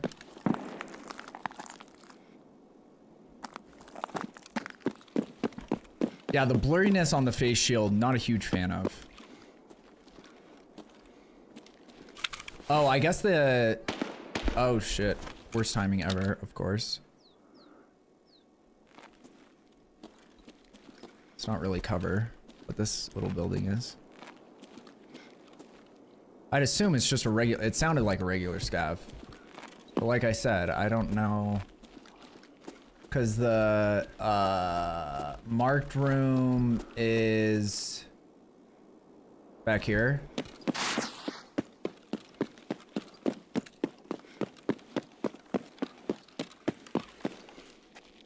I hear him.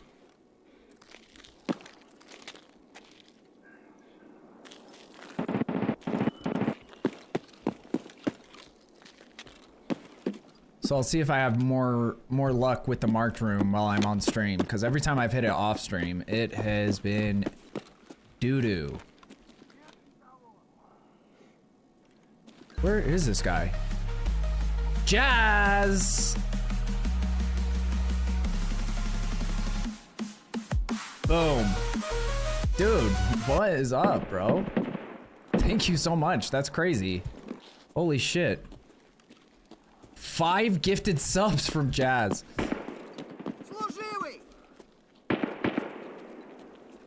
Oh, there he is. I didn't really have a great shot on him, so we just took out his balls real quick. That one was for you, Jazz. Aim straight for the nuts. It works every time. What time zone am I in? I'm in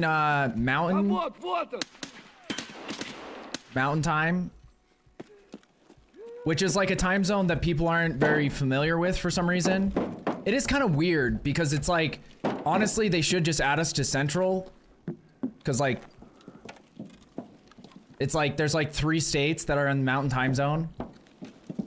So either add us to West or add us to Central, and let's just take away daylight savings time altogether and take a lot of confusion out of the world.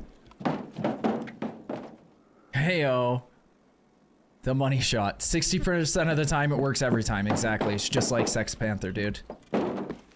Okay, I think I'm near the marked room, but I haven't approached from this direction before. Is this it?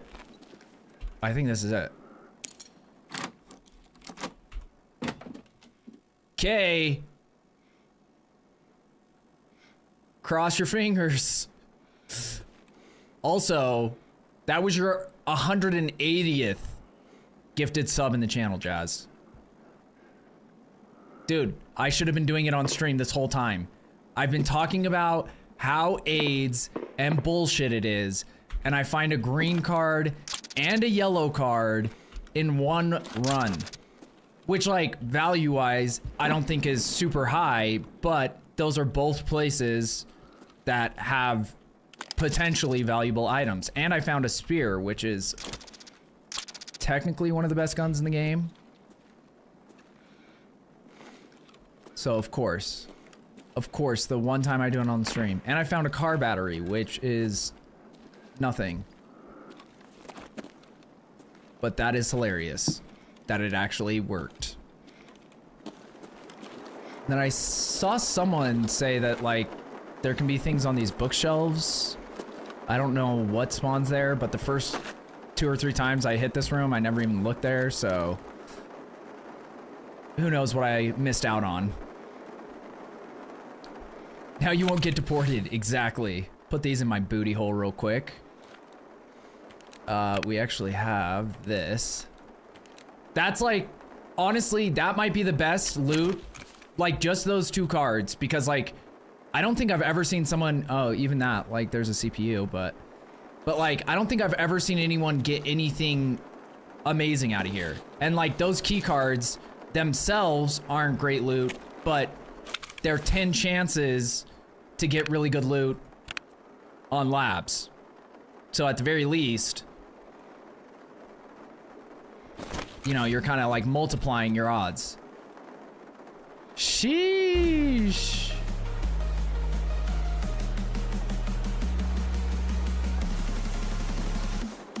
What is that? What is that? RHP. 5 gifties.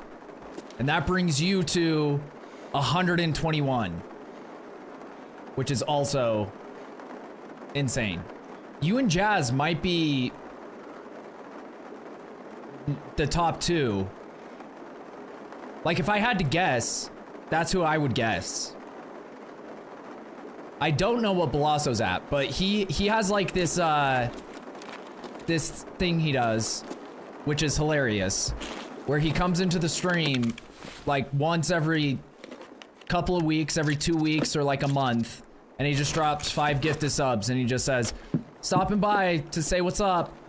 And I'm like, dude, thank you. So, obvious misclick. No, I think attorney's behind me. Oh, yeah. But I think he only had really that one day. I think he just dropped a gift 100. Like, I know he's donated money before too. Either way, RHP, you're goated. Thank you so much. Jazz, you're goated.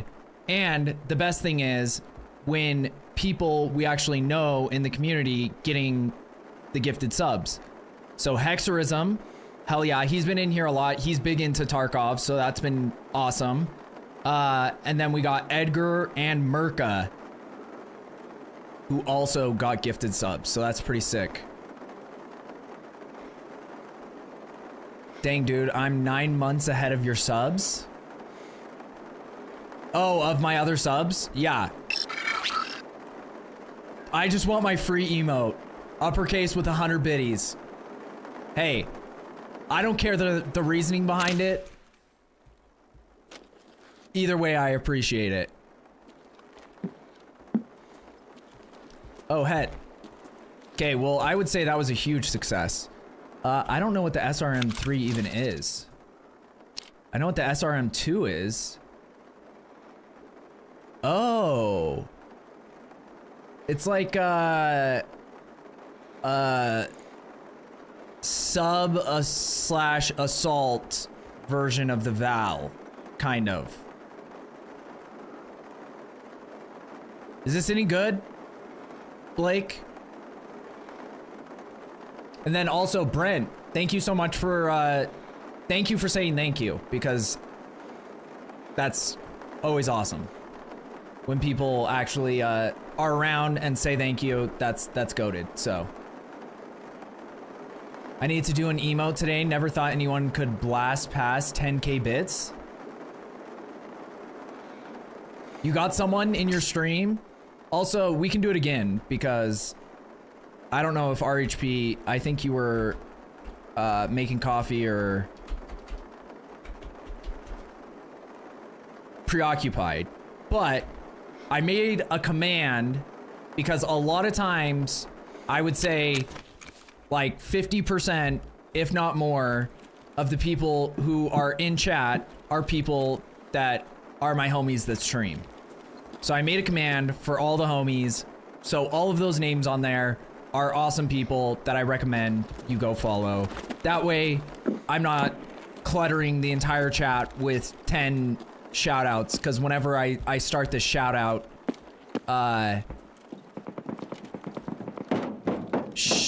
game, then I start realizing all the people I should be shouting out who are in the chat at the moment. Because I also think like a shout out you know, it doesn't take a lot of effort in terms of like doing things, but oh, those are, I don't know who that is. That might be PMCs. He just threw a grenade at me. What a dick. But like some people only do shout outs when they get raided or whatever, but I'm like, dude. And also I forgot, because I just came back to the PC, I forgot to do B-Dog shout out earlier when he actually did raid. But he's in there. He is in there. Oh. Okay, they're PMCs. He said something, but I don't see him. Oh, he's behind the truck. Oh, got that guy. And got that guy. That second guy was kind of an idiot. He just stood there. Like, if he would have started shooting at me, even if he didn't hit, it might have thrown off my aim a little bit, but he just stood there waiting to swallow a bullet. So that's not typical PMC behavior. Because usually they take off a limb before I kill them. How the fuck do I get over there? Apparently you can't breach that gate from that side. I think from the other side you can breach it. Is there a throughway here?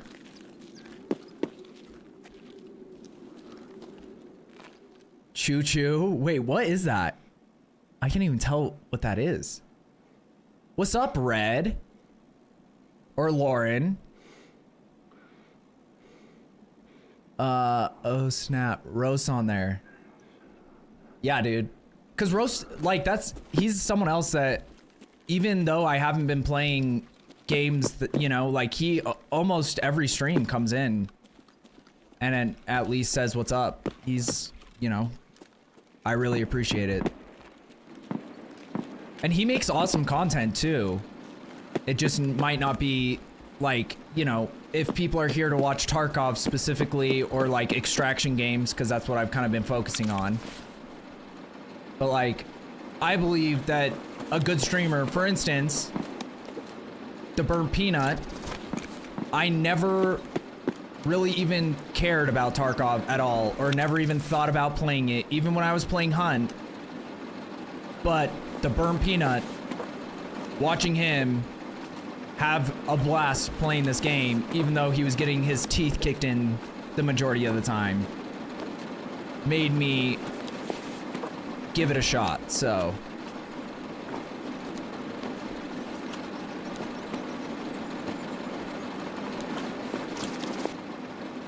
and one chief's in here too. Hell yeah. It's Lauren. How are you? I'm doing great. Had a great day today.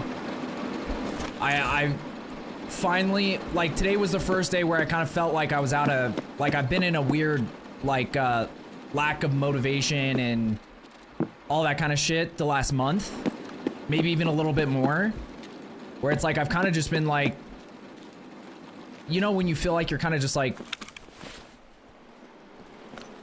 life is happening around you type situation. And that's kind of what it felt like for a while. And then today, last night, I got a good amount of sleep. I woke up early today. I got a bunch of shit done, like cleaned my kitchen and did laundry and all the stuff that I've kind of been just like doing out of necessity when I have extra time. But then today, you have an absolutely boom, breathtaking. There's another one. Heine. To Red. I mean, that thing's good. I appreciate it, Jazz. That way, no ads. Ever watched Abney, dude? How is that pronounced? Did I pronounce that right? Dude, I'm so lost now after going to this.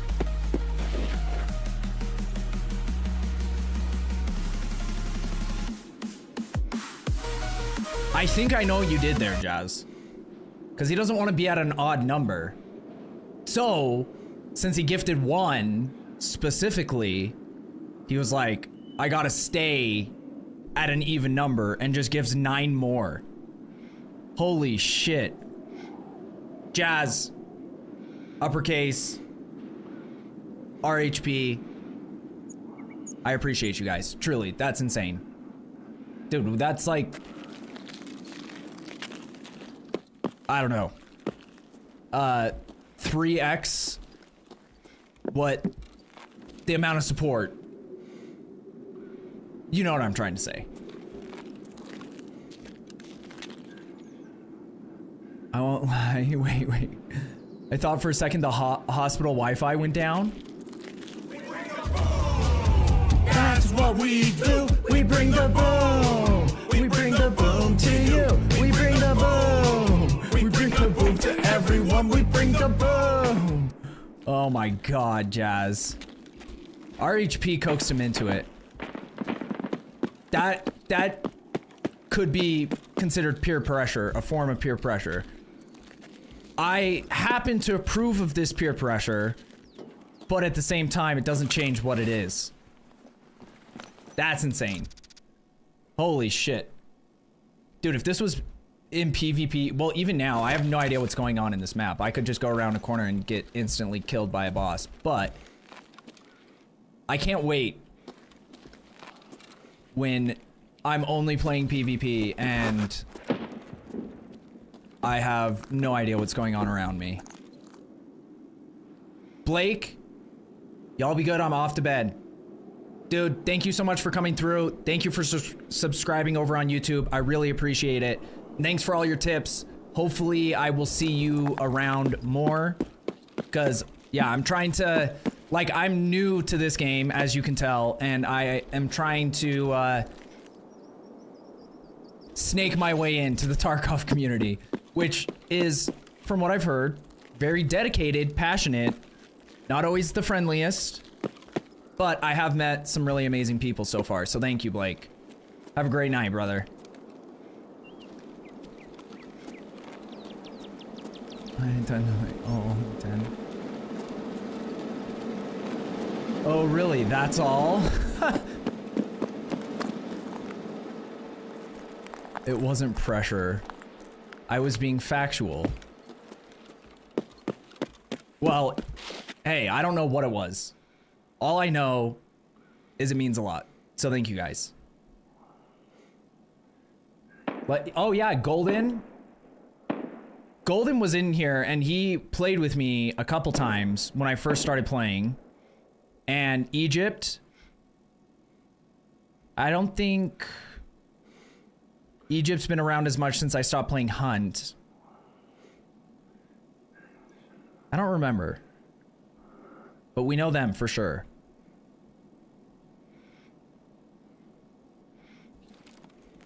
Did I even hit with subs? Yeah, so Golden, and Golden's in Morgan's stream a lot. Dude, I just have gone in a giant circle. That's how locked in I am, guys. We're gonna make so much money this raid. I'm just gonna get sniped by a sniper as I try to cross the street. I need to go somewhere and save up stamina.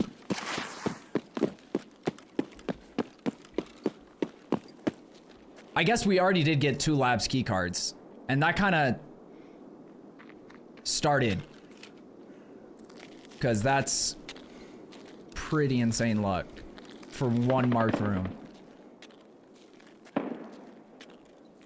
Where did those guys go? Okay, I need a... Oh. Where is he? Oh. There he is. Oh, here comes his butt buddy. Hey, butt buddy. You might want to check on your friend. I don't think he's doing so hot.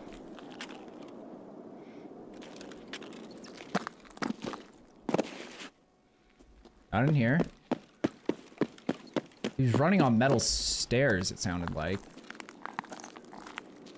Which, I don't know where metal stairs are. Okay, we're going through. We're doing it.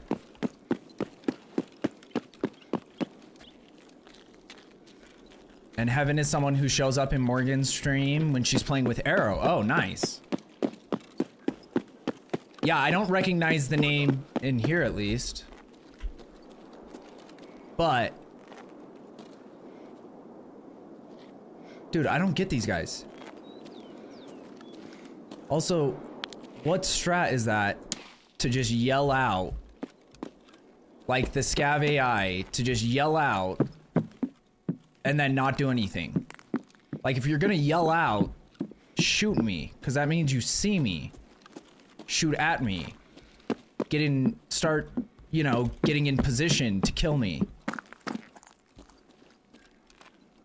I don't know what's in, I don't think this goes anywhere. The fuck is this? Is this a restaurant for ants? This doorway needs to be at least 3 times this size. The fuck is that? I have to look down to go through that doorway? That doesn't make sense. Wait, what if I just look down? No?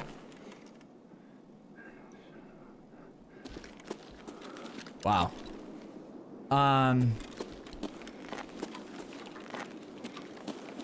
Jazz, you on Tarkov today?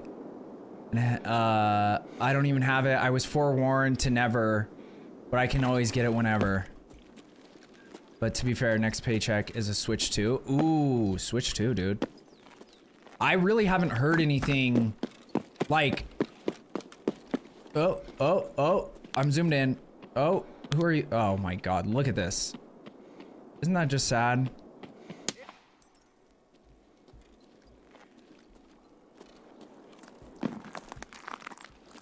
His mama said he was the best runner in town.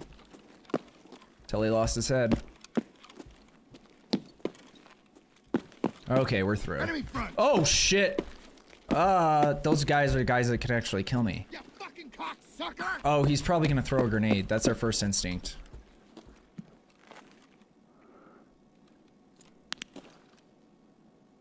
That wasn't very nice, sir. You kiss my mother with that mouth?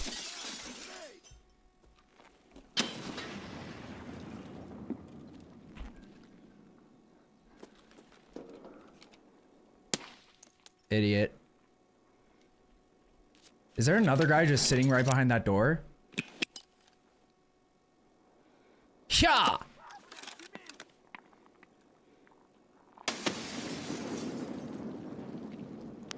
Oh, that's not a person, that's garbage.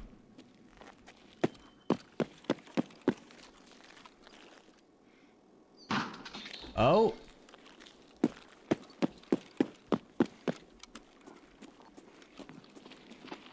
Hiya! Jazz, I would say when it comes to Tarkov that if I was a good friend, here's the conundrum, okay? Because there's like, part of being a good friend is wanting to play games with your good friends, right? That's part of it, right? And everyone says, don't get into it because, oh, you know, you're gonna hate it, and you're gonna hate yourself, and you're gonna avoid all responsibilities, and it's gonna take over your life, and you know, all these scary things. First thing I'll say is it's all true. Secondly, you should get it because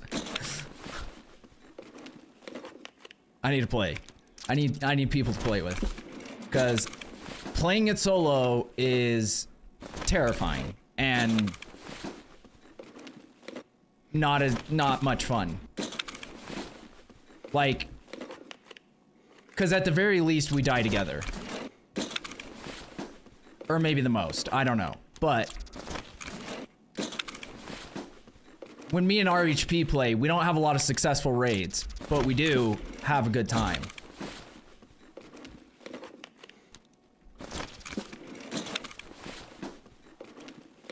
Played anything on Nintendo until... Dude, wait, is this the same one I got?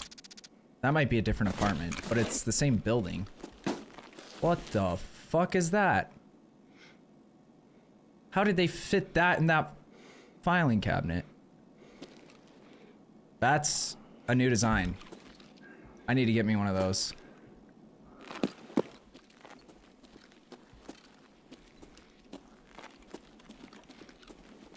Chris has a gigantic Legend of Zelda tattoo, so I'm sure he'd be able to fill me in. Jazz just made a sex joke. And I am lost again. Because I can't seem to find the part of this building that I've run through 1,000 times.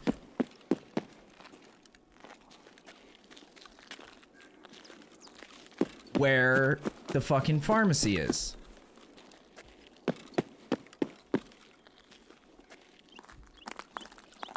I need to find the bridge. I need to find the sky bridge. It's near the sky bridge.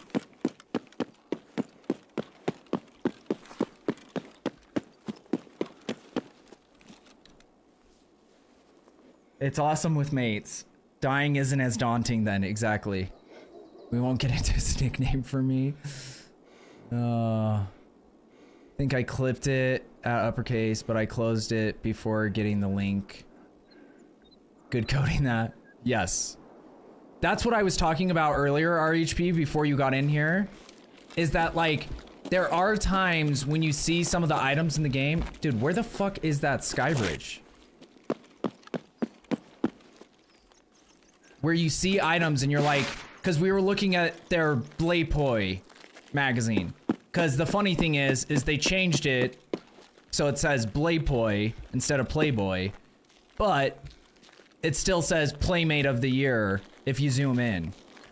So it's like kind of lazy, let's be honest, but it's like a photocopy front cover of a Playboy. Like, it looks, you know, if you zoom in too far, it gets all pixelated and shit. So I was in the right area. Why couldn't I find it? But I guess I was too far up that way. I was like, it is kind of cool when you see stuff like that. That's like just so much detail, and you're like, that's kind of insane that they like went through that much effort. But then at the same time, there will be other things like a water cooler inside the fucking filing cabinet, and you're like, how? Why? You know? Or you like look at a label at something and it's just like so blurry you can't even see it. And then also, why is there so much shit? This is causing performance issues. This and this and this. Like, it's one of those things you appreciate it if it's there, because you're like, oh, that's cool to like add ambiance or whatever. But if none of this was here, I wouldn't care.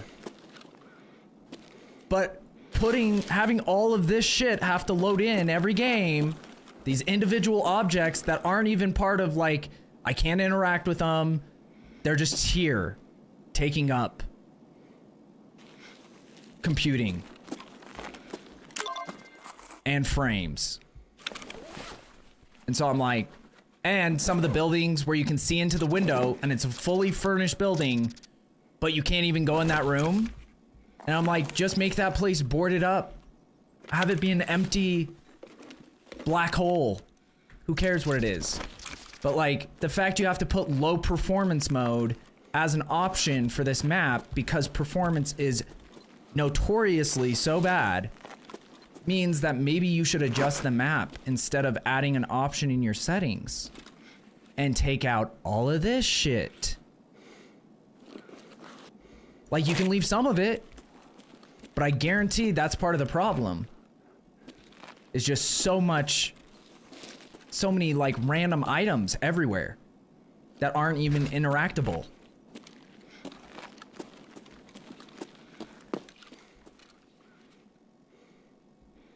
Found it. Wait, let me see what this is. We don't have a lot of time. I think my raid's about to end, but we're gonna see. That wasn't very nice, sir. You kiss my mother with that mouth? I should have known that was coming.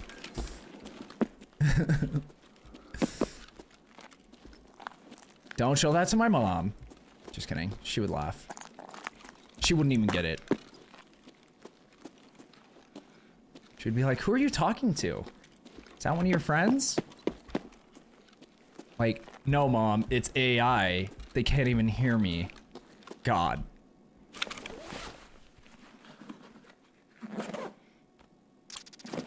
Ledex. Damn it.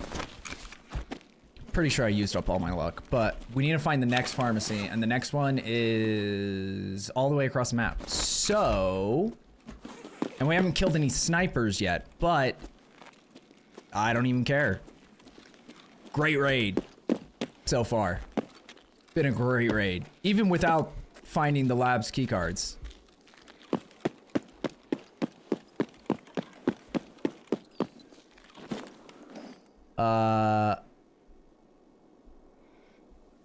I'm everywhere but nowhere. You'll learn in due time. Yeah, Jazz is... He's omnipresent. That's the term, right? For a multitude of reasons. They were crying that other people steal their designs. Yeah. Yeah, didn't they, like, threaten, like, a lawsuit or something based on something, like, something to do with level design from one of the other Extraction games that came out? Because, like, that's the thing. To be fair, Tarkov, for all intents and purposes, created this genre of games. So they do, or like Battle State, whoever, the people who made this, they do deserve credit for that. Because now, it kind of seems that the whole, what happened in here? That like the next craze in terms of like video game types, because we've already seen it with like Bungie, their huge reveal of their awesome game that's coming out that everyone's so excited for. I'm getting hungry. Sorry, guys. Oh, I drank that first. I didn't mean to. I guess it doesn't matter. This doesn't take away any of your hydration. But I think a lot of companies are trying to get into the extraction shooter market. But like, if you're the first of anything, you have success. People are going to try to copy your success. That includes taking elements of things that you have done and implementing it in their own way. But the key lesson here should be, if you have a great game and you continue working on your great game, then you have nothing to worry about. All you have to worry about isn't someone stealing your designs, it's someone doing what you're doing but doing it better. So instead of worrying about, like Nintendo is a great example. Pal World did Pokemon better than Nintendo has done Pokemon since it was on the Game Boy Advance. So they sued the shit out of them. When really what they should have done is just made a better Pokemon game. Just taking the shit that Pal World did better and steal it back. You get what I mean? Like, steal the concepts that made that game so much better than every Pokemon game in the last 10 years. Or 20 years, I don't even know. And, am I going the wrong direction? I think I am. And make your own version of that and make it better. But here's another thing. That's hot. Who even killed this guy? I didn't kill this guy. That's sad. He got killed by a scab. Or, I don't know. We'll see. Unless somehow... I guess, in theory... No. I was gonna say my grenade may have killed him.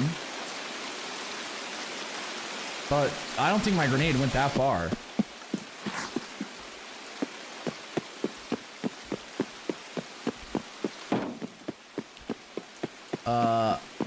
Just upgrade your PC. Jazz. On Tarkov, NASA computers barely get 50 FPS on streets. Yeah. But that's what I'm saying, is like, it's hilarious that it's like, people don't play this map because they literally cannot play this map. That is insane. Because if your PC is good enough to play any other map in the game, then it should be able to play another map. But like, this shit sucks. Noise, try mine. Oh, I'm not even working to extract yet, but yeah, I probably am lost. Hey. Hey, bud. Hey, bud.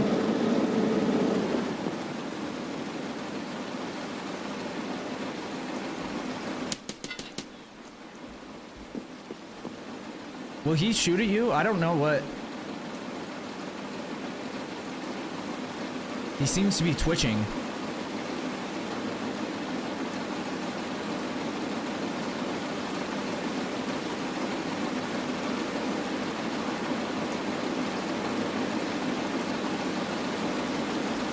RHP, will he shoot at me? Oh, I forgot to check the tag. That's my bad.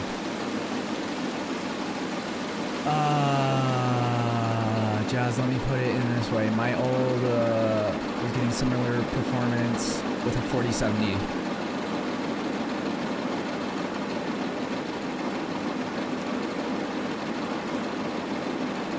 Power World's only better because it's a different genre compared to the Pokemon games. They just had aspects from Pokemon. Yeah, but like, have you played the recent Pokemon games? They've tried to make it into like an open world.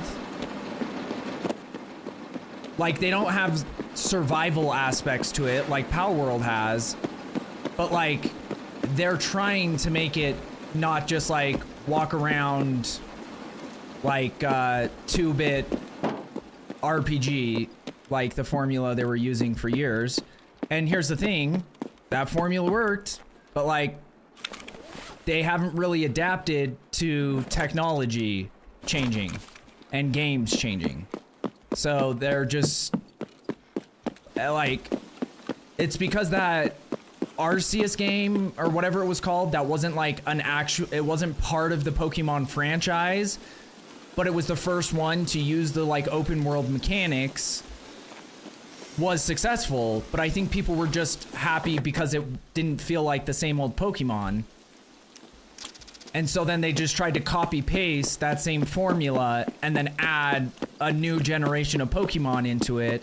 But people were like, well, this is just like, it was cool for that game because it was different. But like, every game shouldn't be the exact same with just different Pokemon now that you found this new formula. Where the fuck is this pharmacy?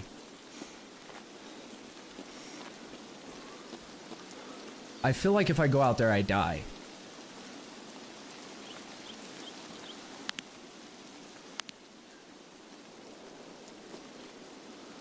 Ah.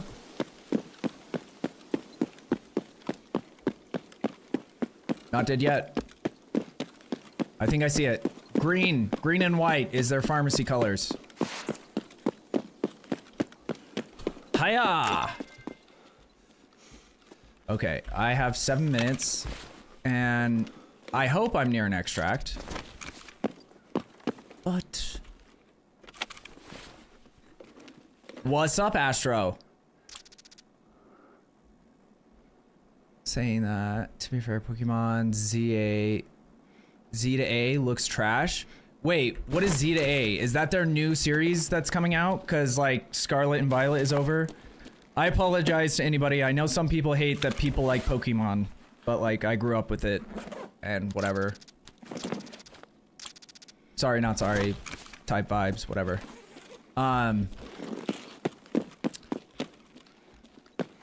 Is that what you're talking about, bro?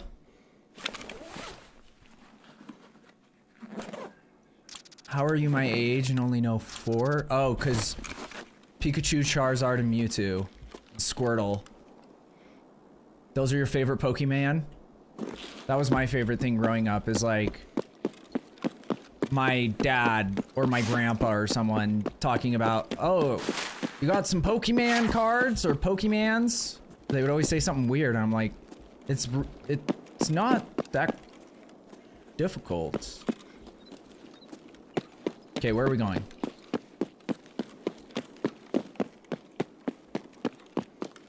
Never watched them, sorry. Courtyard. I wasn't even looking.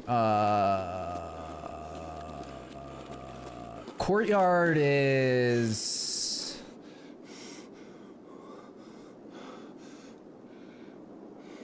far away, question mark? Oh yeah, that's a complete, literal, complete opposite side of the map. And that one only works if you have... if there's green smoke, so that's not great. Primorsky is also on the complete opposite side of the map. That doesn't make sense. I spawned on that side of the map. Stiblet building elevator. We might be able to make it to that one. Or Sewer River. But I've never been to either of those. I've been to Sewer River. How do I get... what the fuck? Where am I? So odds are not super high. Oh, Stiblet's right here, right? It's at the in that restaurant.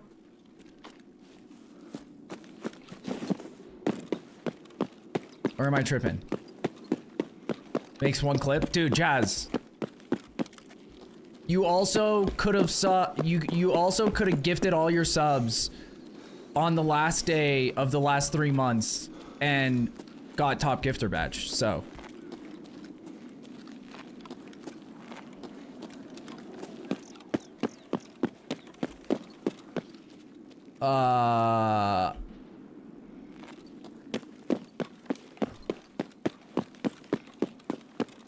I will tell you one thing. For anyone new to the game, just a little tip. Don't wait until you have 5 minutes left in your raid to attempt to go to a new extract. This is where all the fighting happened. What the fuck? You guys did all this partying without me. That's so rude. I think it's on the 3rd floor. I think it's through these doors. Oh my god. Hey. Golf claps. Golf claps.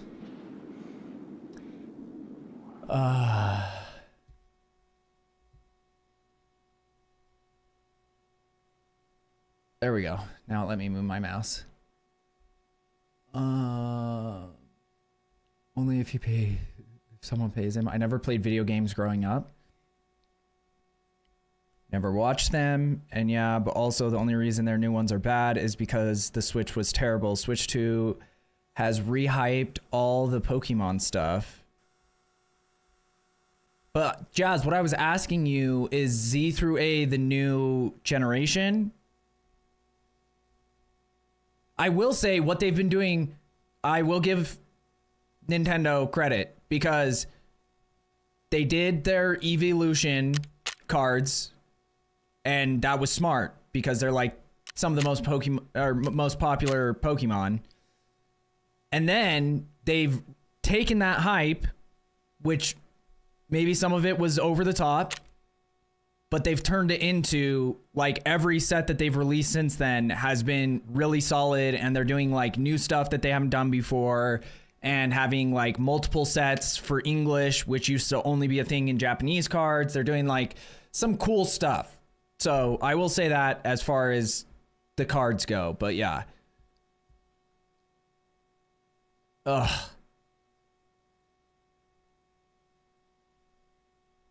I think my game crashed. Perhaps.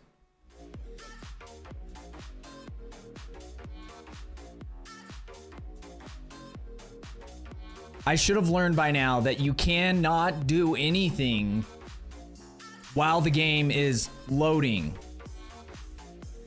Because I have to like tab out to use my other monitor because they don't allow... What is that mode called? Windowed borderless. They have it, but it doesn't actually work. Like you can't scroll off screen which, you know, there might be a setting where it like allows, locks your cursor to the game screen. I remember that was like that on one game. I don't remember. I don't know. It's their next one that's supposed to look like Legends Arceus, but from what the trailer shows, it looks like it's only in the one city. Oh shit. Met my husband, the paddle knowledge makes sense. Barely made him. We just joked. He was almost always at AFK when I was around. Make me a badge for 200 gift subs. Yeah, I can do that. I don't... Yeah, I could do that.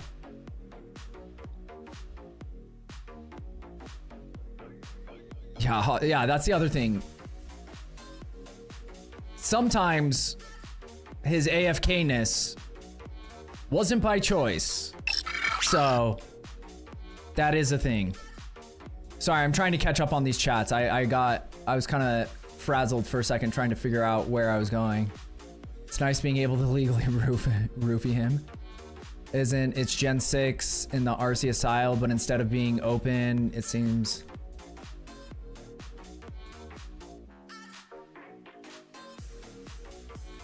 Are you talking about the cards? They have to up the card scene because of all the collectors. Yeah. Well, the thing is that here's their biggest problem is, what's the term where it's like forced scarcity, essentially? Like every single time they have a card release, they say, we're getting more printers. We're going to print more cards than we've ever printed. Also, shout out bits, RHP 500 bits, and Jazz 10,000 bits. I don't even think I've seen that before. I've never seen that red with the red star and everything. So there you go. RHP just wanted to be at the top of the bits. And Jazz was like, no, not today, bitch. Jazz woke up on fire today. Dude, that's insane that you woke up so early too. Oh, I guess depending on your schedule, so. Z to A is X and Y. Oh, okay, in a new setting. So like, that's like Yellow Vettel. I can't remember what that Pokemon's called. That was like, I think when I originally kind of got out of the game, in the Pokemon game, like I stopped paying attention to most things. And I think Pokemon White was the last one that I played before I got back into it. TARKOV never crashes, what do you mean? But yeah, either way, they keep saying, we're gonna print more cards, we're hiring new printers, we're building new printing factories, and every single drop, they're out of stock within 30 seconds because people have bots buying them and reselling them for double the price. And not only that, when like the final count comes in of how many cards they printed, it's always around the same amount that they printed the release before. Like it's never going up. And it's like, you can literally fix this problem because like as a company, because like here's the thing, if you sell a really valuable card because of its scarcity, Pokemon doesn't get anything out of that. So they have nothing to gain by doing this other than just like, I don't know. You have more to gain by printing more cards because if you have people to buy all those cards, but it'll also fix the problem because once there is enough supply, then demand goes down and then scalpers stop buying the cards and get out of the hobby. And then like people who just like to do that, just like to buy cards and open them for fun, can get back to doing that. So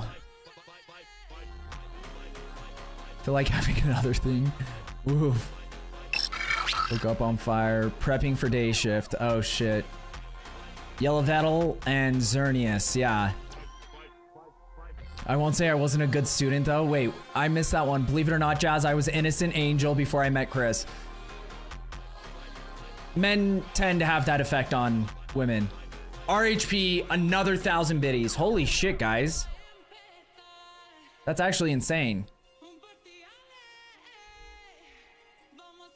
Thank you. That's crazy. I won't say I wasn't a good student though. I'm silent. All I wanted was black and white remade for Switch 2, sadly. Yeah, because I really liked... Because it was black and white, and was that when Platinum? Or was Platinum a different generation? But I think I had white and Platinum. If they were the same generation. But yeah, Giratina, who is like the hidden Pokemon, legendary Pokemon, he was like, that's probably one of my favorite Pokemon of all time. Jazz the Juicer. Green is my color. There you go. It's more of a sea green or a teal or something.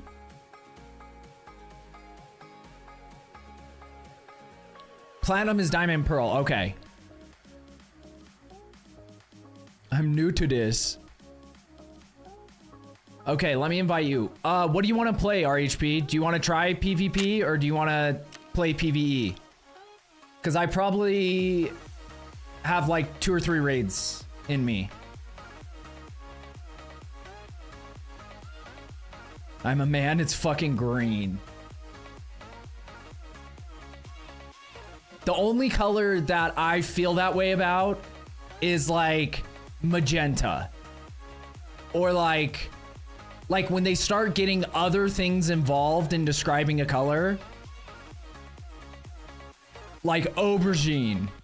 When someone calls like dark purple aubergine, I'm like, you can lick my balls and my asshole at the same time.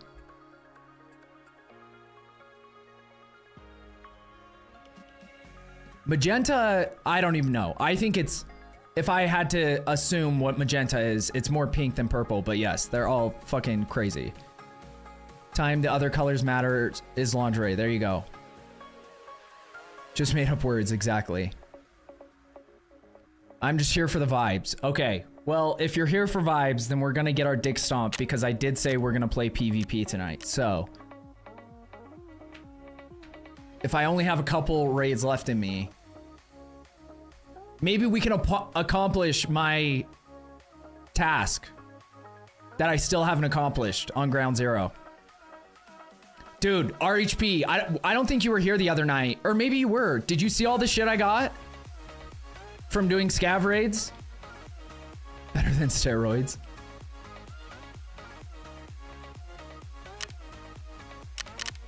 Because the trick is, any newcomers in here that are interested, if you're playing PvP, you're gonna lose a lot of shit. It can feel very daunting. Scav raids can also be really frustrating because all you're trying to do is get in there and get some shit and get out.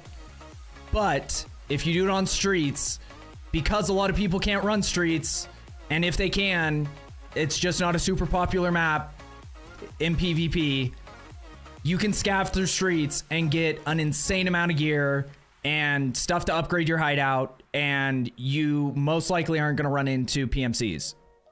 Now, if you're looking for a fight, it's not the best place. But if you just want to get shit because you're poor and this game has destroyed your spirit, then I recommend streets. And I'm going to make a video about it because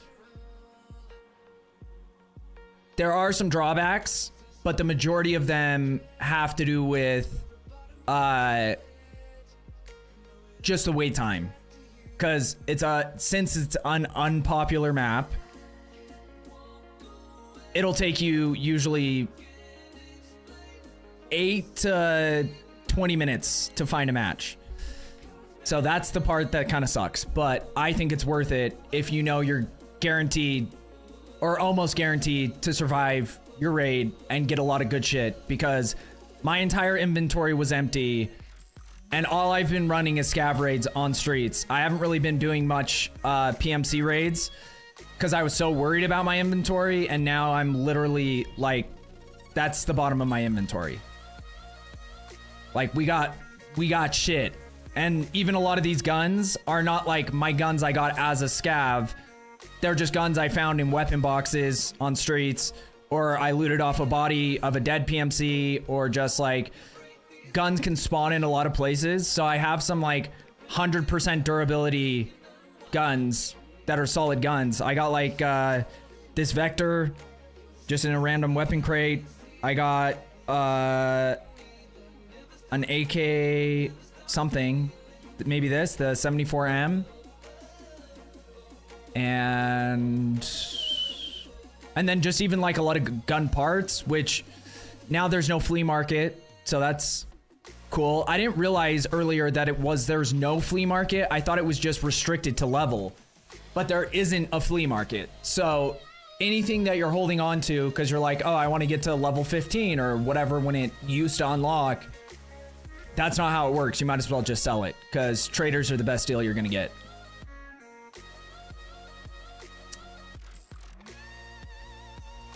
Have you seen all the people coming to old school RuneScape? Yeah, I have. I've heard a lot of people talking about it. Like every stream that I watch that are completely different streams, Asmongold and the Burn Peanut. Burn Peanut plays Tarkov. Asmongold talks about like news, and like multiple times during both their streams, people are like, when are you gonna play OSRS or whatever? I'm also on fire because I haven't got to spoil Ricky and a tad. Dude, Jazz, I hope you don't feel like you can only come in here if you have subs to gift, because like, yes, I do appreciate it. You have no idea. But you're also my homie. So, yeah.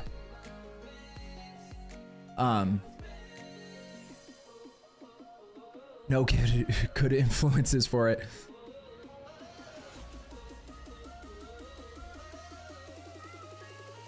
Me neither. So, just no free time. No, you're good, dude. Like I'm never like, oh, why isn't this person in the stream? But I also never want anyone to be like, because like I have kind of been, I put myself in that situation in a stream once where it was kind of when I first like found Twitch, and I found this guy that was like a kind of smaller Warzone streamer that I really liked. And then I started gifting subs, and then it like turned into this weird thing where every time I'd go in there, I felt like obligated, like I had to gift subs, because then like he would like make weird comments. Like he'd be like, oh, the sub train's about to die off. Where's Ricky at when you need him or something? You know what I mean? And then it like made it so that I felt like I couldn't go in that stream unless I had subs to gift, which obviously is all like in my head, a lot of it. And that's pretty bold for someone to do, someone to say as a streamer, but hey, teach their own. And yeah, so I've been there. Running 6-day work weeks on day shift now, so in a trailer with no service. Oh shit. The 2 days minus tax are 1K a pop. It's not bad. Yeah, $2,000 for 2 days. Take it. After it's like, oh yeah, because you're in Canada. So $1,000 Canadian, that's about, I don't know, 20 or 30 bucks here. And then they also tax like 70%. So that's, you're walking away with a solid $5-10 bucks. That's not too bad. Work a whole month for that. Okay, RHP, you're in here. I'll bring you a gun. What gun would you like? Because I have plenty, and honestly, I'm out of inventory space. So, like for instance, if you don't mind 7.62 by 3.9, I have one. I hate that caliber because I feel like it doesn't work for me. But if you're okay with it, I can bring you a gun and a mag. Do I have a mag? Yes, and a mag. I only have one mag, but I can buy you another one if you need. And I might have some ammo for it too. But it might not be good ammo.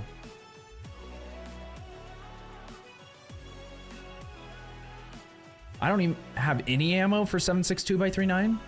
Let me just search. I got an MP5, I'm chilling. Okay. Well, if we die, like, you know, I can bring you a gun.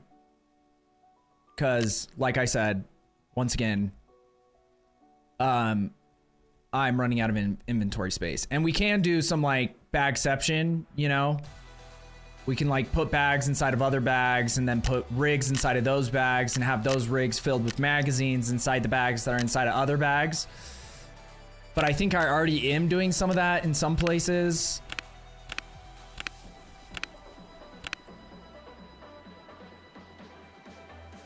So,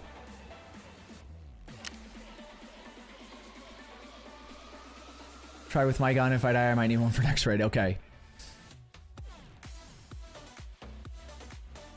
Jazz, the same reason why I won't play OSRS, and it has nothing to do, because I guarantee... Let me just say that this way. The same reason I won't play OSRS is why I've never got into WoW. Because if a game like this that stomps on my soul and makes me question most decisions I've made leading to this point in my life, and I am addicted and can't stop even when I'm having no success, and there's insane RNG and there's all these other things that play into it, I don't think it's a good idea for me to play a game that maybe isn't as soul crushing, but is as or twice as addictive. Okay, so one of the strats I learned, RHP, is we have to listen closely, and this might not be something that makes either of us happy, because I'm not happy about this either. But watching other people, and the guy I raided last time, where you were actually still around when we raided him. Tasks at nighttime. If you're trying to complete tasks, play at nighttime. Because not that many players play at nighttime. They also can't kill you from across the map, so it's easier to get from building to building. So...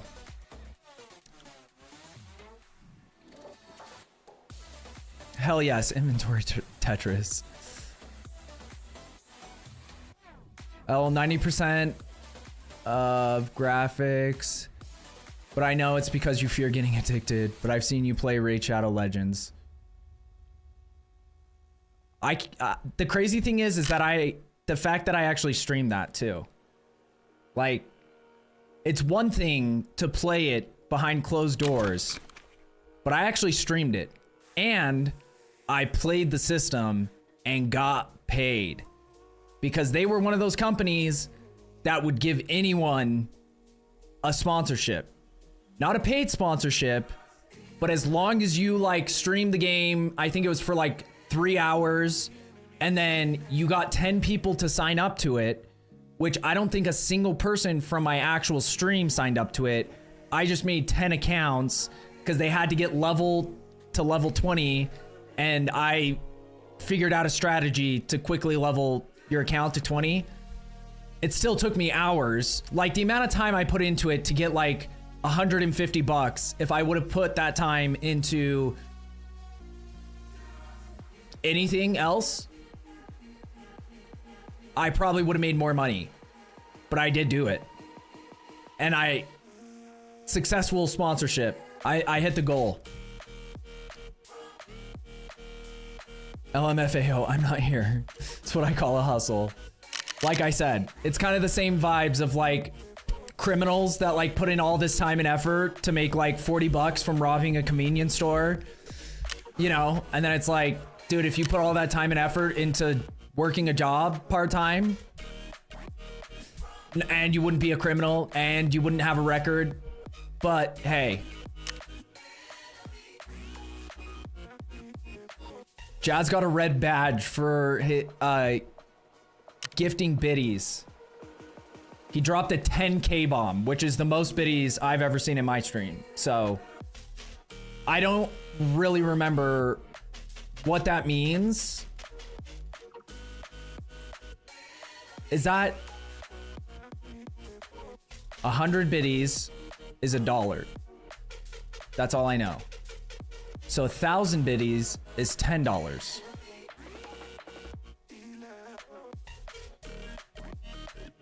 Was that $100?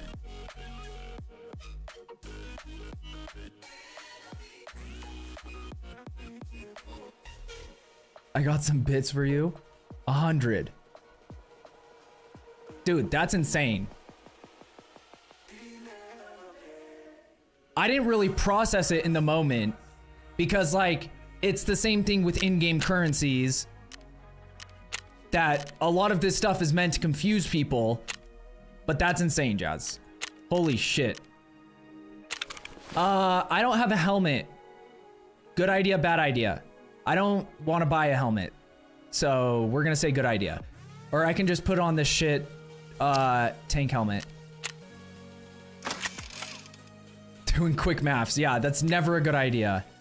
Used to have a streamer when I first started Twitch. He had a buddy in the air control tower who dropped 10K on the constant. 170 Canadian dollars. Oh, I can't wear a headset. Never mind. Fuck it. That's insane.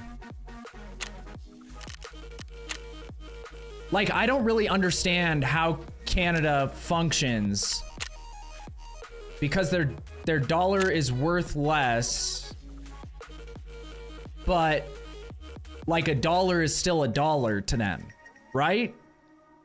So it's like, how?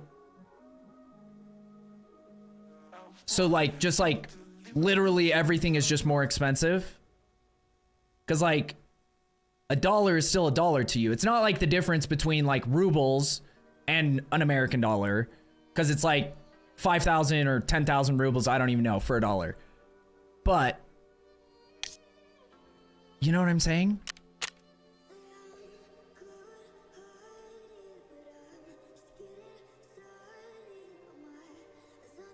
To be fair, air control in Australia is worth so much money. Oh, really? Like, you're talking about like an air control, like someone who works at like a airport? I think the conversation / hour minimum wage makes up for it. Or the conversion, okay. Okay, so like, let's say this is just like an easy thing that is related to what we've kind of been talking about anyway. A box of, like a booster box of Pokemon cards costs like retail $130 in America. That's gonna cost like $260. Like, is it like double? It's almost double, right?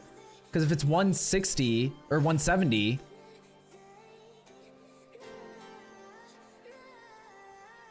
so it'd be like, fuck it. Either way. But to you, that amount of money feels the same as the amount of money as an American spending that $130. It's about 190 to 200, but we also lost our MSP over border.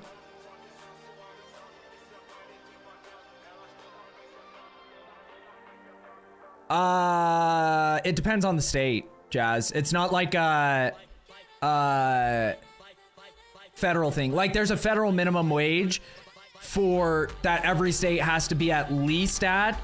But for instance, in California, minimum wage is, I think, $20 now. And in Utah, minimum wage is the federal minimum wage, which is like, I don't know if it's gone up, but last time I checked was like $7.50. And then also there's like stipulations that states can have. So like if you work in the service industry and you make tips, there's also like a minimum wage for people who also make tips, which is like $2.30 or something. But there is no like, it's not like you're paid minimum wage unless you make up to this amount. It just means that no matter what, you're only guaranteed $2.30 an hour, even if you don't get any tables. Like the way to set it up would be, at least fairly, would be you get whatever federal minimum wage is up until you make over $100 in tips, and then it drops down to whatever the other one is. But yeah, like when I was a server, my paychecks after working like 40-hour weeks, like full time, were like like every 2 weeks, I was getting like, I don't know, $200 on my paycheck. But like the place I worked, I did make a lot in tips, so it made up for it. But it's still in California. Don't tell tourists this because they don't know this. You still make California minimum wage and tips.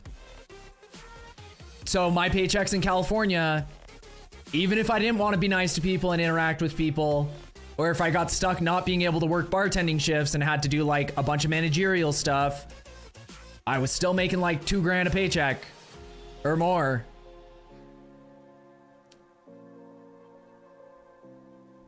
$13.50 for me, going up to $15 next year. Our minimum in BC is just below 18 now. See, and the thing that's kind of ironic is like, I will say that there are parts of living in California that suck. I get it. But like so many people say minimum wage has to be higher because cost of living is higher. And there are certain things specifically that are more expensive.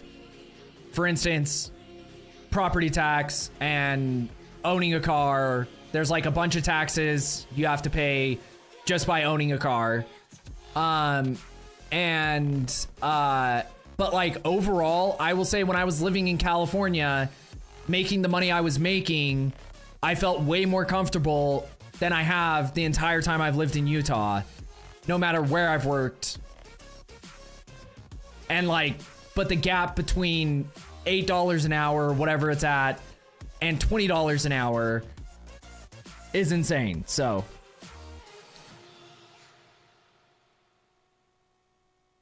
welcome back, Red, Lauren. And I make roughly 31 an hour. There was a code and I wanted to see if I could help.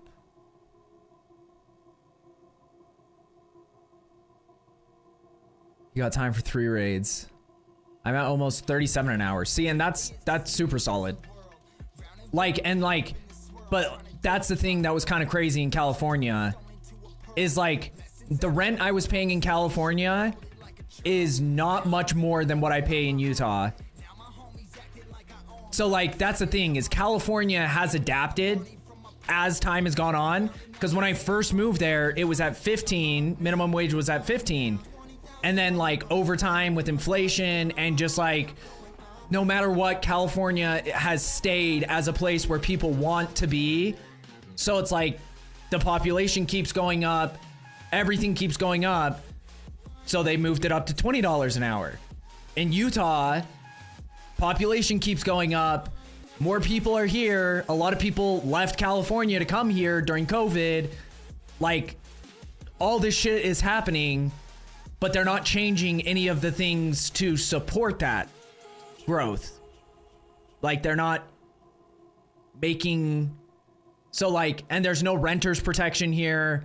There's no, what is it called? Where, like, they can only raise the rent by a certain percentage every, like, 3 months or whatever. I can't think of the name right now for some reason.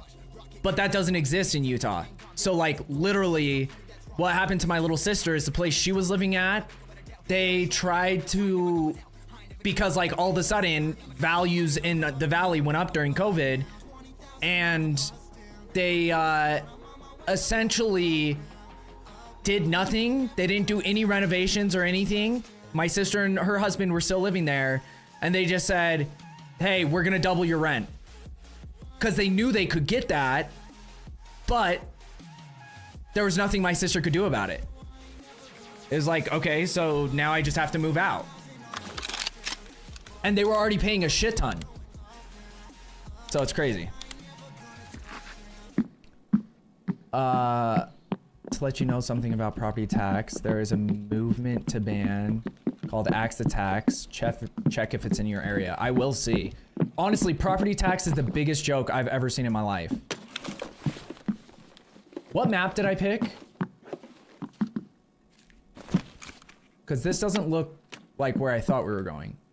But we might just be somewhere where I'm not familiar with. I wasn't really paying attention. I'm gonna be honest.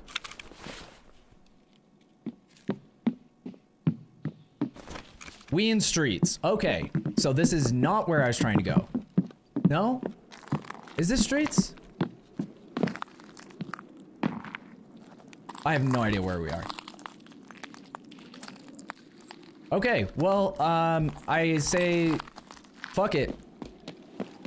We'll probably stay alive. That's probably why it took so long to find a match. Or we might stay alive, I don't know. I haven't played streets on PvP, but... Hey, hit it. I'll check the med box, you get the cash register. Oh, we should probably actually hop in Discord, too. I don't know. Like, it's a good idea, so we don't kill each other, but... If you're not feeling it, I understand.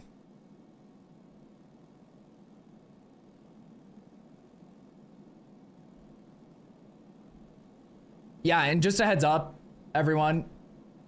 I, especially being new to the game, it's hard for me to keep up with chat when the game's happening, when I'm like in a raid, but I'm gonna try my best. What's up, brother? Am I muted? Hello. Okay. Hello, everybody. Okay. Yeah, I was hearing all the steps babble, so. Oh, yeah, no, that's awful. Tie to it until you said, I just got... I'm completely lost what you guys are talking about, Jazz and Red. And yeah, I did not mean to click this. I think it was just instinct, because I've been playing a lot of streets. Absolutely fine.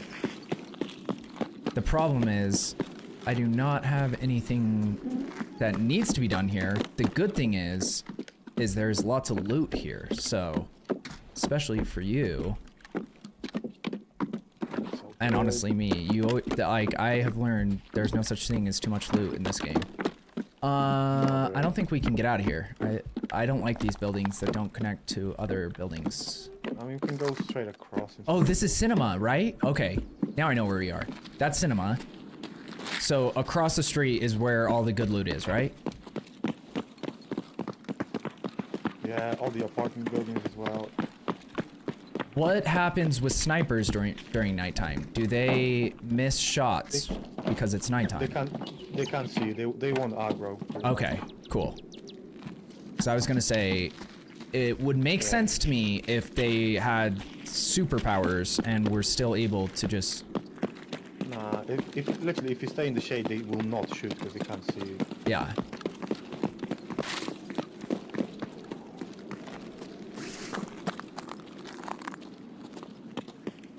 The streets is not bad at night because there is lights. Yeah, there's like lights in buildings and stuff. Like, this is the darkest alley we've been in.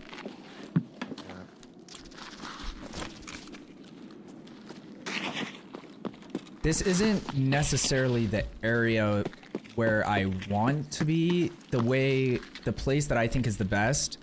And we were there where I went to that pharmacy, the second pharmacy last time, where like the sky bridge is and everything.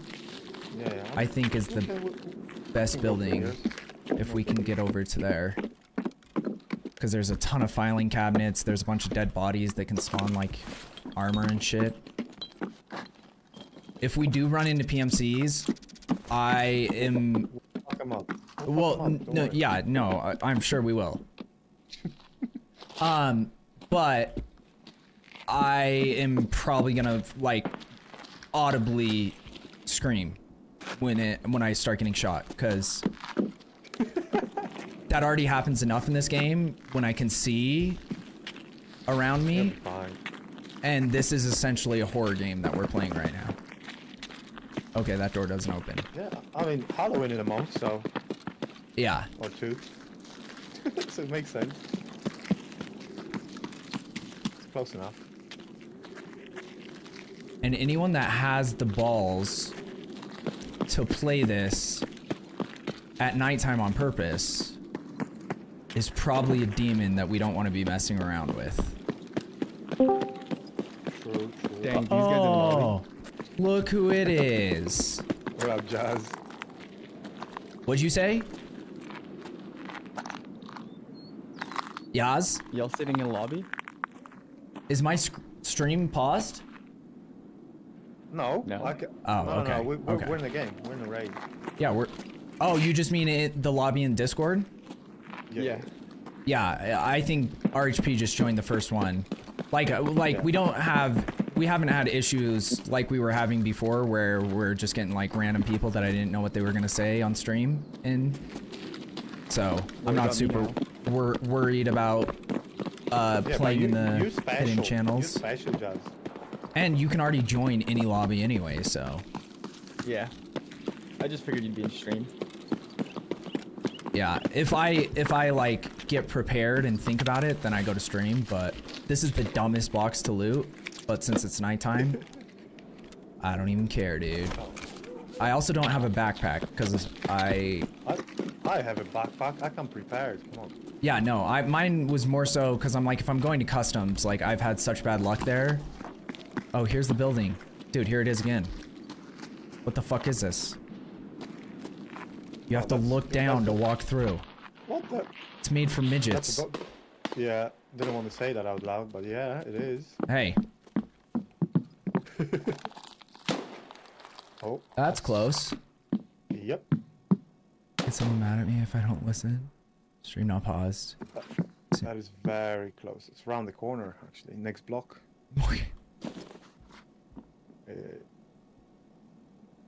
It sounds like they have guns. So, Yeah, we should probably get out and go right. yeah, what I was thinking is if we can get into the main part of this building, not one of these little side shops, which we might actually, I think you can access it through this bank. The other thing we're gonna have to worry about is player scavs, because I don't think I'm the only one in the world that knows that streets is the place to scav. Yeah, but that's not for another like 10 minutes, 15 minutes. Yeah. What are our extracts? Jazz just hopped in, and then he just dips. Yeah, he just looks after you. Like a ghost. Ooh, SAS. We'll take that. I forgot you can't put any money in and your the harness butthole. of the stream. Yeah, seriously. Why can't I put money in my prison pocket? Because it's dirty money. Well, that makes even more sense then. Like, that hallway is nefarious. To be honest, if we meet up slightly geared up PMCs, that'll probably be curtains. Hey, you're supposed to be positive here. Oh, I am. I'm We're gonna kill 100% everyone. positive. I'm 100% positive it will be curtains. Does this door spawn open? Not sure. Seems abnormal based on location, but No, I think it might be spawning open. It's a bathroom door. okay, some of these apartments have some shit to loot, but they're usually not great. Really, we want to make it into like the banks, the I mean, the actual complex around the playgrounds, that's pretty... yeah, isn't that where we are? There's a playground right there. Well, we're close, yeah. I mean, Like, if we keep going up to this, do we get to the sky bridge, or do we have to go over to another building? I don't think it's from here. Hold on. Can we? Dude, these corners are so dark. Yeah. This is I think a decent room. Yeah, it has a couple PCs.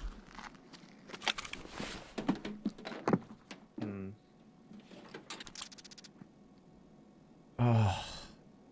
There's a PSU if you want it.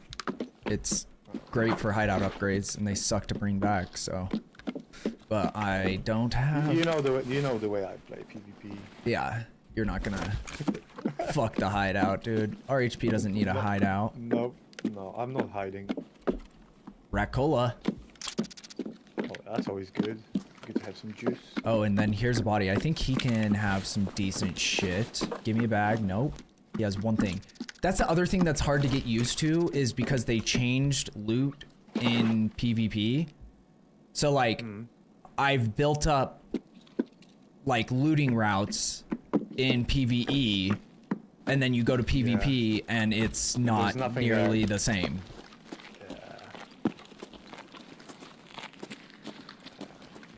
Yeah, I don't think this one connects. Otherwise, one of these doors would go all the way through. No, it's not this building then. Okay, we have to... Let's go down, because most of these rooms... Streets much, which I regret, because it's a good map for everything, pretty much. Okay, so we're basically gonna go to the same place that I went last time. That elevator. That's cool. So I'm not even firing up the map, so it's all you... Okay. That sounds like someone who wants to be our friend. If I had to guess. 100%. Yeah, that was the invitation. Run! Doesn't this door open? Yep. I think that this office has... So Nope, dark. this isn't the office. Yeah, it is so dark, dude. And on customs, it's not bad because the majority of the map is like lit in some way. Like it's seems like it would be good for tasking, but not so bad that you can't see shit.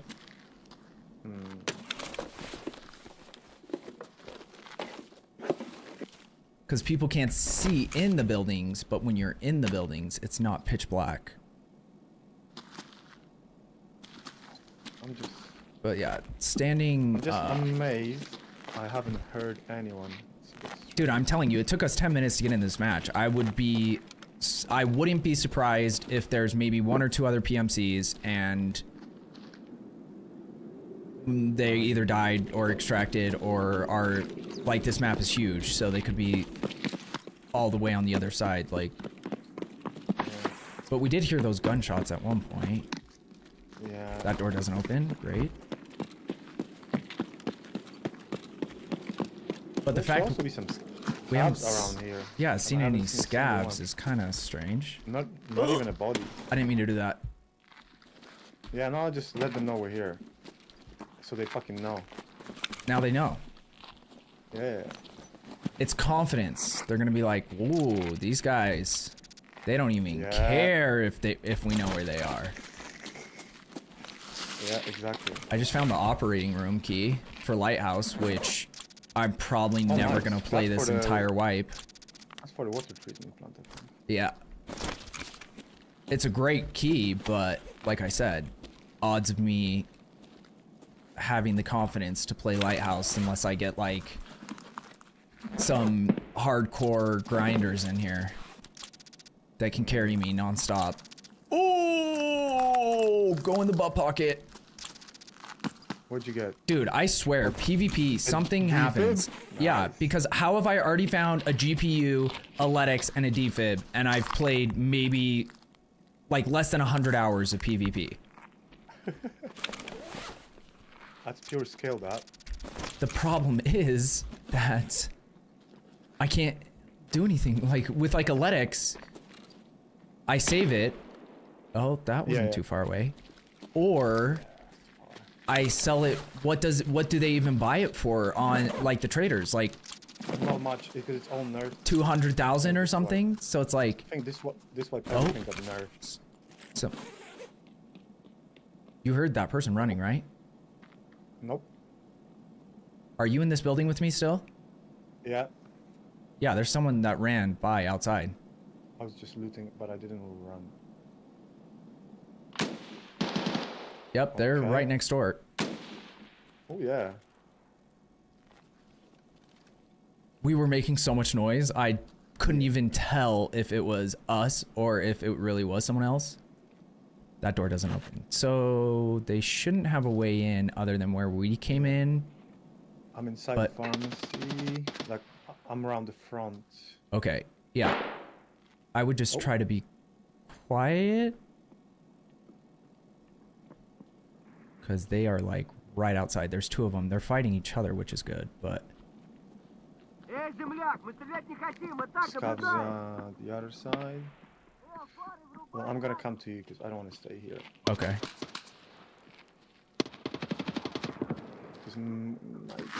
Let me pass. Oh, he's running. I can hear him. Yeah. Yeah, I have a headset, so... I don't, but Wait. I can He's still coming hear in the him. front.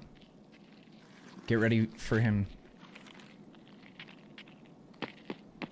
Okay, yeah, you might want to. Yeah, it's a good angle. Unless he chucks a nade at us. He ran across the street, so we don't have to worry about him.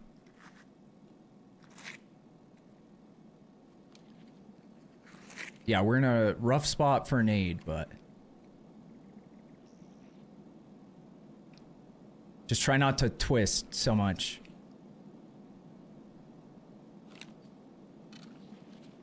I also didn't realize that you make like a audible sound when you ADS. Yeah. Sneaking. Okay, he's walking by, but another guy is running this direction. Okay, they both went to our left. It seems like they're both scavs, but someone was shooting at them. But they could have been far away.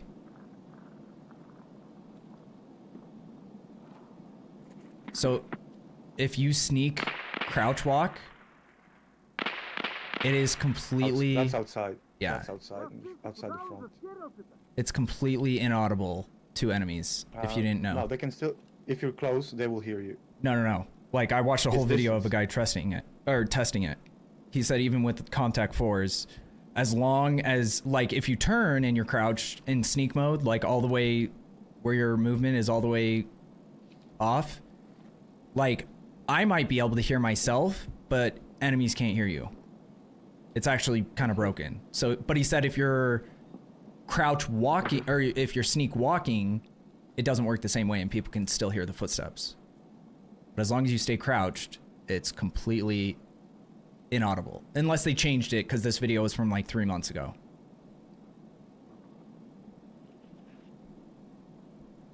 Oh, you're on the steps. Okay. Yeah, I went up the steps. I'm just trying to figure out if we have a way through. The problem is the person that was shooting at those scavs could be on just the other side of this building. Mm-hmm. I just didn't want to stay in that. Oh, scav. There's a scav outside. I just seen him. Literally outside the fucking staircase. Okay, Not because sure which floor you're on, but I'm coming down to you right now. Right there. Is that you? yeah. You got a Where's it? respirator on? Yeah, that's me. That's me. It stinks here, so. Dude, I guarantee this, like, almost every place... I think this way would be okay, because if a scav run by without shouting at a PMC. Yeah, and we could go kill the scavs. The only thing is, like, I don't know. I think in general, we're probably being a little, overcautious, but at the same time, we yeah. also die a lot. So it's like, I don't know if being cautious is helping I that. think another scav's coming. Yeah, get ready to pop him. Oh, he's like out there. Yeah, there's two. And someone running. Hold on. He's closer. Nice shot. No, he's alive. He's alive. I know, but you still got him. It's like a short window to take shots, so it's kind of tough to... Oh, I see him. Oh, you bitch. Got him. I didn't realize my gun was in single fire until after I shot the first time, so... Is that you? That's me with an 8. Okay, there's a guy to the left. There we go. He actually ran away. Scavs are surprisingly good at getting away from grenades. Yeah.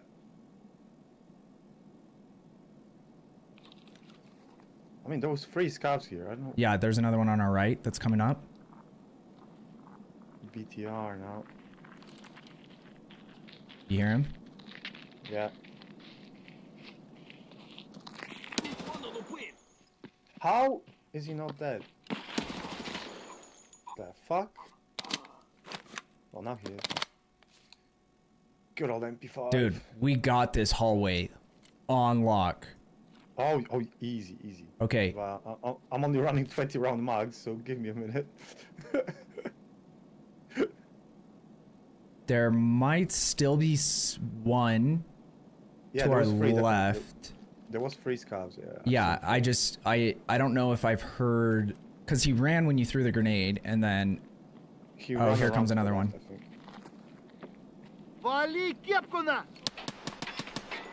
Got him. Nice. Oh, no. Another one somewhere.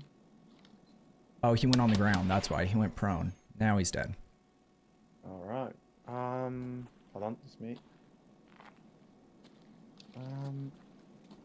Another one? Or is that you? I moved.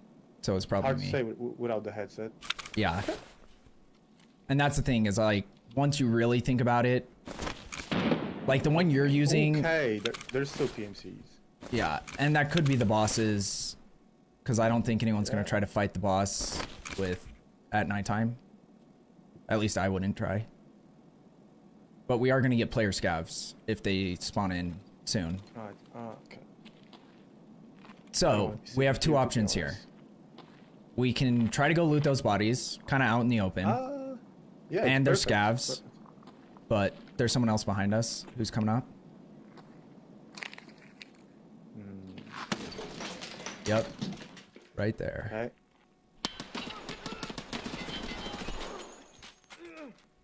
God damn, dude. He came in hot. Yeah, Oh, man. do you have body armor? I got a rig. Armored rig? Yeah. Okay, because he had body armor. I'm gonna take a shotgun because I need it for task. I forgot about that one. Another one coming, I think? Maybe? Yeah, to our left. Might be the same guy from earlier.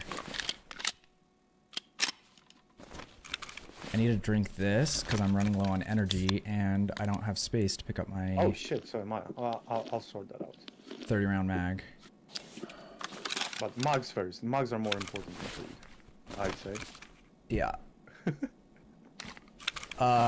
Yeah, we don't have... Oh, wait. Do you have anything? Oh, someone running.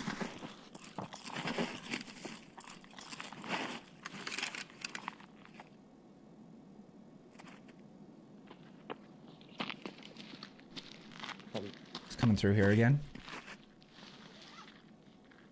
Oh, these are either real people or player scavs. Because they're... I think that's outside. Oh, yep, outside. Nice. Yeah. Someone is up here, though. Yeah, for sure.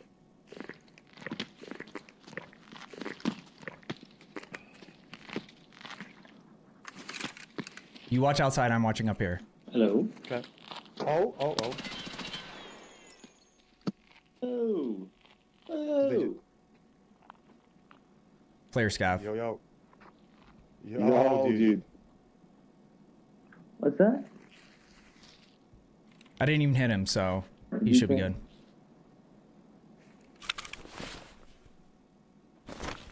Because I think he's trying to be friendly, but I don't trust anyone in this game anymore. They've taken all my trust. I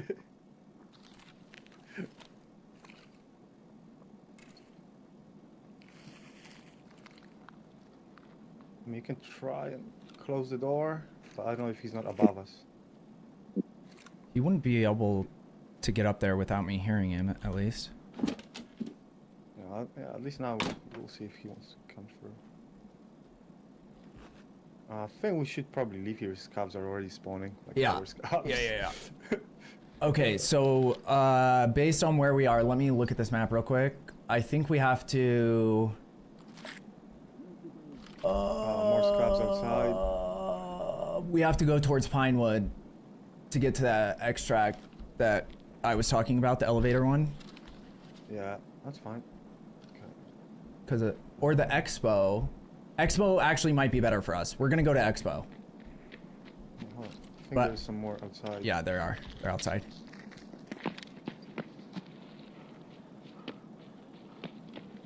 I think it's player scavs as well. This guy have a backpack? He did not. Okay, the problem is where we are right now. We either need to go through this building, which we know people are probably in, or like this is a place where a lot of player scavs come. Or we go outside, which there's also a lot of people out there. So Yeah, it's Not I'm pretty a sure the one outside great is a player option. scav. Oh no. Oh, there's actually two. Fuck.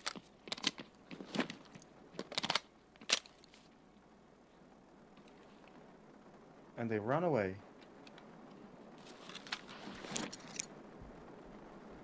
okay, I'm gonna try to.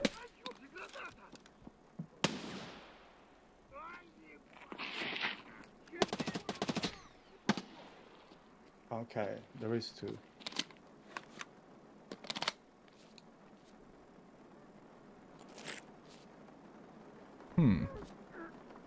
I hear him busting in the corner.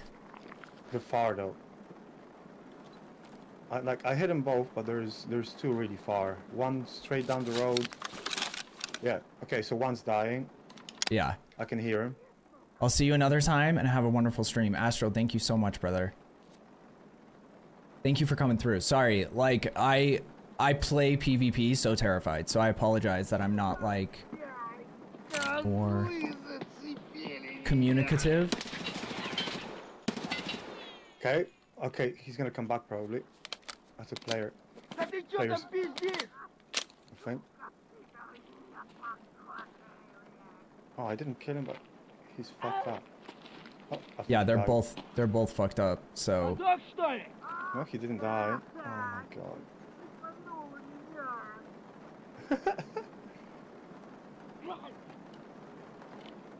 Okay, hold on, let me go back a touch. I need to reload. yeah, you're good. Oh my god, Mike's empty. Wait. Yeah, I think they're dying. Yeah, I'll watch just in case someone comes through. One's walking. He's screaming. Oh, he ran right past. Okay, well that shotgun sucks ass. That's a player scav.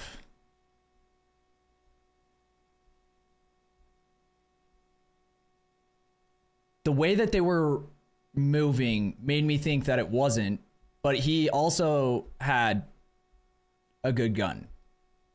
Yeah. Or at least something way better than what I have. Yeah, I got no ammo, so I'm gonna die here. You can take my guns. Don't take the shotgun because it will let you down. But I think I had a full mag, like a mag and a half of my submachine gun. Killed one, but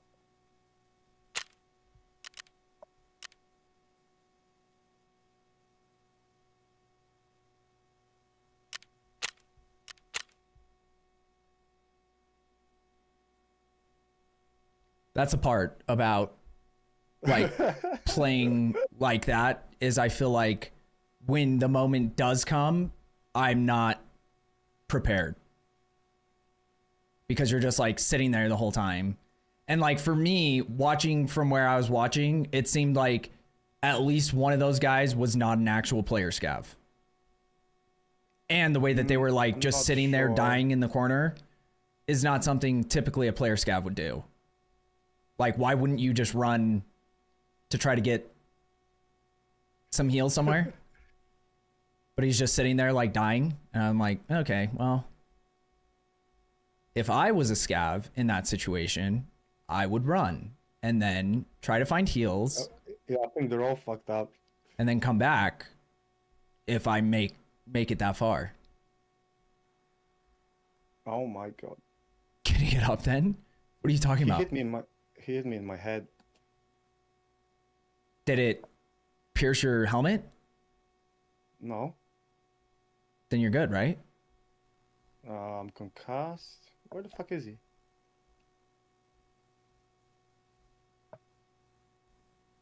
Where the fuck are you? What the fuck? I was relating it to what Lauren said. Oh. Dude, you guys were going in like you were having a whole conversation, so I was having a hard time keeping up. Okay, I'm gonna mute so RHP, Oh my. because I know what it's like. You don't want to hear someone yapping in your ears while you're, because he's still in a stressful situation. Thing is, like, hey, we got this. We got it. That's all that really matters Hey. in the end. Because, So I'm without arms or a leg. and I'm assuming you have no CMS.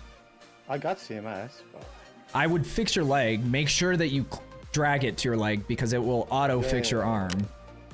Dumbest thing in this game, that if you click it, why would it think that your arm is more important than your leg?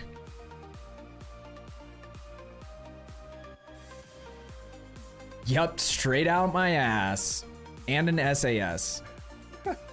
good shit.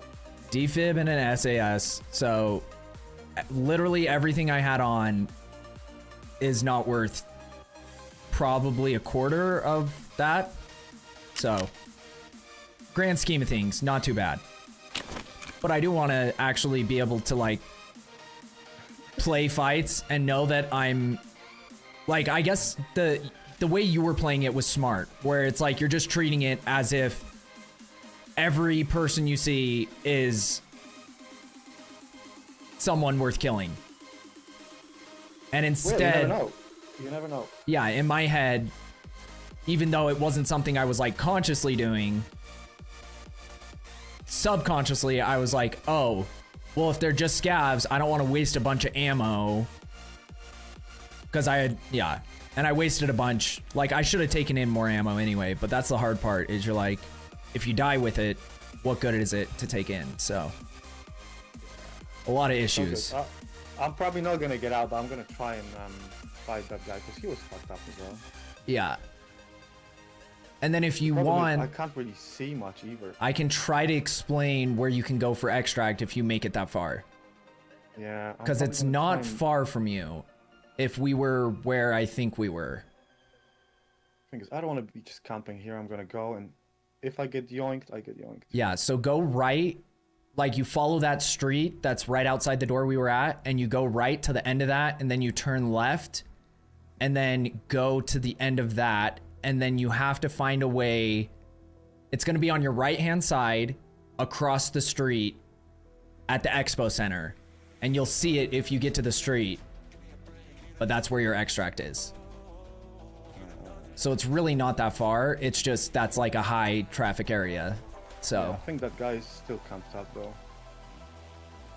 I can't believe they didn't die either. That's the weird mechanics about bleeding out. I feel like when I'm bleeding, I'm within like 3 seconds of death as soon as I'm heavy bleeding. And then I shoot a scav and he's heavy bleeding and somehow he survives for until the end of the match. I'm like, what?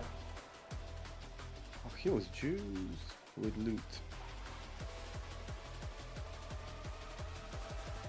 not the best place. Yeah, definitely. It's a portable one. So, you know, it comes in this fancy red case. You'd probably be okay. Yeah, see, a defib only sells to 100 for 100,000 to therapist. Which, for instance, on PvE, where there is a flea market, these sell for almost $1 million or more. I'm gonna just run straight up. If he's waiting this long, I mean, fair play. So he said right to the end of the street, if I remember. Yeah, so you're right where we were at, you turn right, then you're gonna see that the street, the only way you can go is left. Main street. And then you go there, you keep going all the way down there. There will be like an arch there somewhere. You go past that arch, and then you have to work your way, because it kind of like cuts off there. So you either go left and then you hit another street, but you're essentially just wanting to get across the street on your right. So if you can make it through a building, I don't know if there's a building exit from that like dead end, but if you can, or you can go out wherever the arch is if you feel confident, because you're just trying to get across the street. Okay. I'm by the BTR somewhere. What the fuck? And then, yeah, once you get to the main street, you're crossing over, and you don't want to go. I can't remember street. So I'm in the arch with the BTR. Okay, so across the street is where you want to go. Like that means there's a main street right in front of you. If you're in the arch by the BTR. Okay, so go across the street, and then you just run to the end of that street. But you don't want to go. Like, there will be a parking lot on the right-hand side, and then there's an expo center, like, building on your left-hand side that's a bunch of glass and shit. You want to just go to the end of that building, and the extract will be on the left-hand side over there. You'll kind of see it. It's one of those places where it's like, there's like a tent, and you can kind of like go in a little bit.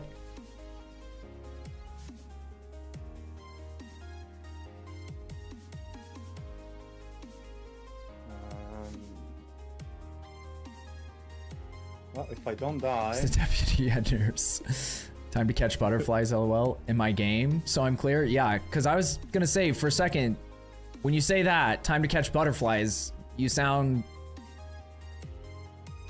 like a 14-year-old talking about his first crush.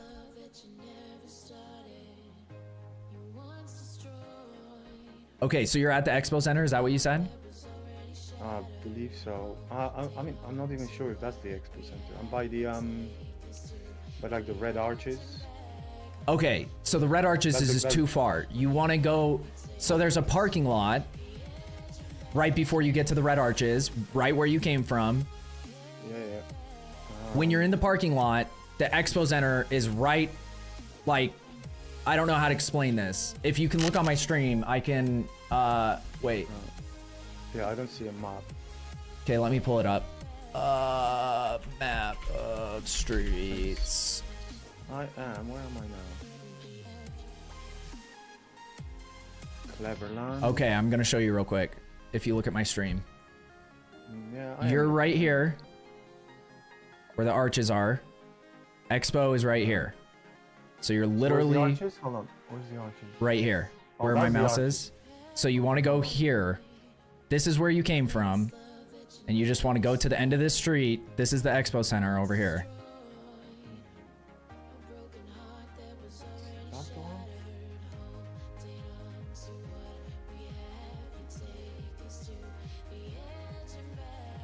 Oh, it's so fucking dark. Yeah, and that's the other thing that makes it hard is like, even with me playing a shit ton of streets, I was kind of lost. Okay. Yeah, I got it. Okay. I got it. Dope.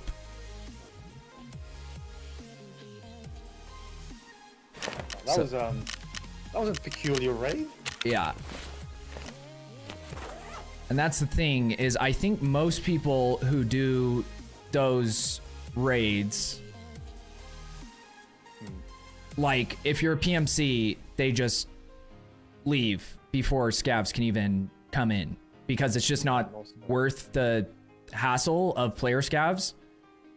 Okay, so all these scavs actually died. All the ones that were dying, they actually died because it accounted for those kills. Oh, nice. So I think they all bled out. Hey, well, at least you got revenge for me. But like I said, the way they were playing that is so stupid. Why do you swing to fight? Like, yeah, congrats, you got a kill on me. A player with like 70 hours on. I had a nade. I chuck a nade in, but otherwise I just move on. Yeah. Yeah, and it's just like you have nothing to gain by swinging that instead of just going and finding heals. Like, you just go find heals, and then if we're still there when you get back, you're ready to go. But if you don't, you die. Okay. I am So- now repairing this ADAR. I just looked at the price to repair an ADAR, and it's 80,000 rubles. Boom. That ADAR is in bad shape. That's what that means. I have one, and I hate the ADAR, so I can bring it in for you if you would like. No. What I'll do for next raid, I'll just bring the M4. My last M4. No, I'm telling you, like, none of this is like charity. I genuinely would rather give it to you than sell it because it only sells for like 18,000. So if you don't hate it, I'll bring it in and guns. okay, because I really despise it. As long as it shoots, I don't mind. Yeah, and like, yeah, of course, if I don't have any other gun, it's better than nothing. And it's better than probably a pistol, but I still think I'd prefer a pistol just because I don't like the way that this gun shoots for some reason. Oh yeah, my helmet saved my life again. Literally. Yeah. They shot me in the head and I survived. So that's good. Yeah, and honestly, first of all, if that shotgun, or at least the shells, didn't suck so fucking bad, I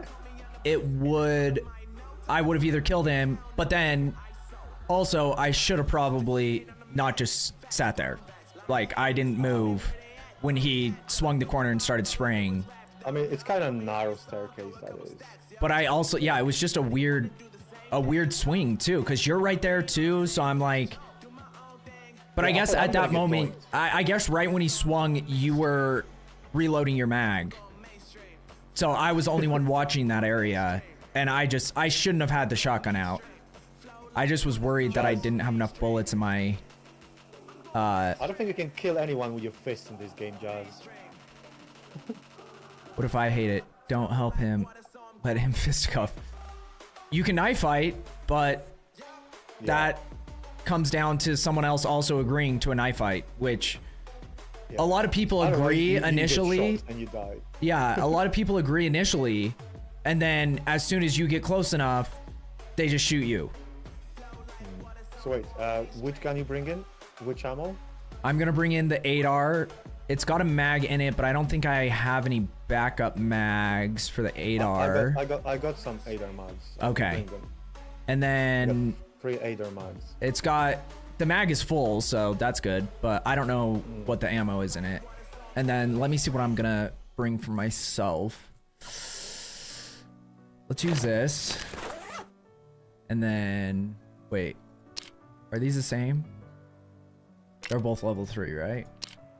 Oh, this doesn't have plates.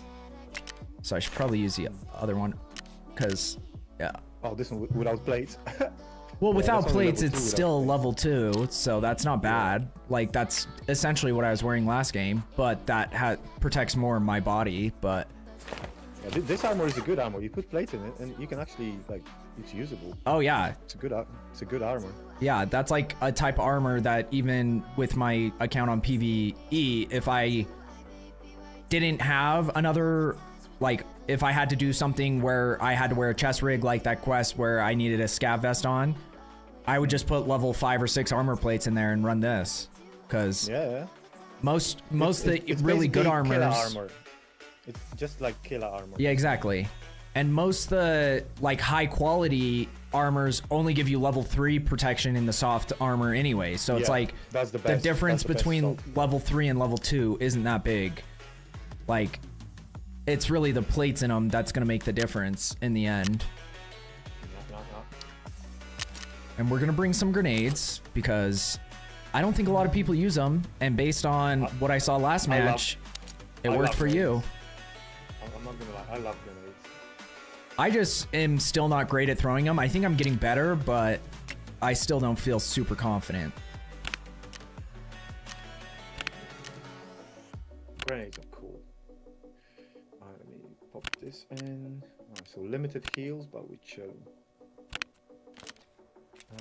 I could bring in some M8. Oh, did you get shit off my body? Did you get like heals and stuff? Because I had. I didn't get anything off your body. I just run down. Oh, you should have, because at the very least you could have got heals and that extra little. It's just that Klin gun. Like, I don't care about it, but it's a gun, so. And we did kill those other scavs pretty easy with it, so. Half an AFAX on chilling. Just get a tourniquet, 'cause that's what I'm missing.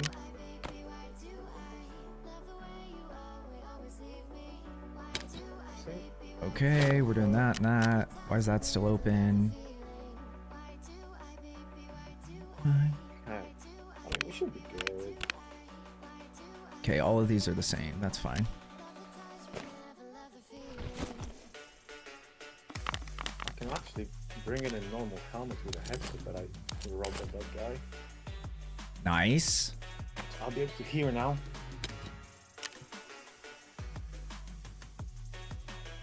Okay, I mean, can you teabug people? Just actually, technically, yes, you can. Yes, and you don't can. get banned for it, like a lot of the puss games nowadays. No, it's encouraged. Exactly. Because any interaction is a good interaction.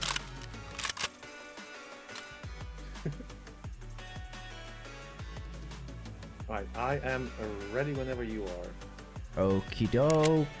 Just getting ammo loaded. Do I have? I think I have the small ones for this, right? What is that? Oh, the PP19. I don't think the PP91 mags fit in that. But no, that's for the Cadder. That's 918 ammo. That's different. Yeah. This might. That's for the Sega Saiga carbine. Works as well because it's the same ammo. At least this 10 rounder does. Yeah, you have to check. But I the mag thought I had a 20 round mag as well. Like one of those yellow 20 round Saiga mags. But I might have lost it in a raid. I don't think I've got any. I can just, let me see how much this is. Because I want at least, like, I'm gonna stop playing so conservatively when it comes to, because that's like stupidly a thing in the back of my head is like, don't waste ammo, but I'd rather waste ammo and live than exactly not use ammo and die, so it seems like an easy decision there. We'll actually buy one more. They're only 4K, that's not too bad.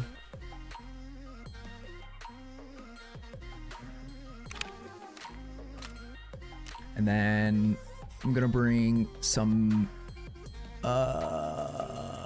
PST in my butthole. Oh wait, you can't carry anything in your butt. I forgot about that. Nope, not anymore. I forget it every single time. Just food. I think just food and some valuable items, but not a whole lot. No meds, no ammo. Yeah. Normally you can. It's just this wipe. Yeah. Which I've heard has been getting rave reviews. Everyone's been super happy so far. Yeah. I heard everyone's excited for this. Yeah. For this wipe, 100%. Dude, that's hilarious. Okay. I think I'm good to go. Yeah, I am. Oh, I'll bring a small bag just so I have something. Just refill your food and water. Oh yeah. There you go. Good call.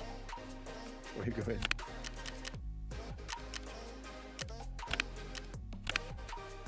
Where's my bag inception? Things in their butt.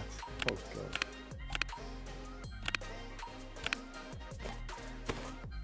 The thing is, every PMC has a jail pocket, so why not be able to put everything in it? You know. Well, also, it's just like, you know, it's literally, hey, we're just gonna make the experience worse for you guys so that if you're into the game, you're gonna have to play it even more to have a quarter of the success you usually have. But for the majority of people I know, like, for instance, when I started working on my hideout, I was like, oh, I bet one of the people on my friends list, like, cause I have like Golden and some other people that are like, have been playing the game for a long time.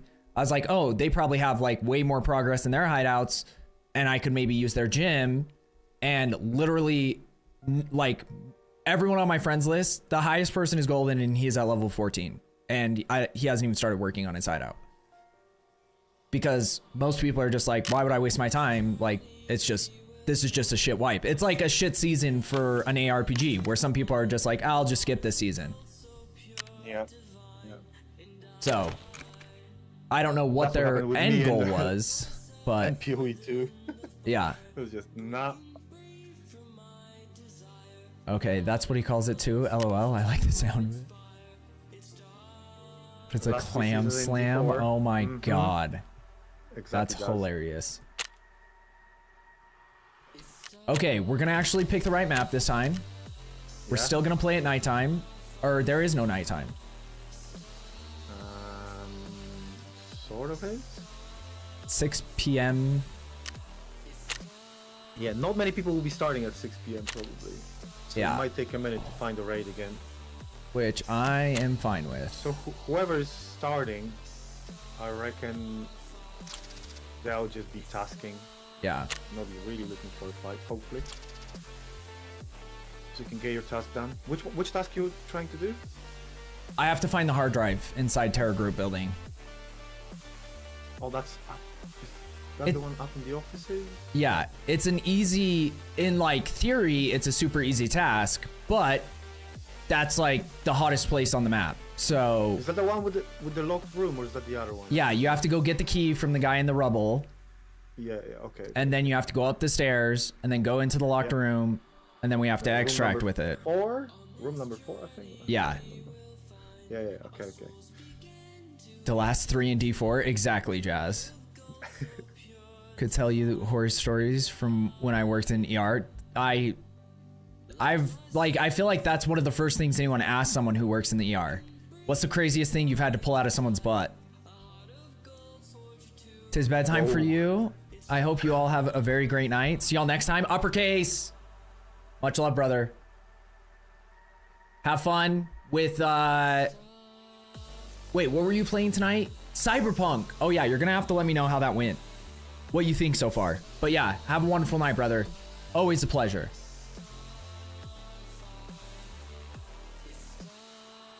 Still not 100% of the game, so you can't sleep.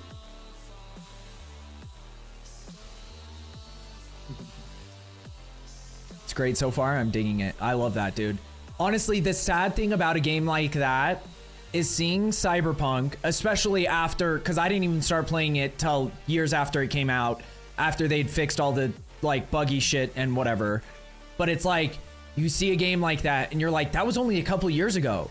But then also you think, a game like this is never gonna exist again. Like, I feel like truly open world, like the only game that could potentially be like that is Grand Theft Auto 6, which we still kind of have no idea what it's going to be because they've delayed it 12 times and keep not showing gameplay clips. They just show like, you know, this trailer was designed in a PS5 or something to make you think that that's like what the real in-game graphics are going to look like. Who knows? But yeah, that's the only game that really has a chance. But like, I don't ever see another like Red Dead Redemption or like Cyberpunk or like one of these like open world massive games that have great graphics and a good story and like aren't scared to like have sexual content or say inappropriate things or any of that. Like, I feel like Red Dead Redemption 2 and Cyberpunk were like the end of that era. And it might be a different era that's made in a different, but like in our current gaming world, you get what I mean? Like if there's, let's say someone invents some new type of super realistic VR that's actually fun, not like current VR, and like the next era of gaming that isn't tied to this old era, and there's new studios making games that can get funding, but like everything tied to current gaming, I don't see that ever happening again. I mean, if I may, Ricky, I think good games will come back. Yeah. Because if you look at the games now, they're not working. Companies are going bust. Yeah, They're but making like shit games. they just shut studios. Good games will come back. They have to come back. Here you go. If they want to keep making money, Yeah. they just have to come back. Like, we chill. Yeah. Okay. Beautiful. Oh, it's still bright. Oh my god. Oh, because you turn your brightness up, right? No, a little bit, but it's basically daylight. Yeah. Yeah, Might be well, getting yeah, darker it's a still little late out. sooner. It's still light outside. Like I talking to you earlier. It might have been someone else in chat, but I was saying how I got into a map when it was like 8 p.m. one time, and it was still light out, and then it stayed light. Like I left kind of early in the map, but it was still light for almost the whole map. So I don't think it really gets dark. Like I think it's treating it as if it's summertime, where it doesn't really get dark until like 9. So PM. much loot here. I like this. Yeah, this place I is like all of it. great for like random loot. I'll take these croutons just to be safe, Yeah, I mean, in case we get into a bad situation. Yeah, I'll take a little bit. Take the oats. Hell yeah. Okay, so we are. Here's good thing. Good news, bad news. Good news is where we're going is going to be near where our extract is. Time for the bad news.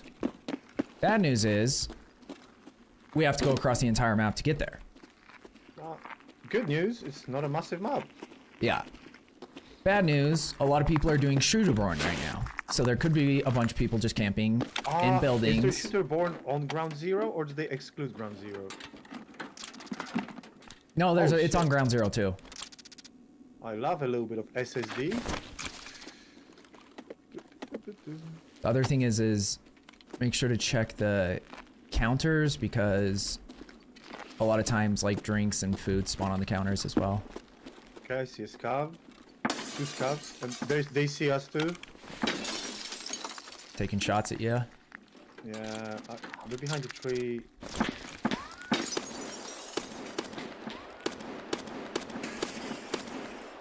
Sorry, iron Why am I shooting so high? sights are not great on that. I forgot about that.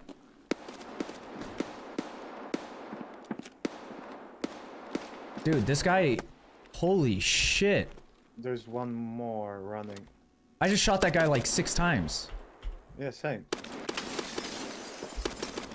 And I hit most of those shots. Okay, just get down. Oh my god. Get out. I'm trying. Lock and reload. I don't know where they are. Oh, there he is. Yeah, they're all down. Okay, that's okay. Super solid dick. Oh god. Okay, I killed that guy. Nobody knows where we are on the map. Yeah, nobody knows. We Nobody should knows. be good. Okay, let me fix my stomach. I'm gonna Yeah. starve. I'm not sure how they hit my stomach when I was laying down, with my head sticking out. Because ricochets.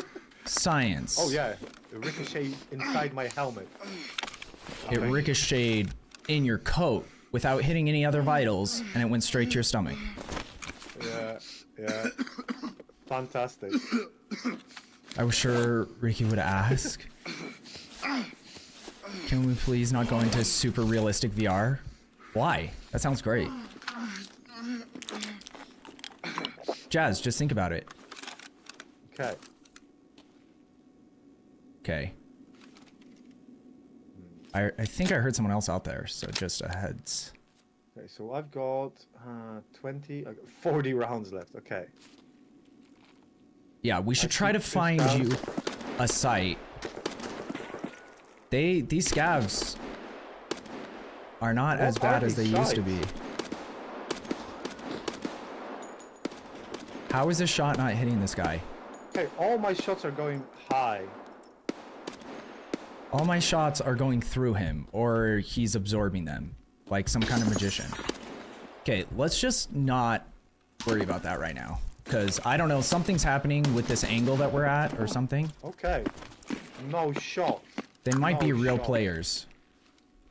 No, that's not what I mean. No shot, they Because, or they knocked out my have stomach again. like level 3 armor somehow. I got level 4 armor and they...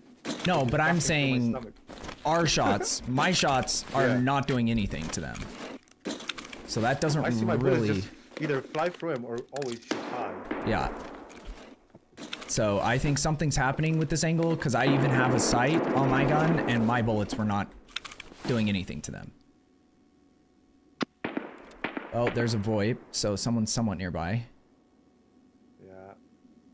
Okay, I'm gonna do some of this.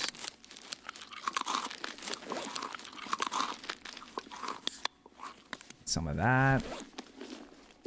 The crazy thing is none of their bullets hit me, which is also weird because they hit you a lot. I think all of their bullets hit me. But none of my bullets hit them, so I guess it's a fair trade.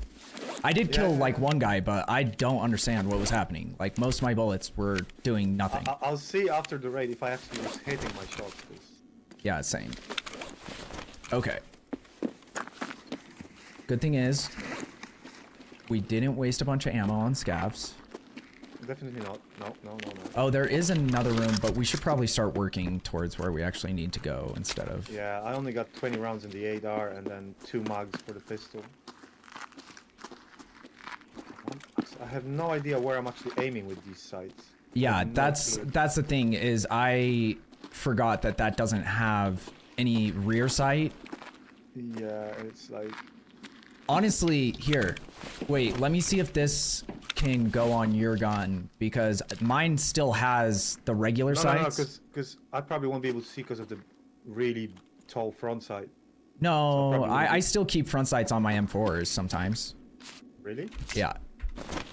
Okay, so see if that'll go on your gun. I don't know if it will, because it's a dovetail one, and sometimes they need like an adapter to... No, no space for this item? What?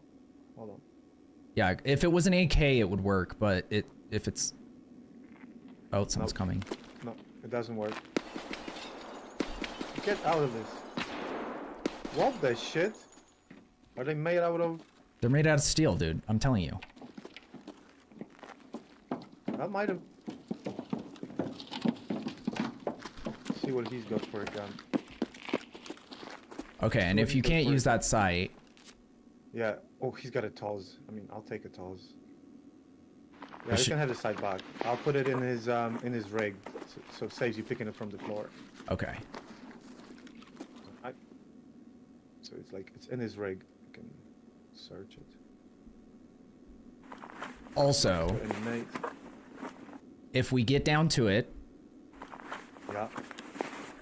and you don't need your pistol ammo, let me know. Well, pitter patter, let's get at Do you need her. some? Well, no, I don't need it right now, but Oh, you based got on the, how many shots this is 9 going to take, yeah, I have 9 mil, so. But like, just killing these scavs is taking like 8 shots, so Yeah, I'm gonna see what we can do with the shotgun. good luck. I'm not going to say, I don't know who did that response because I have a map open right now. Let me see. Oh, it was Jazz. Okay, good. Of course it's Jazz. I forgot what I was saying. Oh yeah. I'm not gonna say that shotgun is the shotgun that completely let me down last match. This is the worst shotgun in the game. I know this. Yeah. But if I can't hit any shots with the ADAR, you know. It is Wednesday, my I can try dudes. with this. Okay. Killing it. Killing it. I'm trying to see if I can fit this, because I want this armor, because that is one thing I'm not super... I don't have a lot of. Oh, and you put this in his rig, didn't you? Yeah. The right side of his rig. I'll take that. Okay. I am good to go when you are, my friend. Yeah. I'm just on the right hand side door. Oh. They're so far. Oh my god. Where? 1 o'clock from my door. Far. 150 meters. Oh, so like completely at the other building? Yeah. And it's real players? No idea. Could be a scout. The way they're shooting seems like real players. Yeah. Could be. Oh yeah, and the fact that they're taking shots from this far, it's definitely 2 real players. Yeah, We can... Is there a way out through the back? The better be. The bloody better be. I don't think there is. I feel like this is one of those buildings where you can't get out. If not, then we're kind of shafted. Yeah. Yeah.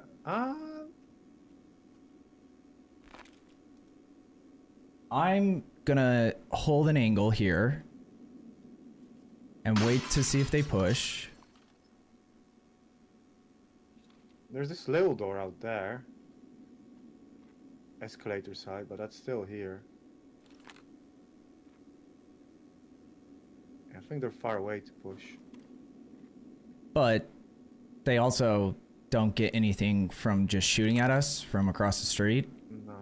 So like they seem like the guys that want to fight. Otherwise you just keep going if you're just trying to get to extract. Yeah, I'm just upstairs. Okay, I'm watching this left side, so I can't see if they come in the middle, but there was one guy that was shooting at you, unless it was the same guy. I only saw one guy, but he seemed too far to the left to be the same guy that was shooting at you. So Yeah, so my there's assumption is two it's out at least 2 players. There was one guy on this left-hand side. So I'm waiting to see. I don't see him. I don't see any movement over there. I can see all the way across the street. I don't see anything. So hopefully they just go... Hopefully they have the Nakatani Towers extract and they just go. Okay, first shot. First shot on the toes. And it jams. Perfect. First shot. Were you shooting from the second floor? Yeah, I'm on the elevator and there's a scout pushing.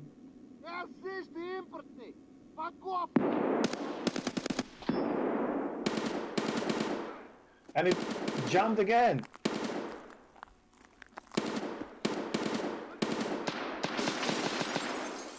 No way. How can a shotgun jam twice in 4 shots? Did he That was kill just you? normal scout, by the way. No, I killed him, but... Okay. But black my arm out again.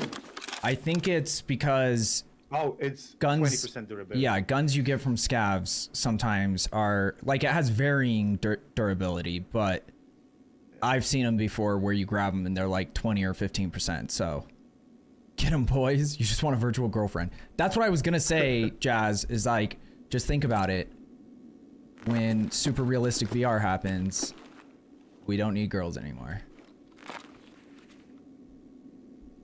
I paid for some assassins. Okay, I think I'm gonna... Someone else is pushing in. That's me moving. Don't No, get- they're outside. Oh yeah, I see 2. There's 3. Oh, 3. Okay, I see it. They seem to be walking in a straight line like AI scavs, but I think I've learned my lesson. Do you want to go down? I can watch over you so you can try to get a different gun from that scav. I'll loot this. Because he had something that was automatic. Okay, I also got a broken arm. Holy motherfucker. Oh, Are you running? yeah. Fuck, my splints were last game. Shit. I was gonna say I okay. thought I had a It's splint okay. for you. See if he might have one. I'll hide behind his body. Oh, he's got an AK. Let's fucking go. Hell yeah. I'll take an AK.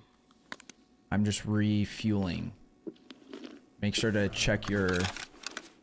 Empty mag.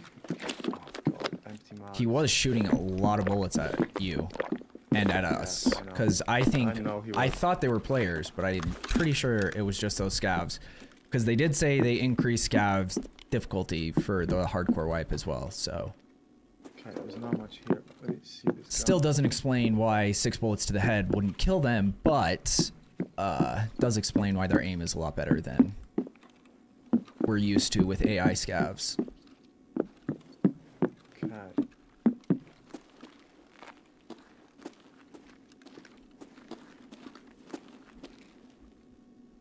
Okay, I need to find a splinto.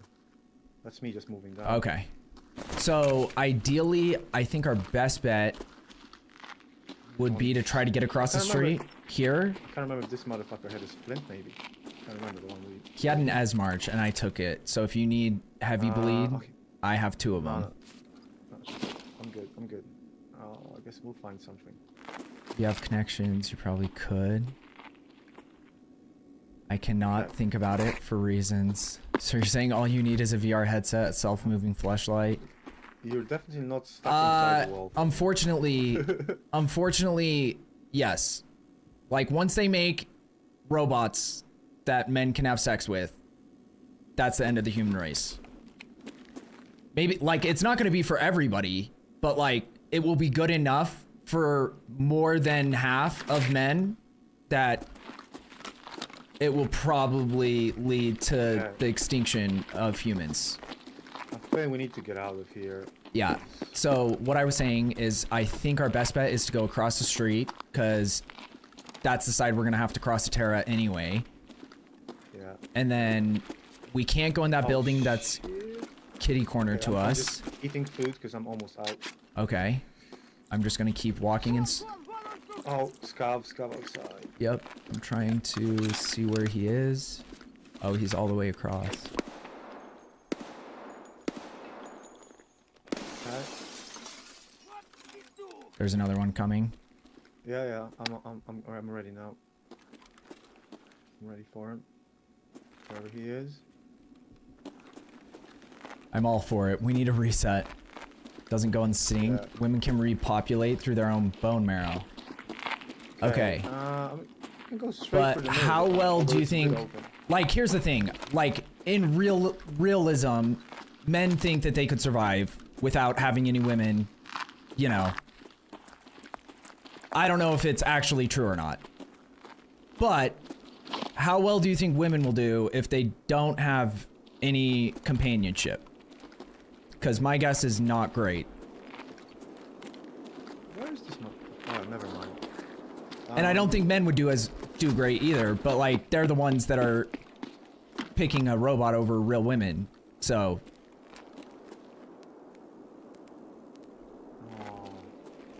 permanently concussed. they're clearly not thinking very clearly. Okay, I'm gonna run across. Yeah. It seems as though that scav just looted. Yes, Oh, there he is. I was like, I saw the looted scav, but I didn't see He's dead. the live scav. There's 2 dead ones. Yeah. See if you get a splint for me. Yeah. He's got a ushatka if you need it for a task later.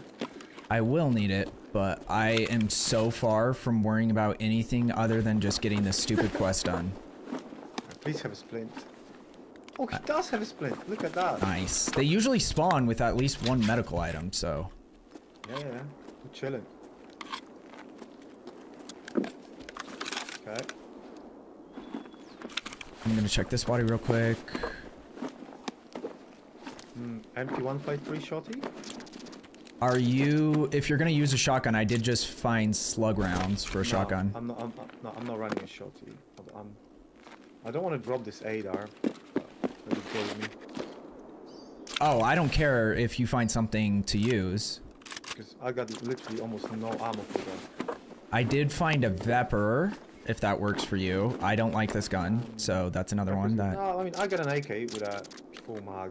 What kind of ammo is it on the AK? I think it's 5.5 Okay, because I just found 7.62 ammo. It's This guy had lots of stuff.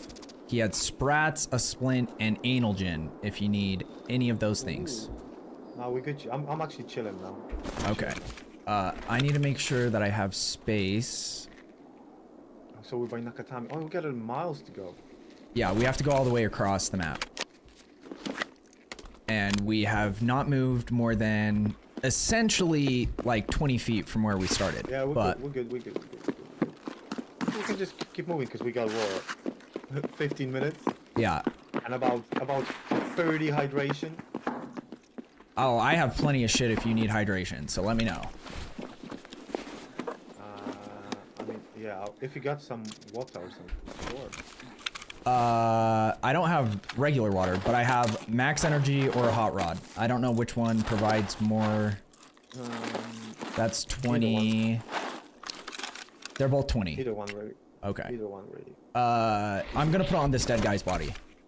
Alright, yeah. Because I don't want it to get lost. It's always smart because sometimes it goes into the floor. Yeah. There we go. Oh, this. Okay. Thank you. Okay, so we're gonna run out, take a sharp right into this building that's made completely out of glass windows. Yeah, we good you.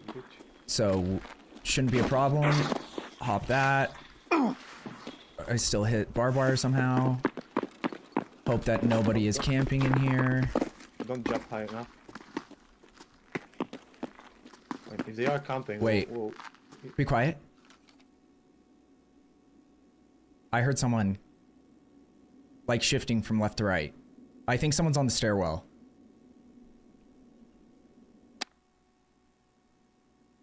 Was that you? Yeah, I just clicked my gun, yeah. But I'm like 75% sure I heard someone.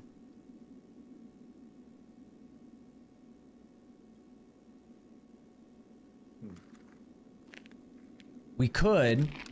Yep. Yeah, I can hear him. Okay, he can hear us as well. Oh yeah. But there's nothing like. So I wouldn't worry about it. We kind of have an advantage as long as we're watching the stairwell. This is where the task is, so. Oh, it's just a scav. Yeah. Okay, I don't want to Just be scav. near this open window. I heard there's a really good cash register back there that has a bunch of money in it if you want to go check it out. Oh, a VPO. Okay.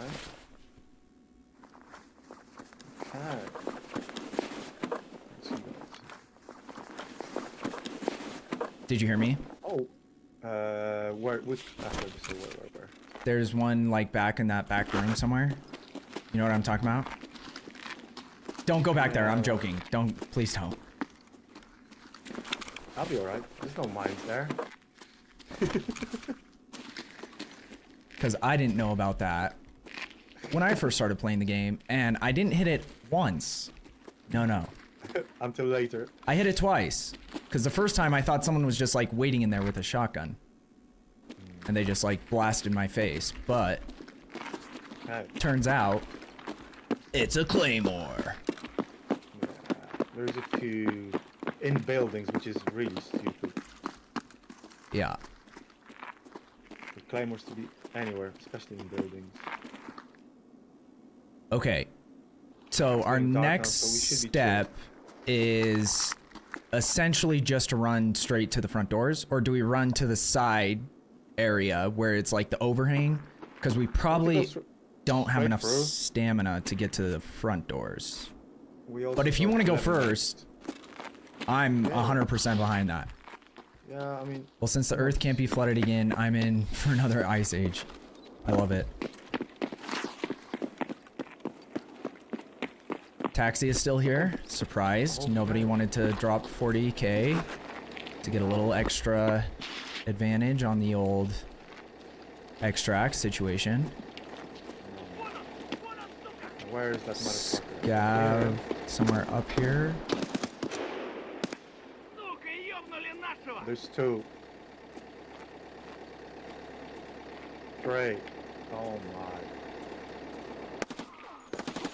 Got one. Is that you on my left? Yeah. But there's a scav past me somewhere. You hit one. No, I killed one that was crouched. There's one dying here in the building. There's one right by the building. I got him. Oh no. No way, this gun Are you good? keeps jamming. There's one inside here.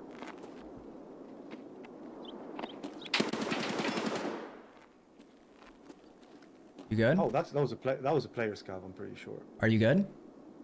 Yeah, I'm chilling. Okay. Oh, apple juice. What a chad. What a chad. Give me that. Wait, does this have plates? No. This guy has decent armor if you have... Nah, I still got my armored rig. 500 euros. Okay. Oh, this is so stupid. You can put the money in a wallet. You can put the wallet when it's empty in your ass pocket, but not with money inside. Exactly. It's so much fun. Okay. We gotta get inside. Yeah, we have to go do this because we only have... We have Emercom, right? Yep. Oh my... Dude, I do not understand how they have so much health. Okay, I'm gonna reload real quick before I go into this building. Yeah, we got no time to loot. I got 15 rounds here and 20 in the ADAR. Okay, drop my mag again because I filled up my inventory. It's probably gone forever. Wait, I just saw it. There it is. Okay, let's go.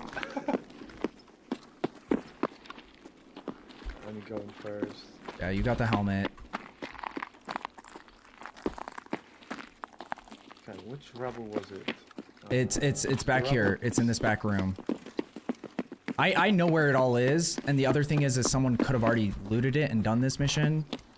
Let me see. But I think the hard drive will still be there for me, even if they've unlocked the room. The key's still here. Okay, perfect. So grab that. Yeah, we got the key. If I die, it's in my rig. Okay. I don't see anyone. Oh, I forgot. There are no player scavs on this map. Are they not? No, because I tried to... Like, as a player, as a scav, I've tried to... This was a strange scav then. Yeah. Because he had, what did he have? 2 guns?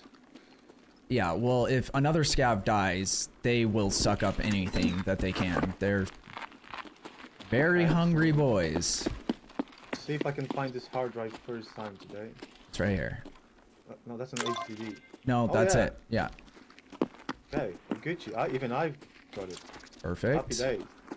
There's some bleach for you if you get thirsty. Okay,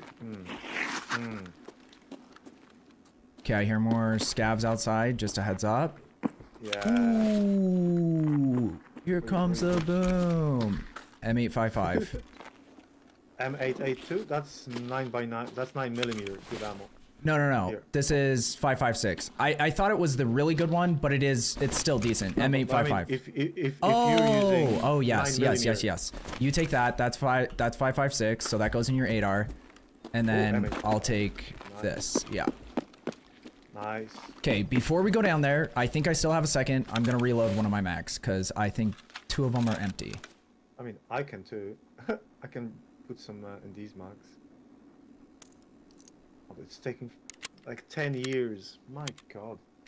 Emercom is super close, so as long as we, don't run into too much trouble. Yeah, 1 minute we should be good. Yeah. Getting out. That's the only. Nobody will be camping.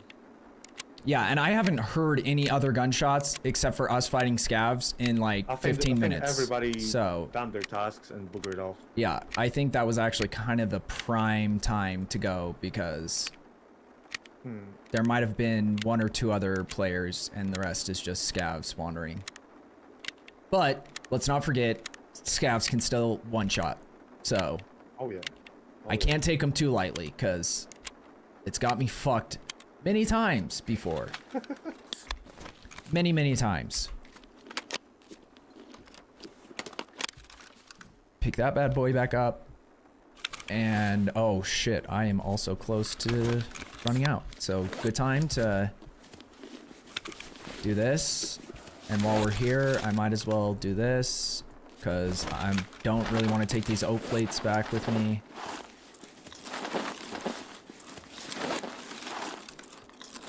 And one more for the road. Oh, I love. And I found a water, so just like that. Beautiful 8R, laser precision. Oh yeah, dude. At least it doesn't jam. I repaired it. No, that is true. And the That's fact one that thing we that- haven't found, I guess we haven't really looked to see if any of these guys had sights on their guns that we could have looted. 12 o'clock.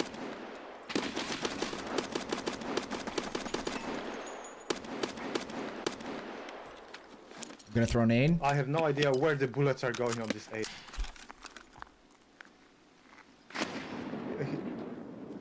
Did you nade him? Yeah. Good nade. I think I might have killed him with the whole. Oh, mag. there's another guy. I just saw a head in the bushes. On our left-hand side. Okay. He's further down than that first guy was. I don't know if we killed that first guy though. I think so. Yeah, there's no time to wait. Yeah. Really.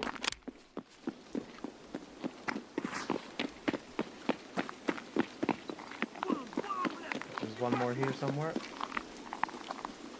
I cannot see him for sure. Jesus Christ, Jazz. You think this is the time?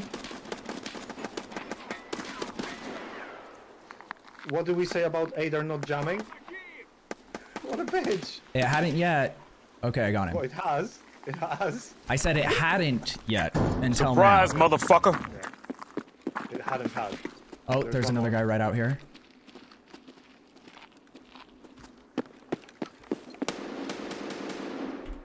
There's 2. Okay, I think he's got. I think you got him. Yeah, but I think there was 2. Okay, well, we gotta run, so I'm just gonna run 2 and... minutes. Yeah. I'll keep up.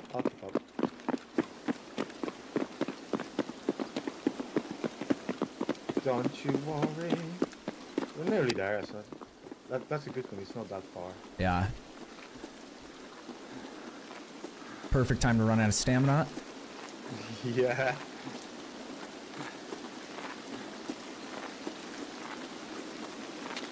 We actually might have enough time to... I'm gonna check the medical shit because... Oh yeah. We got plenty of time. I think most the people wouldn't have had this as an extract.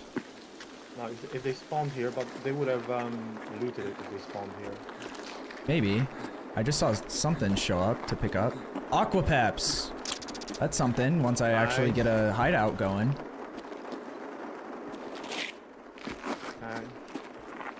Okay, I think that's about it. Damn. Dude, I don't want to say anything too soon, but we might have made it. No, We we might did, actually we did, we completed did. it. We did. Lucky you, getting fucked. That was crazy. Dude, I have... Everything is coming as I together planned. That's actually perfect for this. exactly as I planned. But I had literally, like, I would say 80% of my playing time on PvP as a PMC, I've tried to complete that quest. There was one of them, the one that very last one, that one time with me and you, RHP, where I somehow survived. And I completed the taxi quest, which I forgot was even a thing. Thank you so much, Ricky. I do apologize, but I have to sort something out real quickly. So thanks again. No, you're good, bro. Thank you so But much. I gotta actually run. No. So Yeah, I'll, you're good. Catch you later. Yeah, have a good guys. one. See you, brother. Damn. That doesn't sound great. So, hopefully everything's okay. I'll message him on Discord to see, but like, yeah, that... Usually, having to rush kind of out of nowhere isn't a sign of like everything's chilling, you know? Honestly, I have been on That raid took a long time. Honestly, our last 2 raids have taken a long time. Like, I was not planning on staying up till 5:20. I started 2 hours early, and all it led to was me streaming for 2 hours longer. So that's gonna be my last raid too. That's actually kind of perfect timing. His Chinese food just got delivered and he's excited. That could have been it. Could have been it. His favorite e-girl was about to hop on. That could have been it.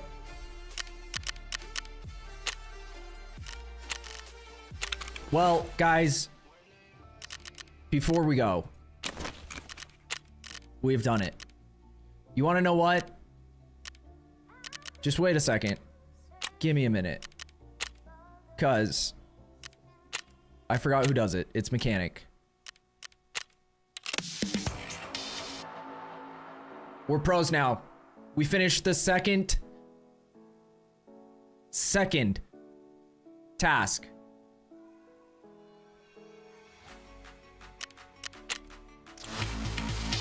Only took a week. I know. I know.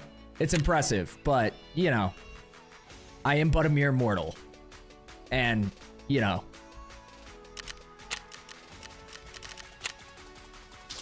His super realistic VR got delivered? Oh my god. No, you're good. You're good, RHB. I was more so worried that it was like hospital level type shit. Like, you got a call from one of your friends or family or something, and it was something like that. So, as long as it's not like something crazy like that, I get it. You got to get your shit done. So, I totally understand. I'm hopping off anyway, so it's honestly, it was perfect timing.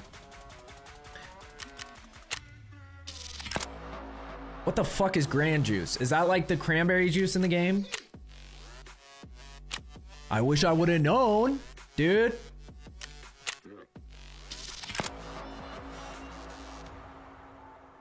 Oh, that's gonna suck. I hate woods.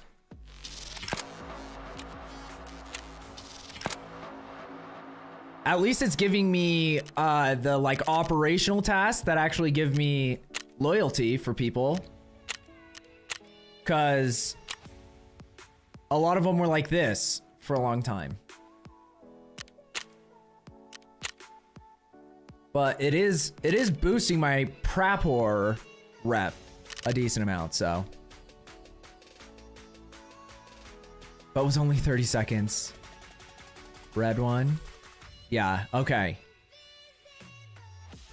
Yeah, see, Chinese food delivery. That is true. Chinese, like, there isn't a bad time. Like, you could say, in theory, if you want to be like a dick, or, you know, something equivalent, like just someone who just wants to be a hater, you could say morning would technically be the worst time for Chinese food, but it's kind of like pizza. Like, especially if it's good Chinese food, which I know, I will say, the difference between Chinese food and pizza is bad pizza is still better than 90% of food. Bad Chinese food makes you sick for several days. So, there are levels to it, but I would feel like they're kind of in the same region as far as like, I'm never not in the mood for Chinese food. I could have Chinese food whenever, and I'm... Oh, yeah. Well, like, dude, if I could pick one diet, if I had the money, it would be fish. Just, like, fresh, raw fish. Because I feel like I could eat that every day as much as I want, and you never feel full, but you always feel satisfied. It's like, it's the only food, like good sushi is only food that has that effect on me. Well, Jazz, maybe in a couple years, because I would love to do that too. But I probably need to something has to change for me to ever even like think about that kind of stuff. But it is a goal of mine. So, and get straight proper Wagyu and wasabi. Dude, the real wasabi, it's actually kind of insane. I watched a whole YouTube documentary on it because I'm a psychopath. But apparently everything any of us in the West has ever had is not wasabi. Because real wasabi has to be ground and used within like, it's something like at 30 minutes. Because it's a chemical reaction that happens. And after 30 minutes, it goes away. And it's like the wasabi plant itself can only grow in some of the most specific conditions of any plant. And so like, you can't just like start a wasabi farm. So it's like a wasabi root is like thousands of dollars for one of them. It's like one of those things where like they grade it and they're like, that's like $150 for like just the grading.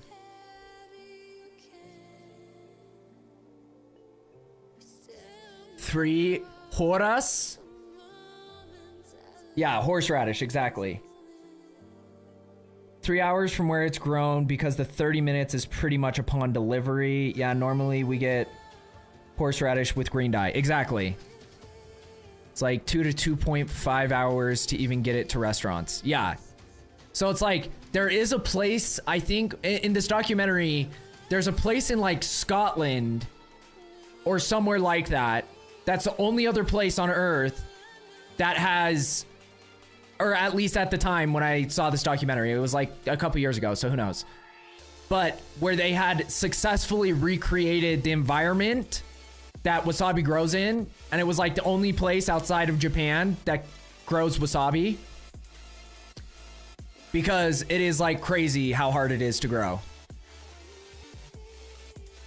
I do love horseradish as well. Because like horseradish, honestly, it's a very similar reaction. But once you learn that you've been lied to your whole life, you're not very happy about it. Because even though I love horseradish and I love our version of wasabi, like I put a shit ton of wasabi on everything, but I just don't like being deceived. You know what I mean? Don't call it wasabi. Call it Japanese horseradish.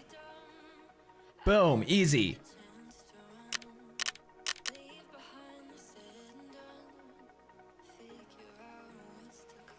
It's like sniffing horseradish.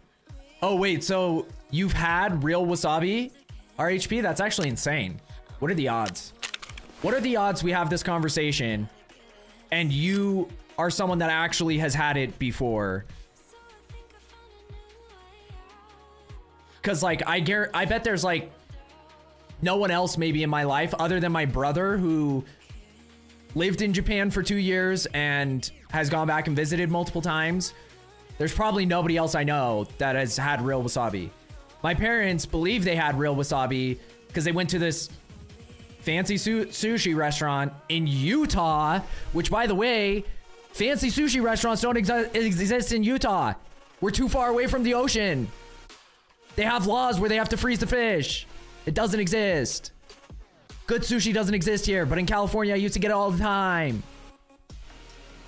But they're like, no, the chef swore to us. It's real wasabi. It was like super expensive. He said he only brings it out for special customers. And I'm like, you know, in my head, I'm like, what a great way to trick customers into thinking that they're special. Be like, oh, you have to try. Honestly, I shouldn't do this. It's only for like special occasions, but I really like you guys, so I'm gonna break it out. Like I have some real wasabi from Japan and this stuff, you don't understand how rare this is. And it's like, God, I wish I was there.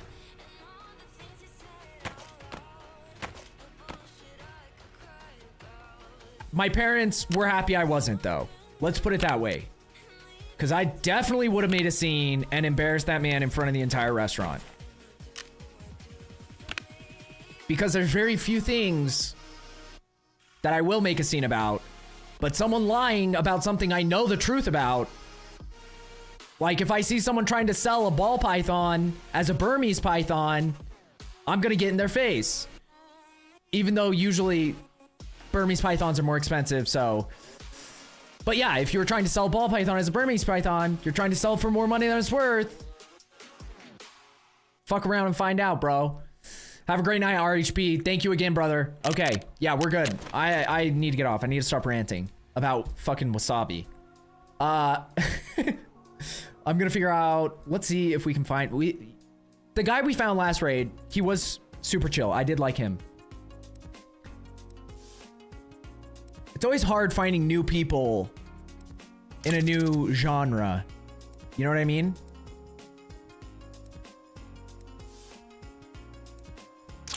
Because I don't have like, you know, usually you just need to find like one really good person, you make friends with them, and it leads you to other people, and then you can recommend people to each other type vibes. But I haven't found that one other person like that yet.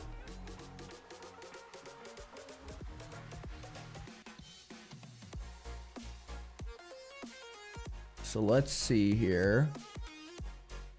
I'd like to raid a female Tarkov player because I think it's badass when there's chicks that will play games like this, because typically it's not very like, there's just not a lot of elements to a game like this that is very female friendly. I get it, people like all sorts of shit, but I guarantee 98% of the player base is male. So before anyone starts saying, oh, well, how dare you put us in a box like that? Oh, like, okay, shut the fuck up. You get what I mean. If I was trying to be a dick, I would say girls aren't good enough to play this game or something. I didn't say that. I did just then. I didn't mean it, but that's not what I was meaning when I was saying what I was saying. The hard thing is that I feel like girls have an easier time. Here's another thing that people could call sexism. So just get ready. Just buckle in, boys. Have an easier time getting an audience, especially in a genre like this, since there's so few of them. See? See how it connects? It's insane, right? So like finding someone where my rate of 5 or whatever, 7 people could make a difference is not, doesn't look like, but that one chick, wait, where'd she go?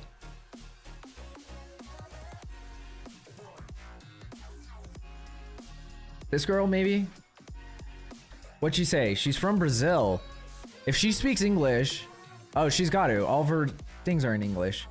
And she's actually playing Arena. Or no, that says Basil. Or Basil. I thought it said Brazil. She's just American. But she is playing... Oh, she's doing share chat. Okay, so that's why she has a lot of people. I do want to play some games. I want to play Arena at some point. So maybe next stream, maybe tomorrow, we'll check out some Arena. Okay. I'm at. Even though she died, maybe one on ramp. that switch was pretty insane. She went from the one guy to the other guy and killed the second guy. Okay, I didn't even see him. So that was pretty solid. Even though she ended up dying from the second player, that's still good. Okay, we're gonna raid her. Because why not? New people. Love it. And she also has only feats tagged in her bio. So I know those people exist. I'm not one of them, but I know they exist. You just let me clip that. Time to clip farm the drama. Hey, a clip like that might even get 10 views. Jazz. Yes, you are. I'm sub to it. You're sub to only feed? Oh my god. I've never touched Arena. Honestly, it's not bad. I would say the only thing that makes it hard for me is that it's a whole new thing to learn, because it's not a lot of the systems are completely different than Tarkov. But when it comes to just like honestly, the best thing that I could do to warm up would be to play some arena. Because at least it gets you into action quick and you get real experience with fighting real players. So, you know, that can translate sometimes. Your only feet. Oh, God. Well, now I know that Jazz has a camera set up in my room and has been taking pictures of my feet without my consent. Pretty impressed, to be honest. Okay, much love, guys. Jazz, thank you again. RHP, you guys have no idea. Keeping me going, truly. So I appreciate it. Thank you so much. I hope you guys have a wonderful rest of your day / night / morning / whatever it is. Wherever you are, I'm out. I already left. I'm already gone. Peace, y'all.